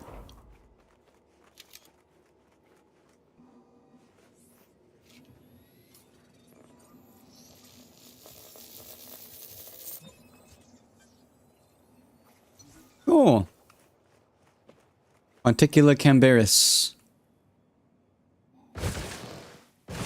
Wow, such low gravity. Okay, we take off and do that again.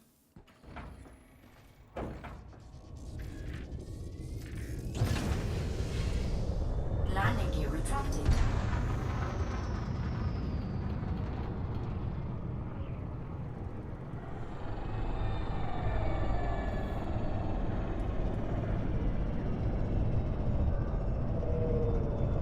Oops.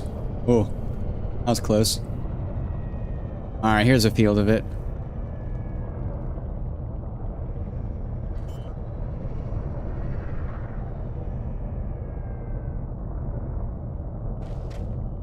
Landing gear deployed.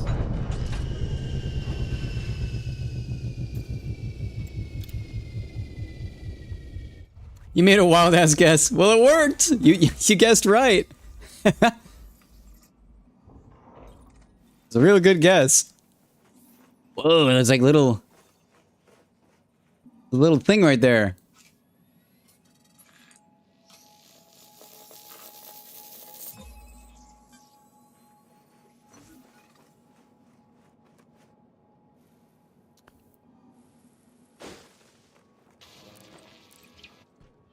Thankfully, landing is actually quite easy in this place because of how just flat it is in the crater. But there's another kind of something here other than the Fonticula.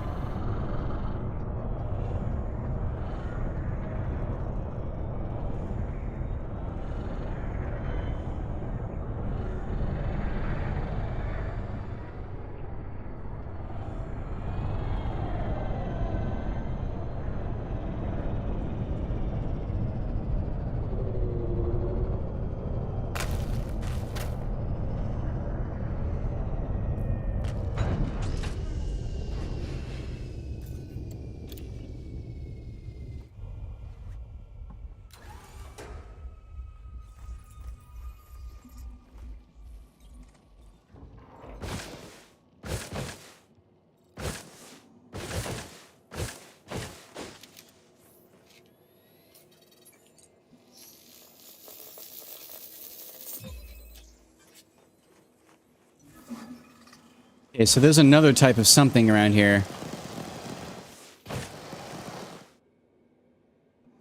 We found one type of life, there's another type of life though, isn't there?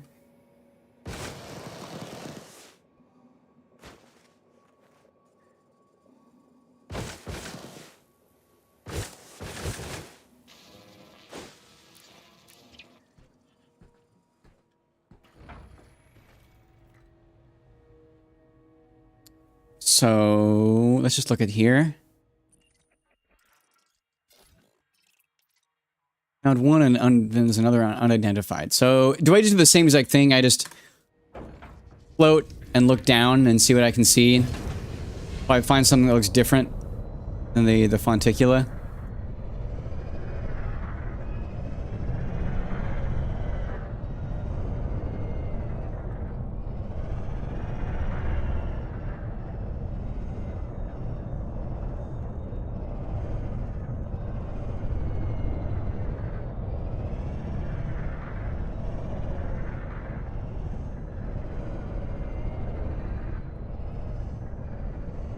Not these brighter patches, is it? No, it would show up.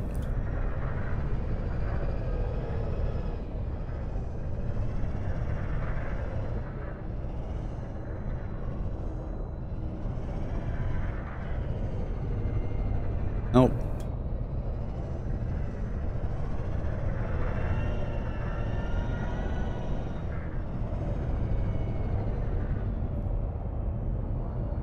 Get up to about 100 meters. Is it just easier? Oh, there it is. Wait, found it. It's easier to see from up there.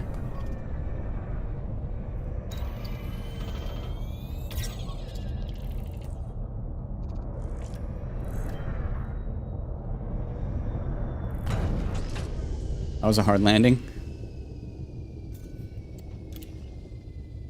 But gotcha.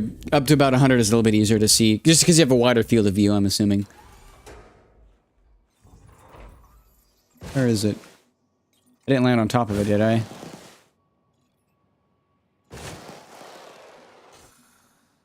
Ah, there it is.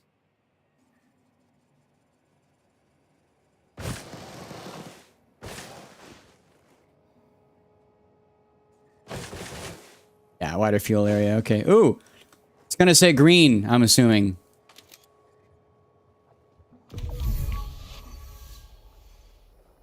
Oh, that was weird. Okay.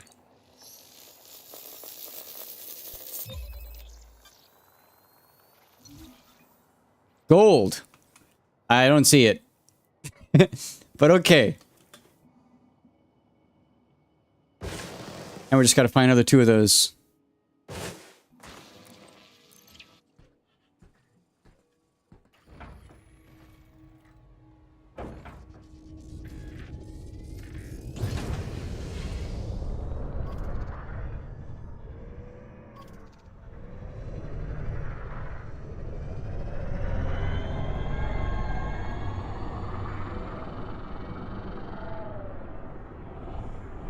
A little bit too high.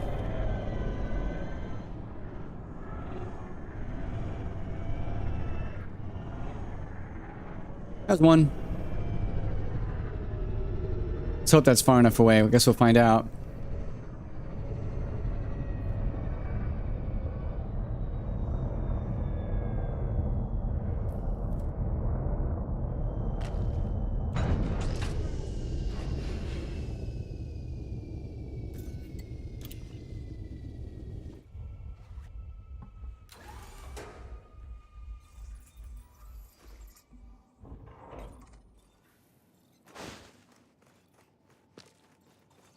This far enough away?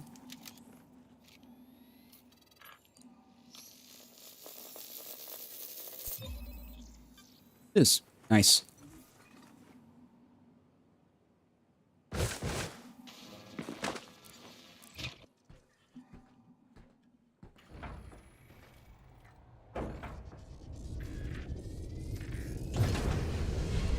Landing gear retracted.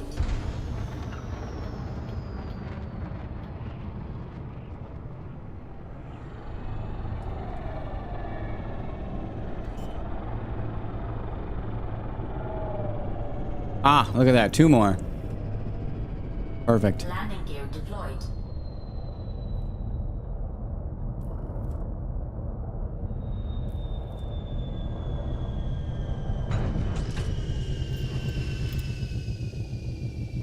It's pretty easy to land once you have a flat spot.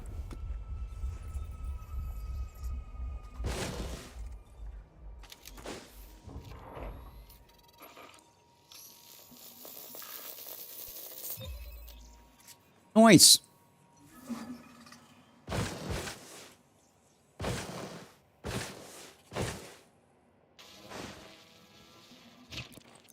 Hey, found some new life.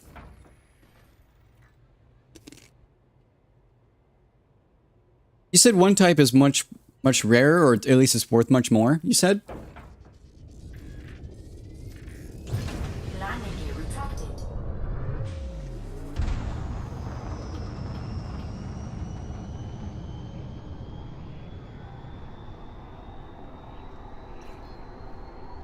Frameshift drive charging. 4, 3, 2, 1. Engage.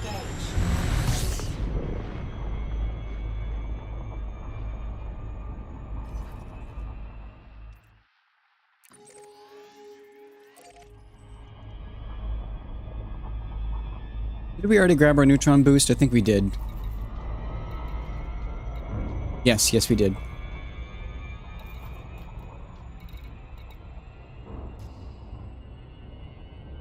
Frameshift drive charging. Awesome. That's super cool. I know how to scan. Green is the new gold. 4, 3, 2,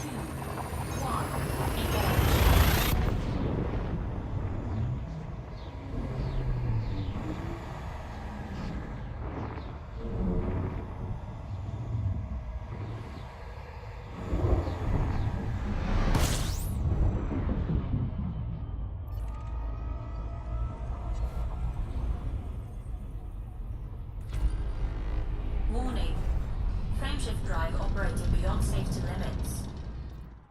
Frameshift drive supercharged. Frameshift drive charging. Nothing interesting here.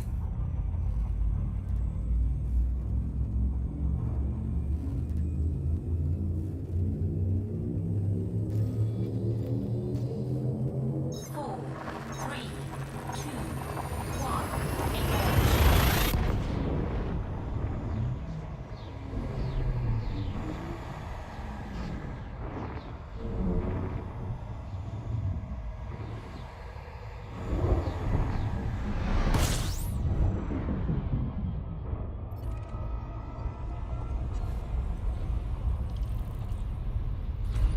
Warning.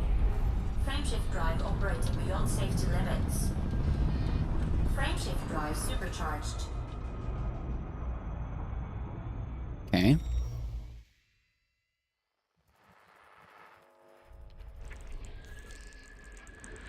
System scan complete.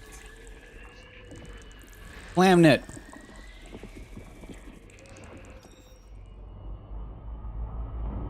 Nice. This next one is a refuel star. We'll pause.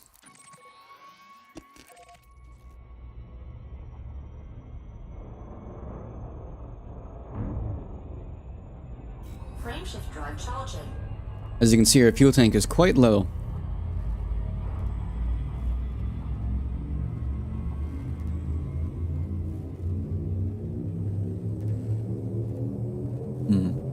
Four, three, two, one. Engage.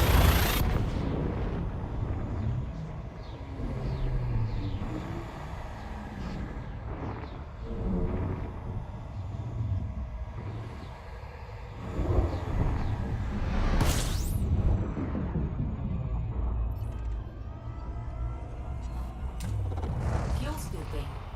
Let's fuel.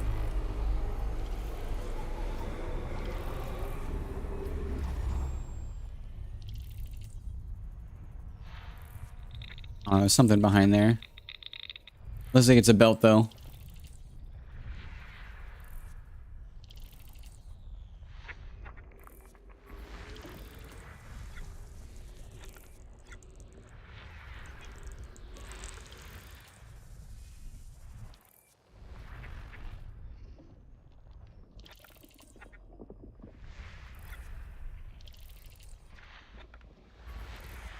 Ooh, pretty.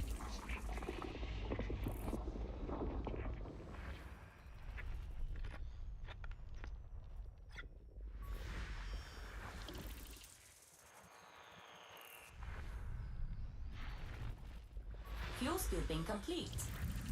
Okay, let's a little farther away.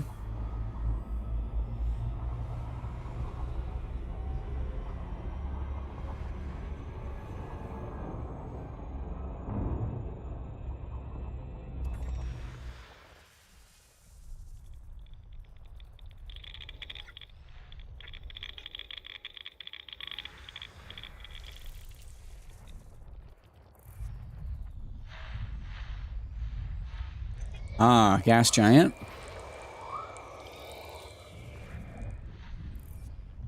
Oh, there's actually nothing around that gas giant. Interesting.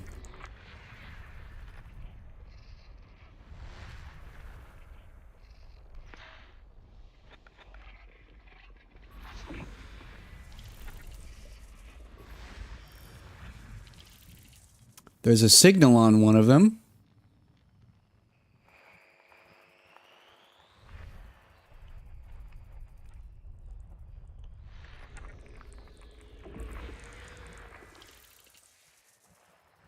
All right, another 3 bodies, and I think they're all 3 right here.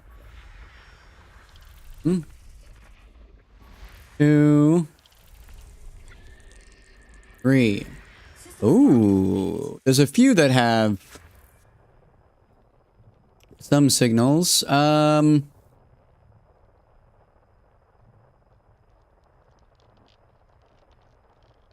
where to go? I don't see it anymore.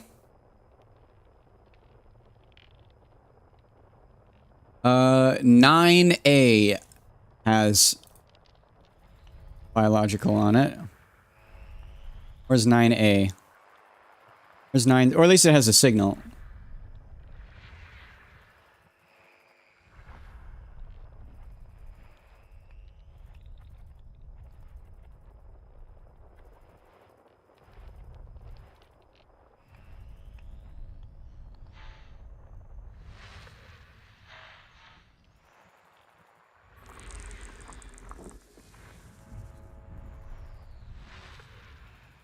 Ah, this one. Just geological. Okay, so nothing too interesting around here then. Yeah, that's all that's in this system. Actually, we know, Planet 6 does too. That's really bright. Oh, it's geological though. Okay. Yeah, nothing interesting.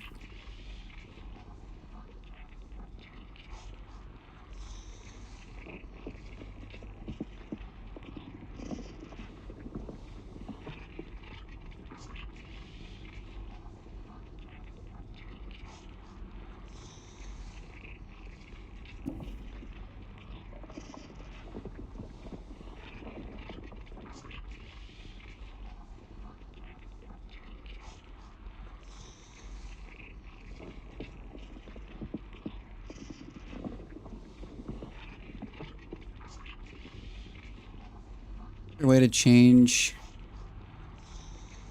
I can't remember how. Oh well. Nothing interesting here. We continue. We're almost to the Flytrap Nebula. Once we get there, I'm going to refuel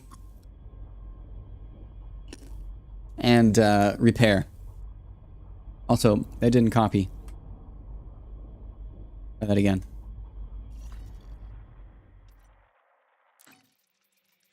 Oh, it's because I'm already there. Next system.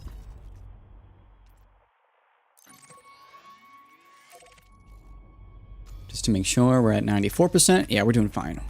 Frameshift drive charging. Get going.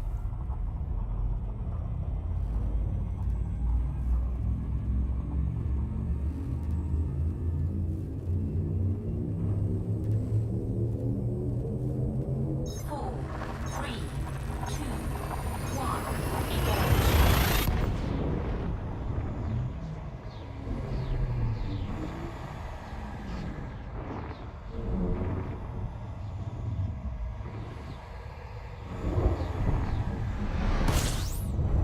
Neutron cone. 2 stars here. That's all. Oh, going way too fast. Frameshift drive operating beyond safety limits. Warning. Frameshift drive operating beyond safety limits. Frameshift drive supercharged.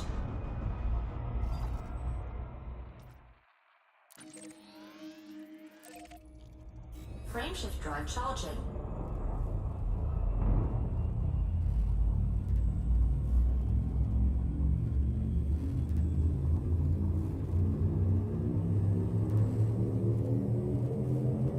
Four, three, two, one.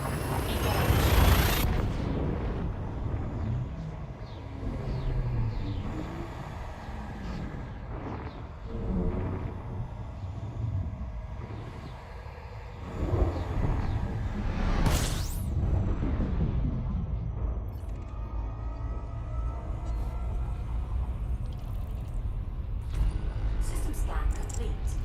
Warning. Frameshift drive operating beyond safety limits. Oof, way too fast.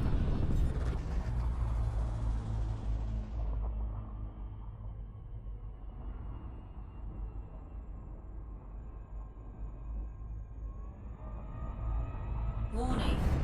Frameshift drive operating beyond safety limits. Frameshift drive supercharged.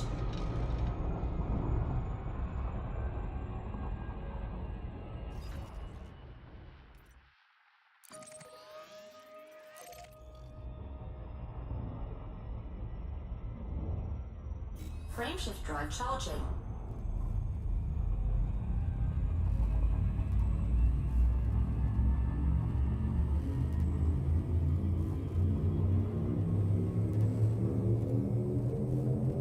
Four, three, two, one. Engage.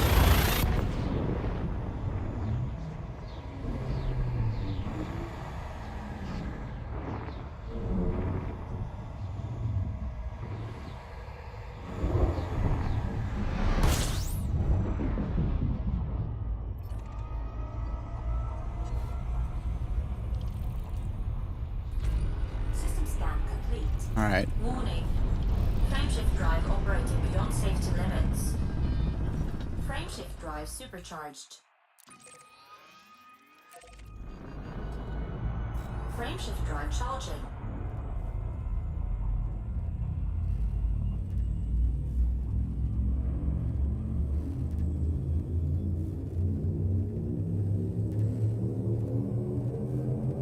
Four, three, two, one. Engage.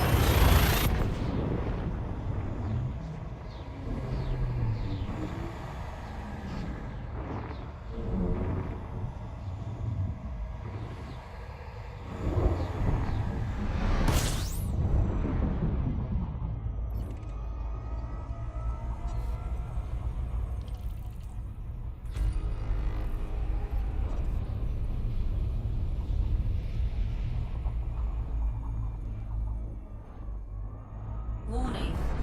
Frameshift drive operating beyond safety limits. 2 planets here. Frameshift drive supercharged.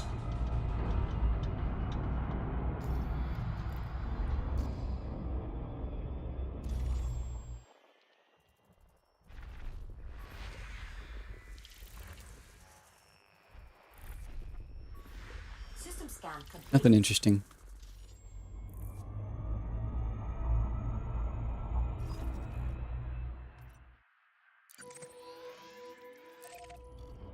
Frameshift drive charging.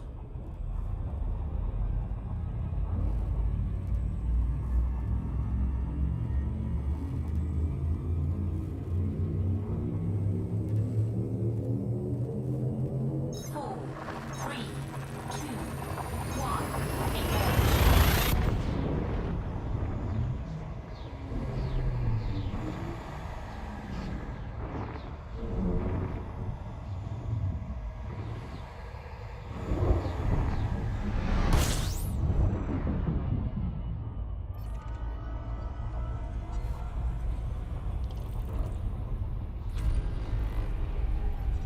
Warning.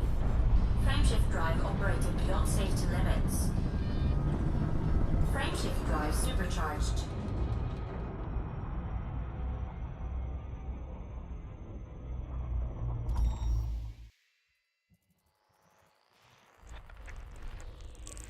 System scan complete.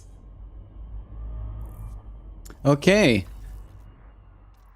So here we are. We are now approaching the neighbor to the Flytrap Nebula. This is one of the locations that I had marked down.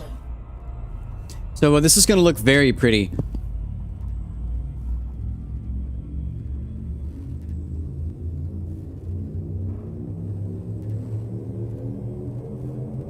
Four, three, two, one. Engage.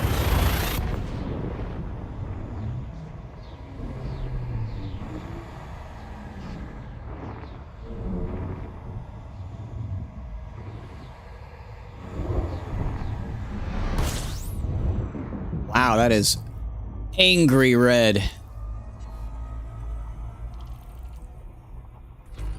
System scan complete. Oh, this isn't a scoopable body. Huh.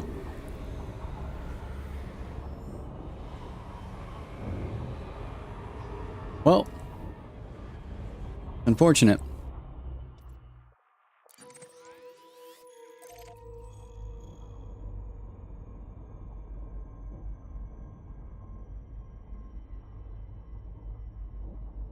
Other way. Oh, there it is. Wow. So we're going to be heading over into the Flytrap Nebula. Look at that.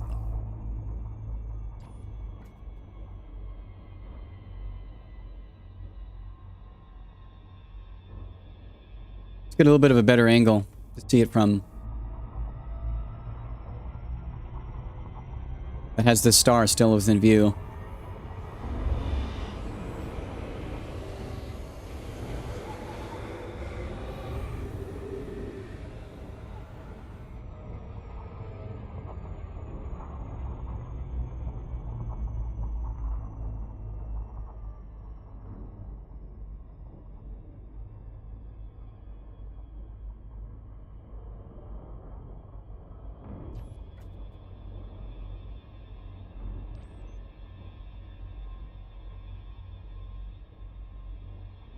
Flytrap Nebula.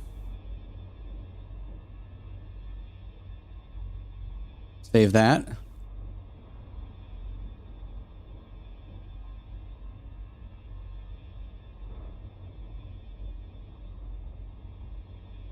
That's pretty.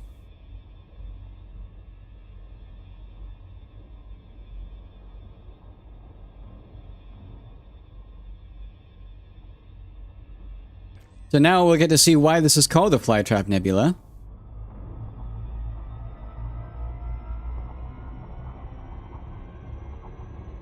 Frameshift drive charging.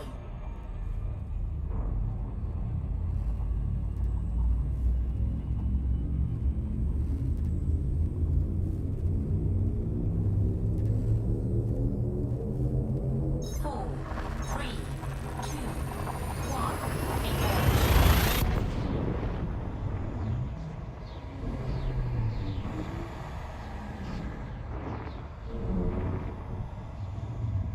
Notice how what we're going towards is not bright.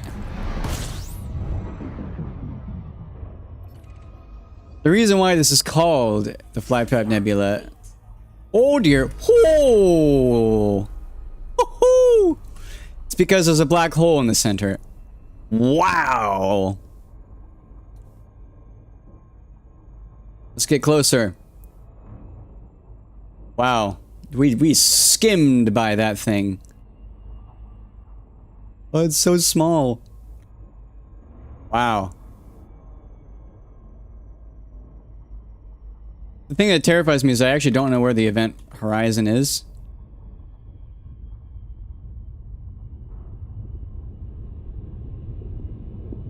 Oh my god, that's so scary. Oh, that is terrifying.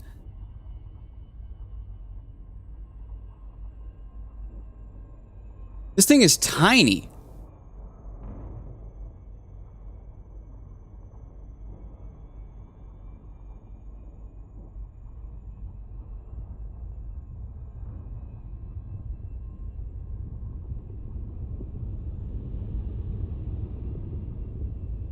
Wow, it is so small. Like I'm scared to get close to this. We're moving at 30 kilometers per second,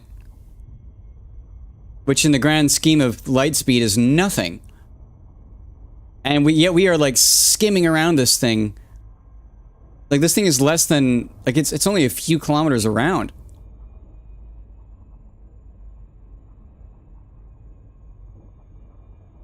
Let's actually check how many solar masses this thing is. Yeah, dude, it's only three suns, 2.7 Earth masses. That is nuts. Any more details I can glean from this?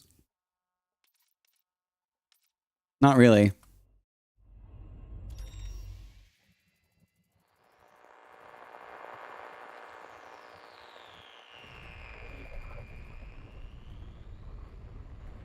That is so scary. I wish I could tell the,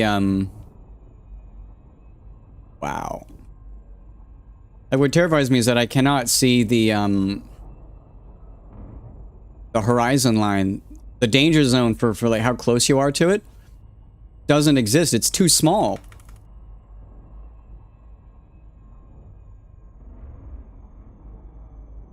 Let's find out. What? Let's see, Schwarzschild radius? Schwarzschild radius calculator. Okay. How many suns? 2.7. Yeah, dude. Okay, yeah, this black hole is only 5 miles in diameter. Okay, this thing is puny. In fact, it'd be difficult to actually ram into this thing head on. But yeah, so the Schwarzschild radius is just under 5 miles.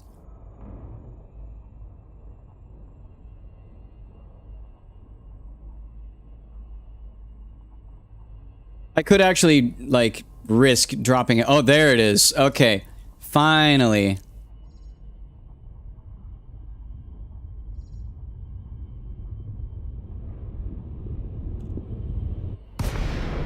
Okay. Oh, okay. We're as close as I'm risking to this thing. There you are.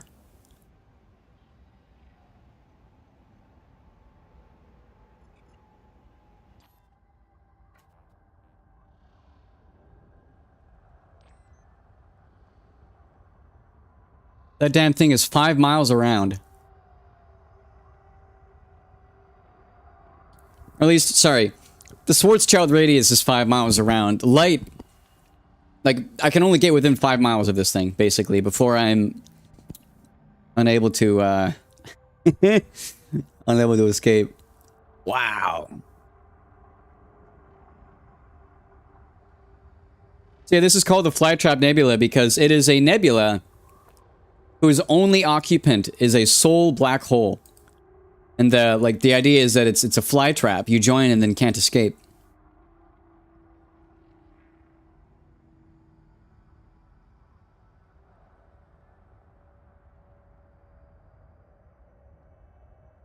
Okay, but I think that's enough messing around over here. Let's go to our next destination, which is a place we can refuel.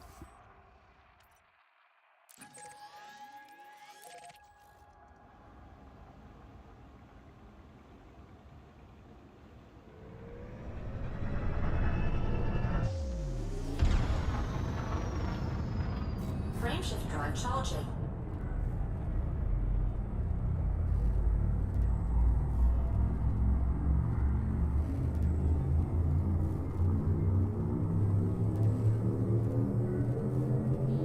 Ready to engage. Oh dear. Let's actually untarget that. Let's just get out first. Oh. Didn't mean to do that.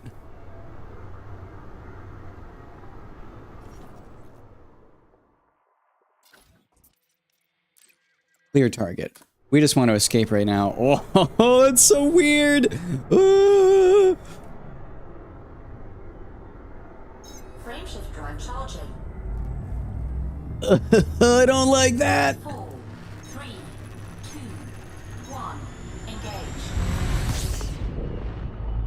Alright, that looks much better.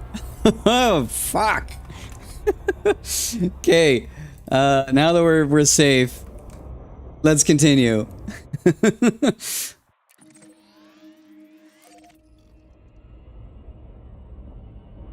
We're gonna give this thing one last pass.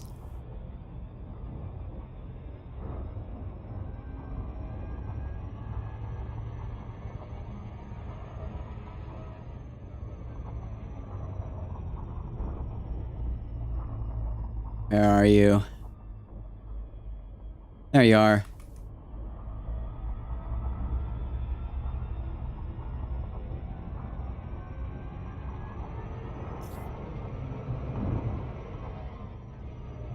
So, it's so disorienting. It's almost like when you go within the gravity well of that thing, or when you get closer to it, you have to just ignore what your eyes see. Go purely off of your 3D map.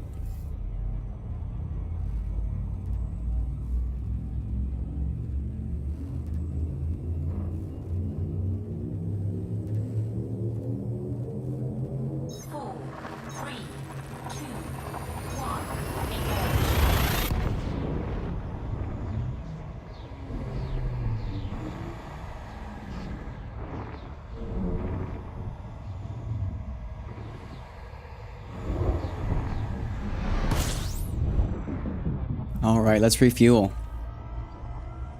No information about this star.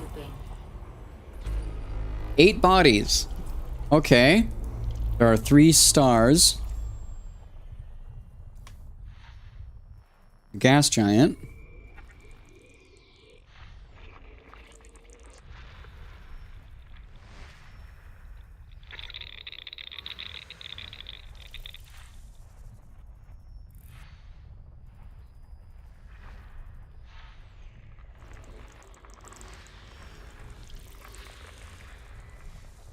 No biologicals yet.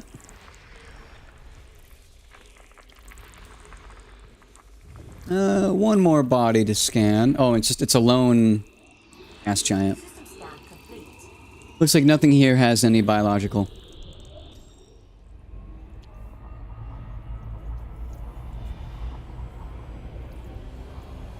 Fuel scooping complete.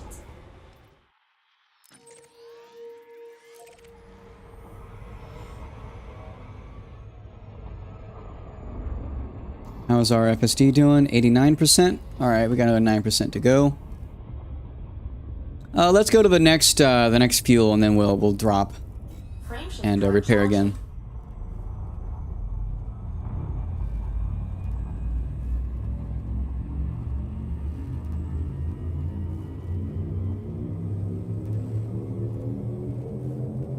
Four, three, two, one. Engage.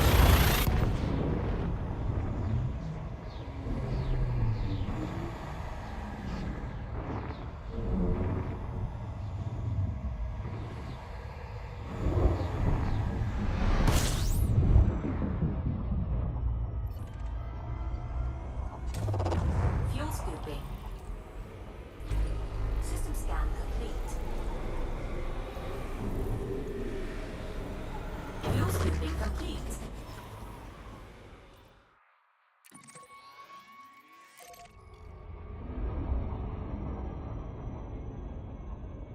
Frameshift drive charging.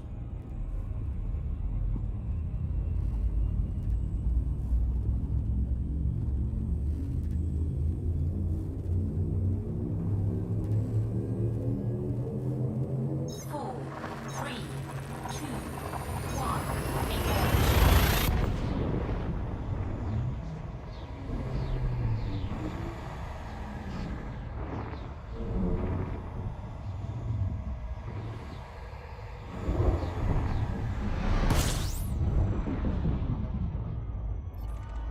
Ooh, lots of bodies here. ED discovery indicates there's a water world. Warning. Frameshift drive operating beyond safety limits. Frameshift drive supercharged.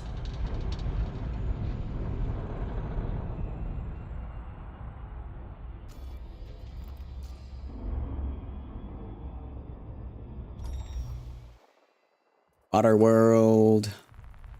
Show me your secrets.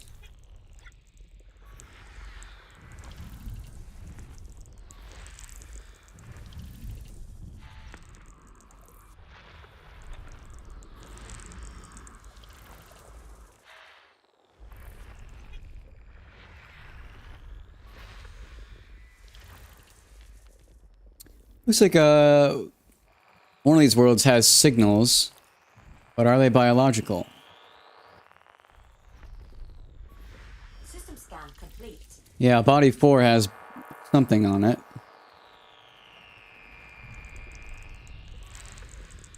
It is biological. Huh. How far away are you? Not too far. Let's go scan it.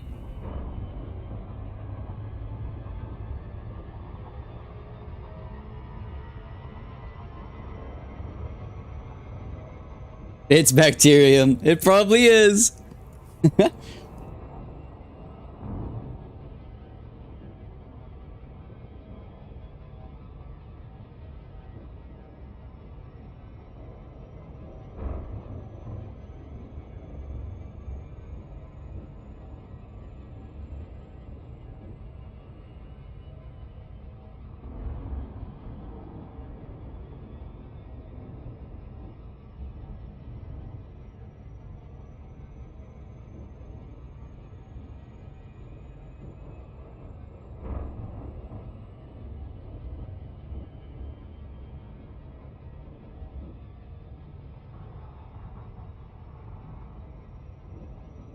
Yeah, it is. Yeah.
If you step in it, it gets all over your ship. I mean, considering the place that this life is clinging onto, probably. Oh, it's a snowball, isn't it?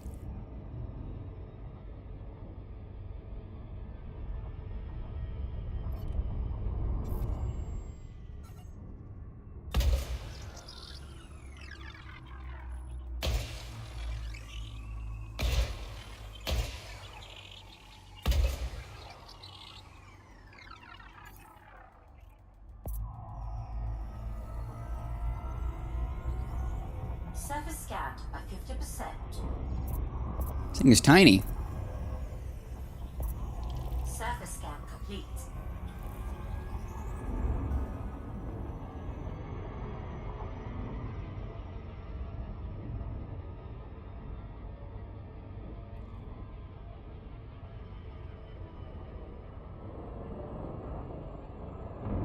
Orbital flight engaged.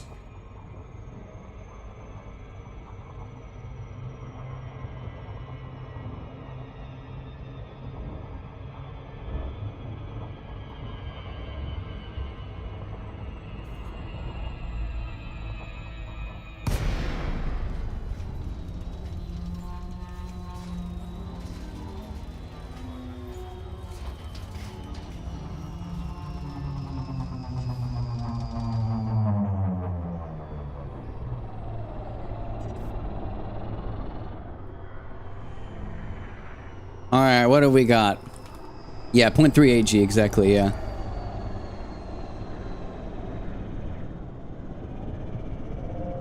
Oh dear. Oh.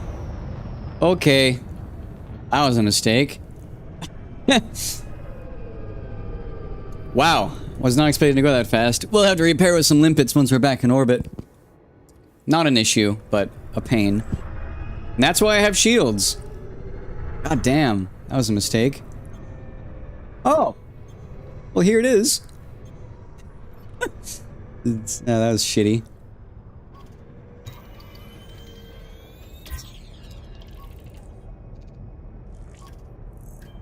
Bacterium Cerberus.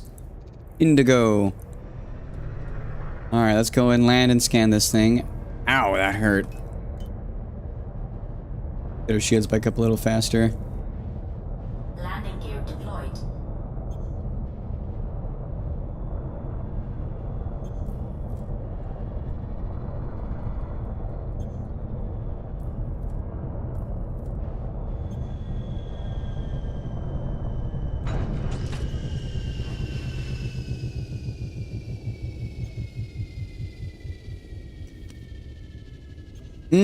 That is true. It cuts your speed a lot faster. Thought about that. Damn. That hurt.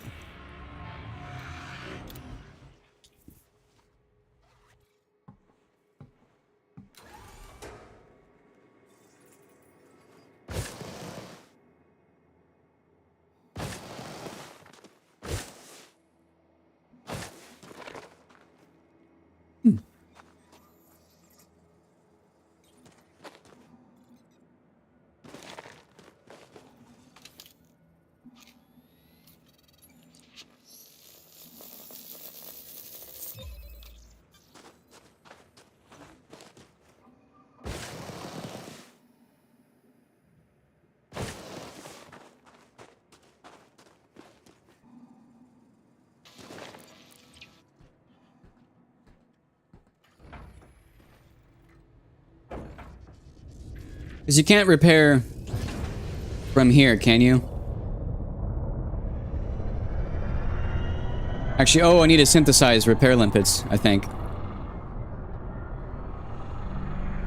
Well, this life is easy to see, at least.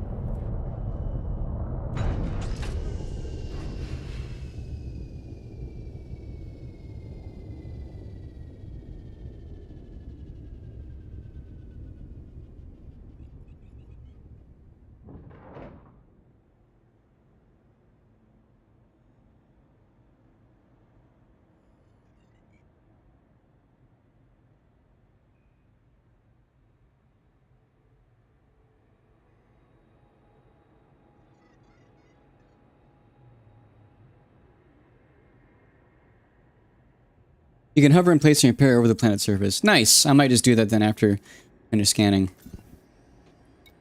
It's been a while since I've actually needed to use repair limpets. But I think I synthesized them and then launched them.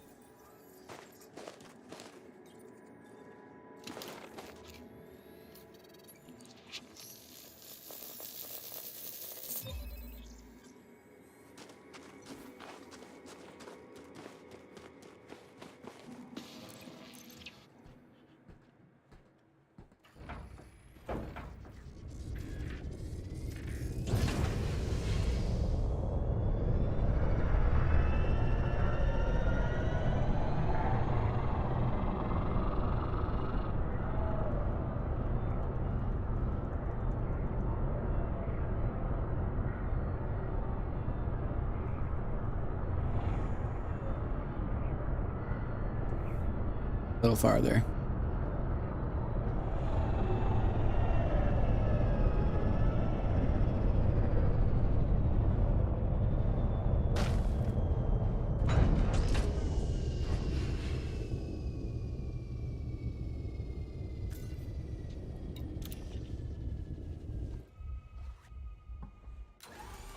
Ha!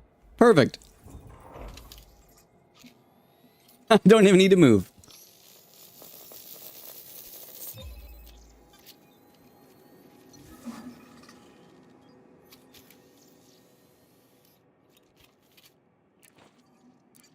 Okay. Let's repair now. All I know is you can't do it close to the ground because the repair limpets will hit the ground and destroy themselves. It's probably safer to do it in orbit in case I overpower my thrusters. You know, just fall back to the ground.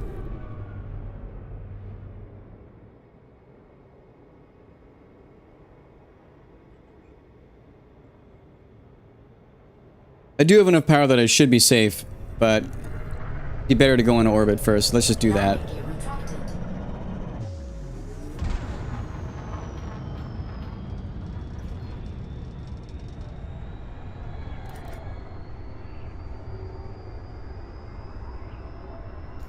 Actually, wait, I can just show it. Modules.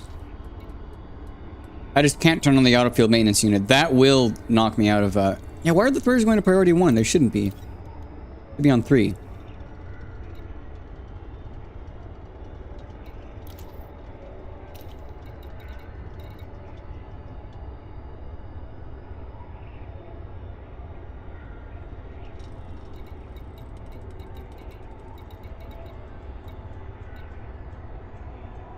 Yeah, repair limpet controller is what I need. Oh, it is on. Okay. So then now do I... One second. Let's come to a standstill and pause. Okay, so now we're hovering. So we don't have any limpets, which means I need to go into here. Go into inventory, go to synthesize. And isn't there repair limpets in here? Yeah, limpet.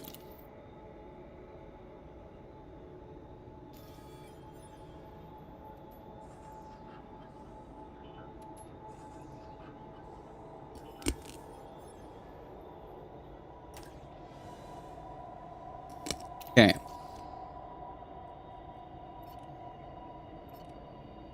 Now, I don't know how many I need. Do I need to drop my shields to do this?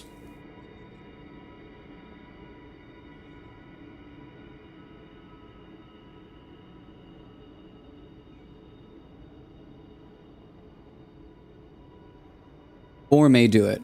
Okay. I'll make more then. I don't think I do either.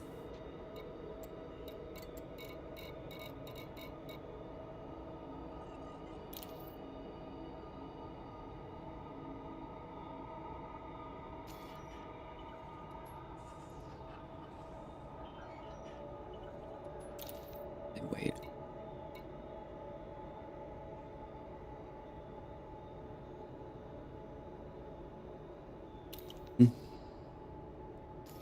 Let's see. Let's launch and see what happens. Programming landed drone.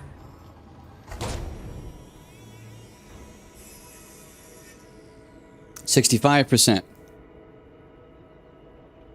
6%. All right. Sweet. That was easy. Okay, it is actually super simple.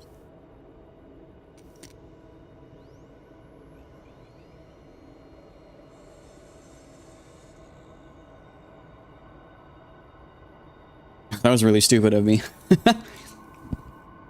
I was used to the 0.001 G from the previous planet.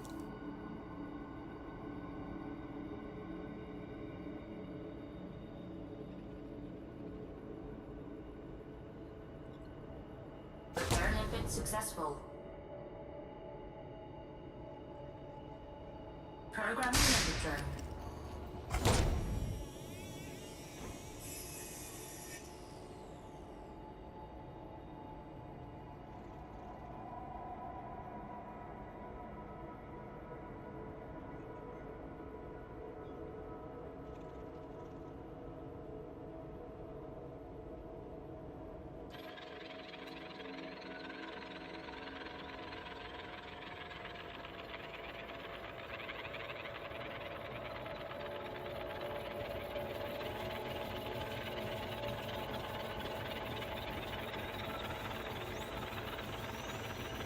Yeah, really nice to have it along with me. Experiment been successful.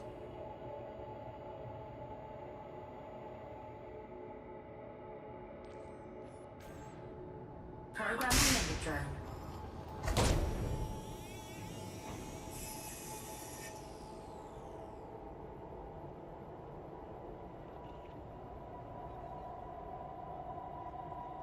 Yeah, I'm more paranoid than anything.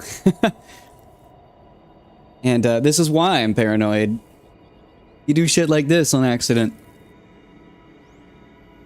Let's see, if it is 5:44 p.m. right now, I'm going to be driving over to a friend's house. I have about another, like, 30 minutes or so.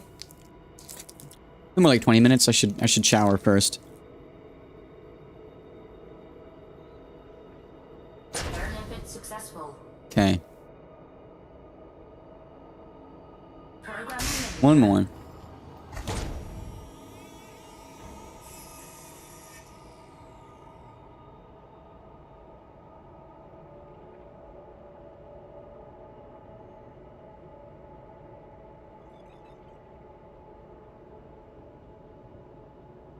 Experiment been successful. Okay. That's that. Or did it? You were 100% right. I actually forgot to check and see if,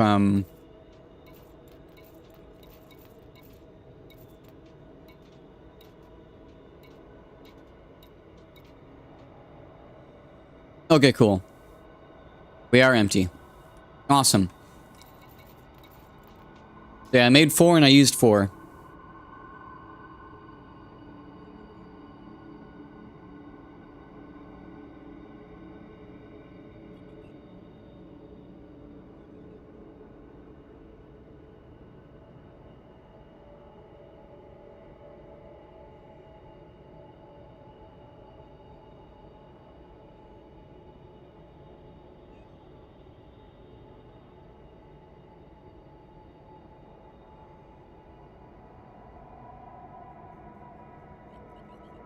Okay.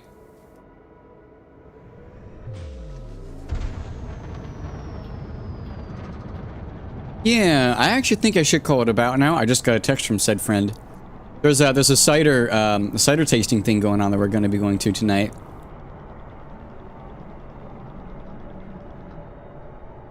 Frameshift drive charging.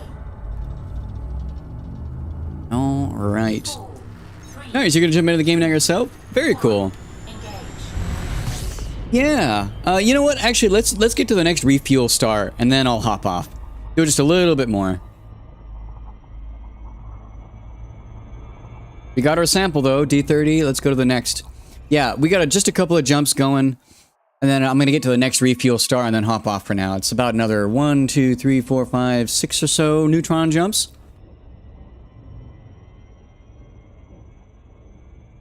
Yeah. Good stuff.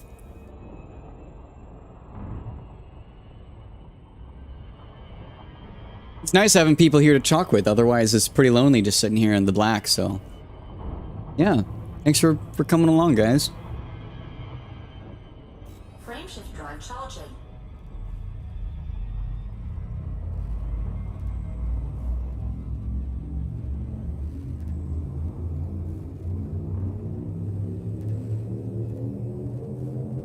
Four, three, two, one, engage.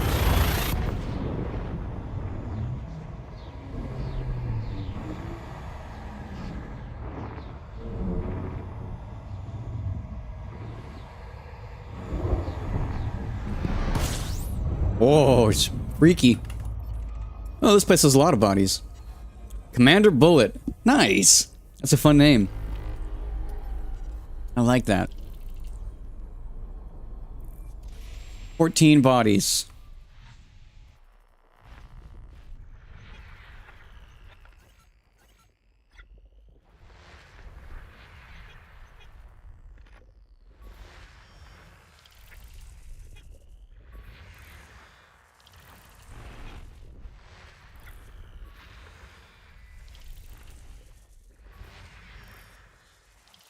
I doubt there's anything interesting here.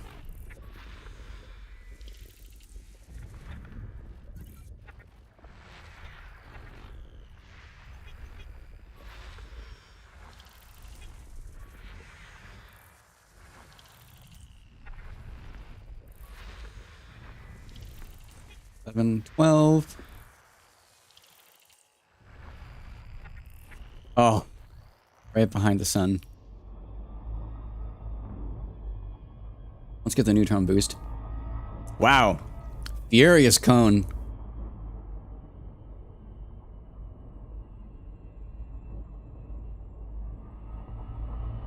You're an alpha backer. Oh, that's amazing. Dude, that's awesome.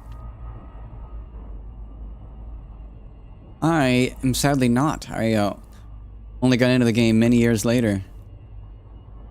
Well, maybe not many years later, but years later. Frameshift drive operating beyond safety limits.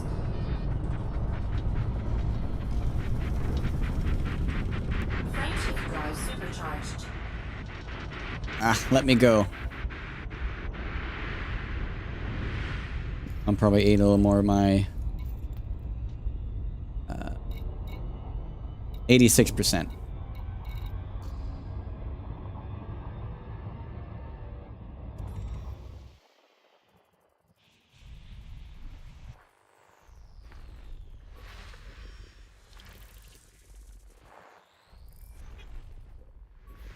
System scan complete.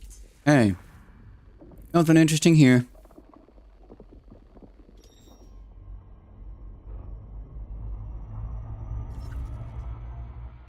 You got the Cobra Mark IV? Ah!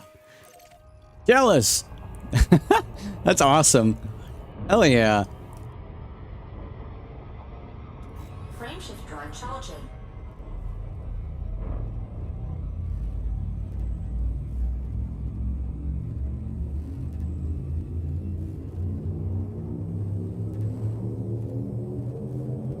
Four, three, two, one, engage.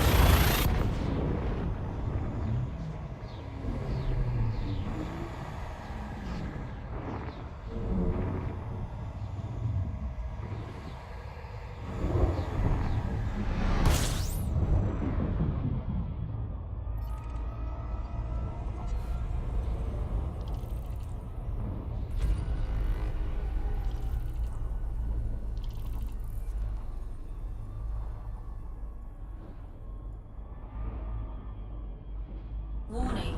Ooh. Frameshift drive operating beyond safety limits. There's a lot of bodies here. Frameshift drive supercharged.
Frameshift drive charging.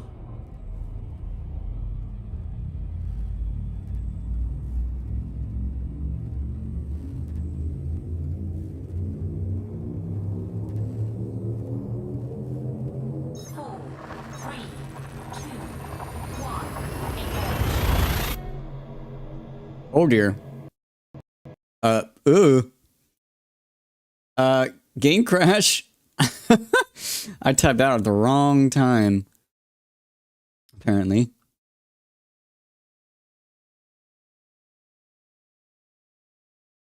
That's silly. Yeah, I tabbed out and it freaked out on me. Wow.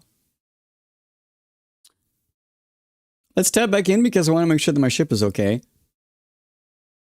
That's unfortunate. I literally tabbed out right as it started loading, and I'm assuming that's why it crashed.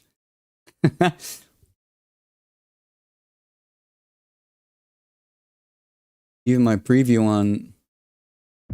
There we go, that's better now. That was really silly.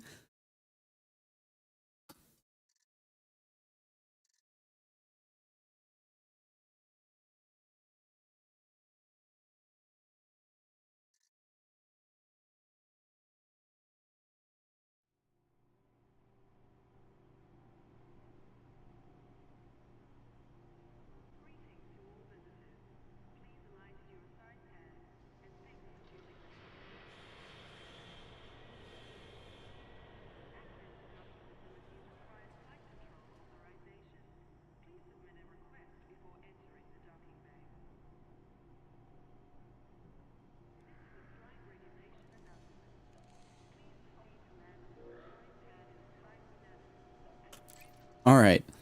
Back to solo play.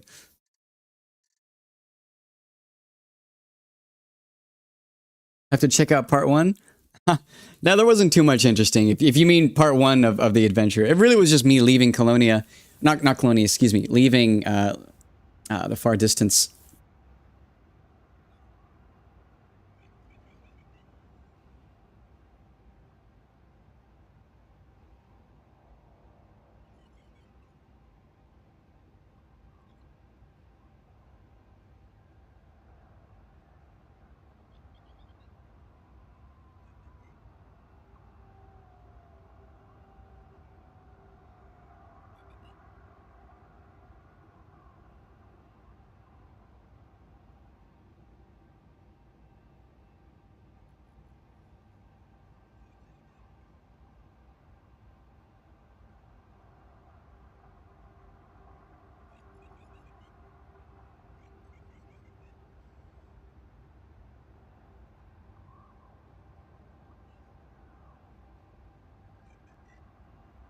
Okay, we're back. I'm assuming we still have the phone. Let us continue.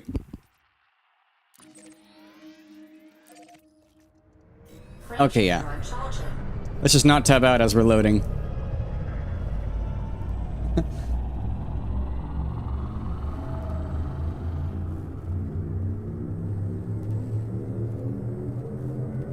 Four, three, two, one, engage. Okay.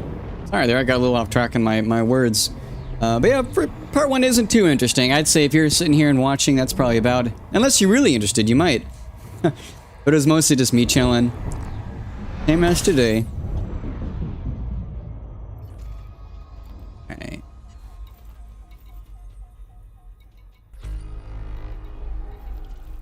%.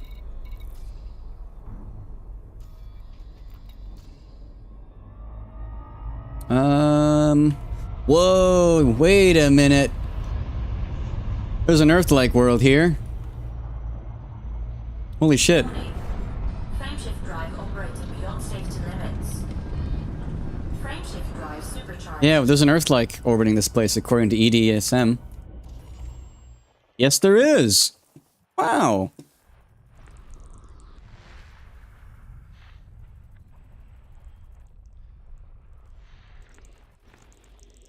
There's only 9 bodies, too.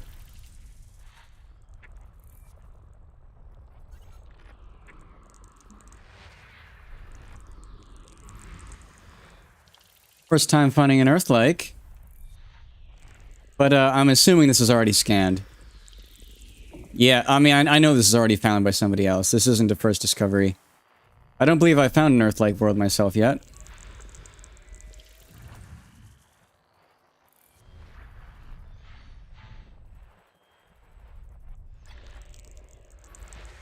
Almost like Mars.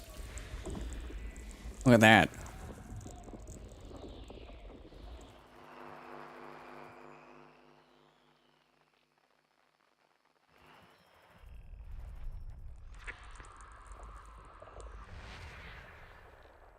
Eight biologicals? I should go there. There it is! Look at that. First mapped by Peter Angry.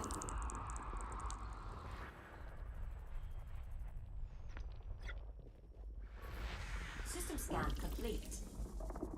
Where was the one that had those 8 biologicals? I'll have to scan those on a different day, though. Oh wait, I'm doing this wrong.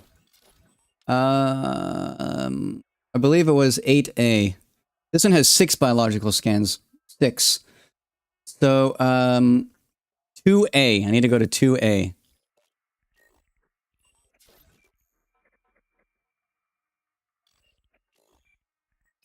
This guy?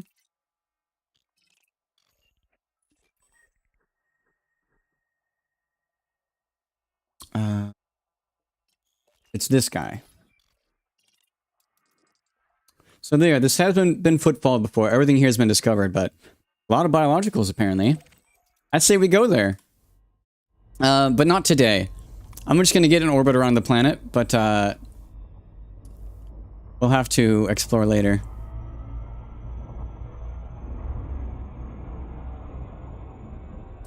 That's a good chunk of distance away. We'll sit here. We'll explore this tomorrow.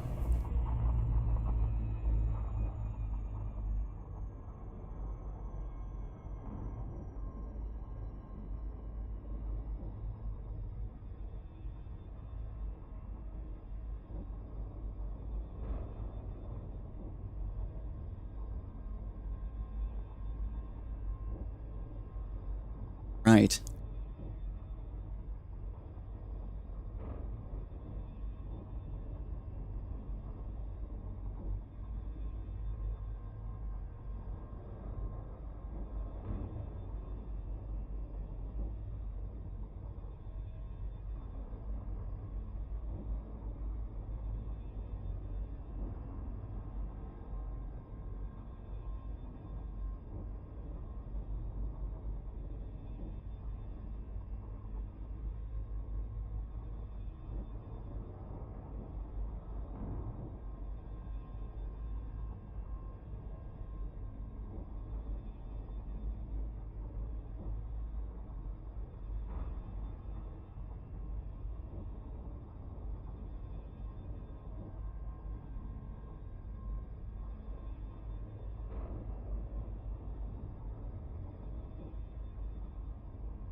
Okay, sorry. That's it. I had to message someone. We're gonna leave for now. We're gonna be hopping off, and I'm probably gonna be resuming tomorrow. I'm having a good time. We're gonna scan a bunch of aliens, but that'll come on a different day, a different stream. Take care. Good stuff. Thanks for sitting around and chatting. It's nice to have someone to talk to. With that, I will bid thee farewell.